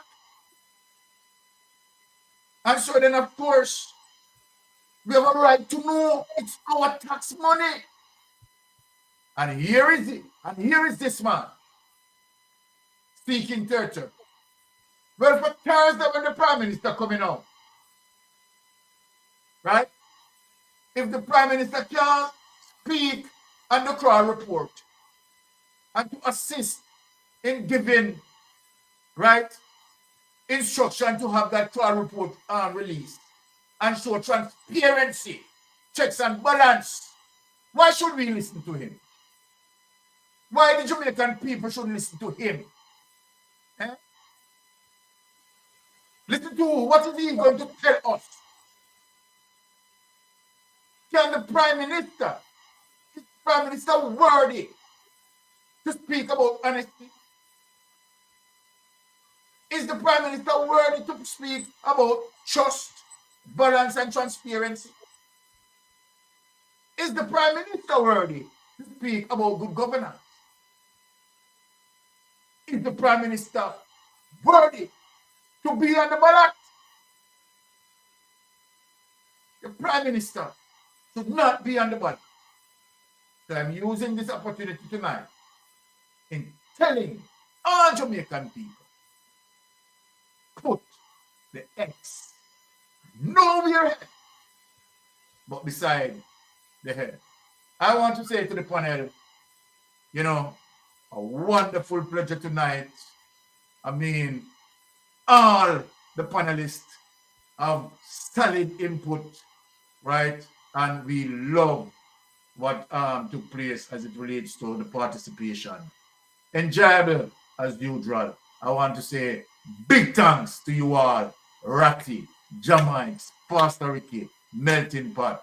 Wonderful presentation. And we love that you are here, working in the space, working for our Jamaican people. And I said, bless you, thank you, love you all. Right? Bless and remember, tune into Ratigan, right? Tomorrow. Right? And remember, Lonesome always, you know, on his mission, right? Tune in to all of the persons who are out there doing their thing, right? Because remember, it is not we alone working in this space. You have a lot of people working in this space. And I'm not lie, sometimes when I'm getting a name calling, you come like me always getting a problem. You understand me? I say, I don't know why me always getting a problem, but you understand me? I say, but I want to say, I'm saying this to say that social media bloggers, right? They are doing a wonderful job. Bola, VNR, big up yourself. All right. Ratty, jumping out. Anything? Yeah, man. Big up yourself, Bolo. Big up yourself, Bolo. Love your work. Love your energy. Right. Up. Yeah, Bolo, big up yourself. The only thing me have to say, one quick thing is that Prime Minister, just want to say, if the clocks where you wear are yours, if the pants where you wear are yours, and if you really care about the Jamaican people, keep the Cubans. Keep the Cubans. All right. Him have to, Sir Ratty. And you know, have to. He can't do nothing aside keeping the Cuban them. Because if him do that, him know everything wipe out, clean. Yeah. Well,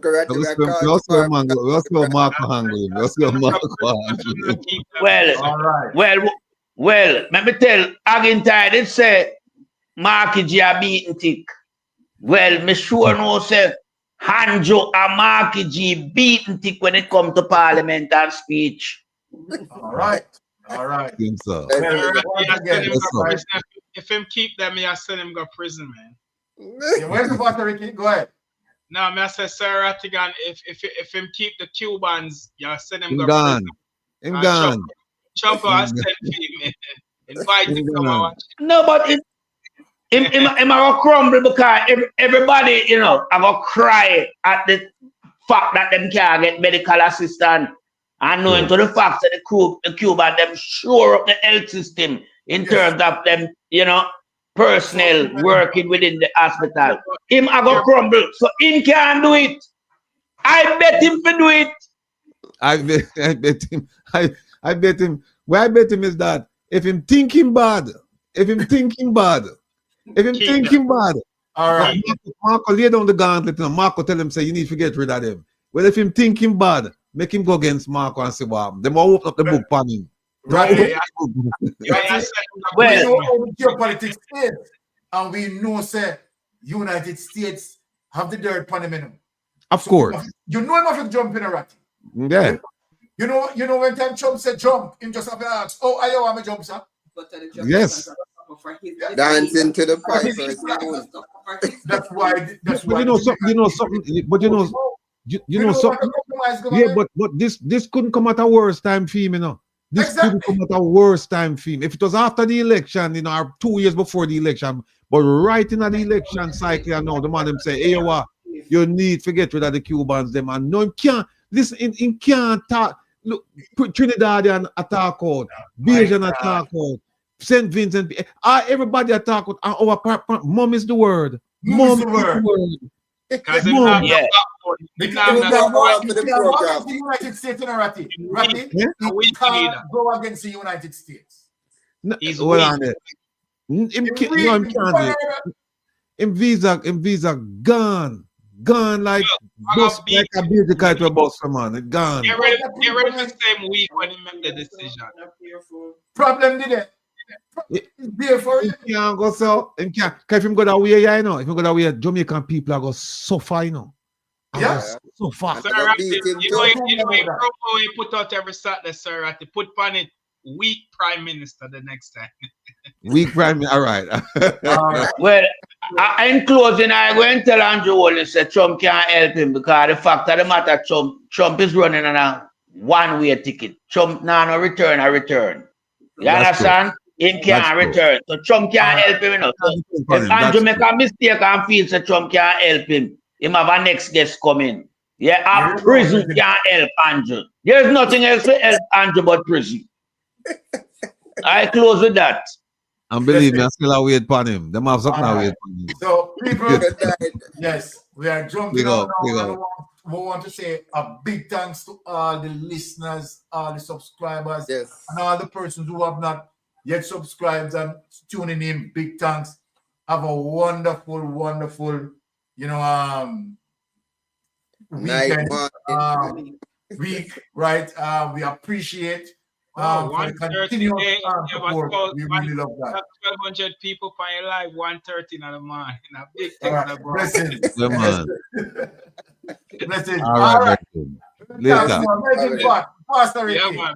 Yeah, man. Everybody in the chat. Have a wonderful rest of the week.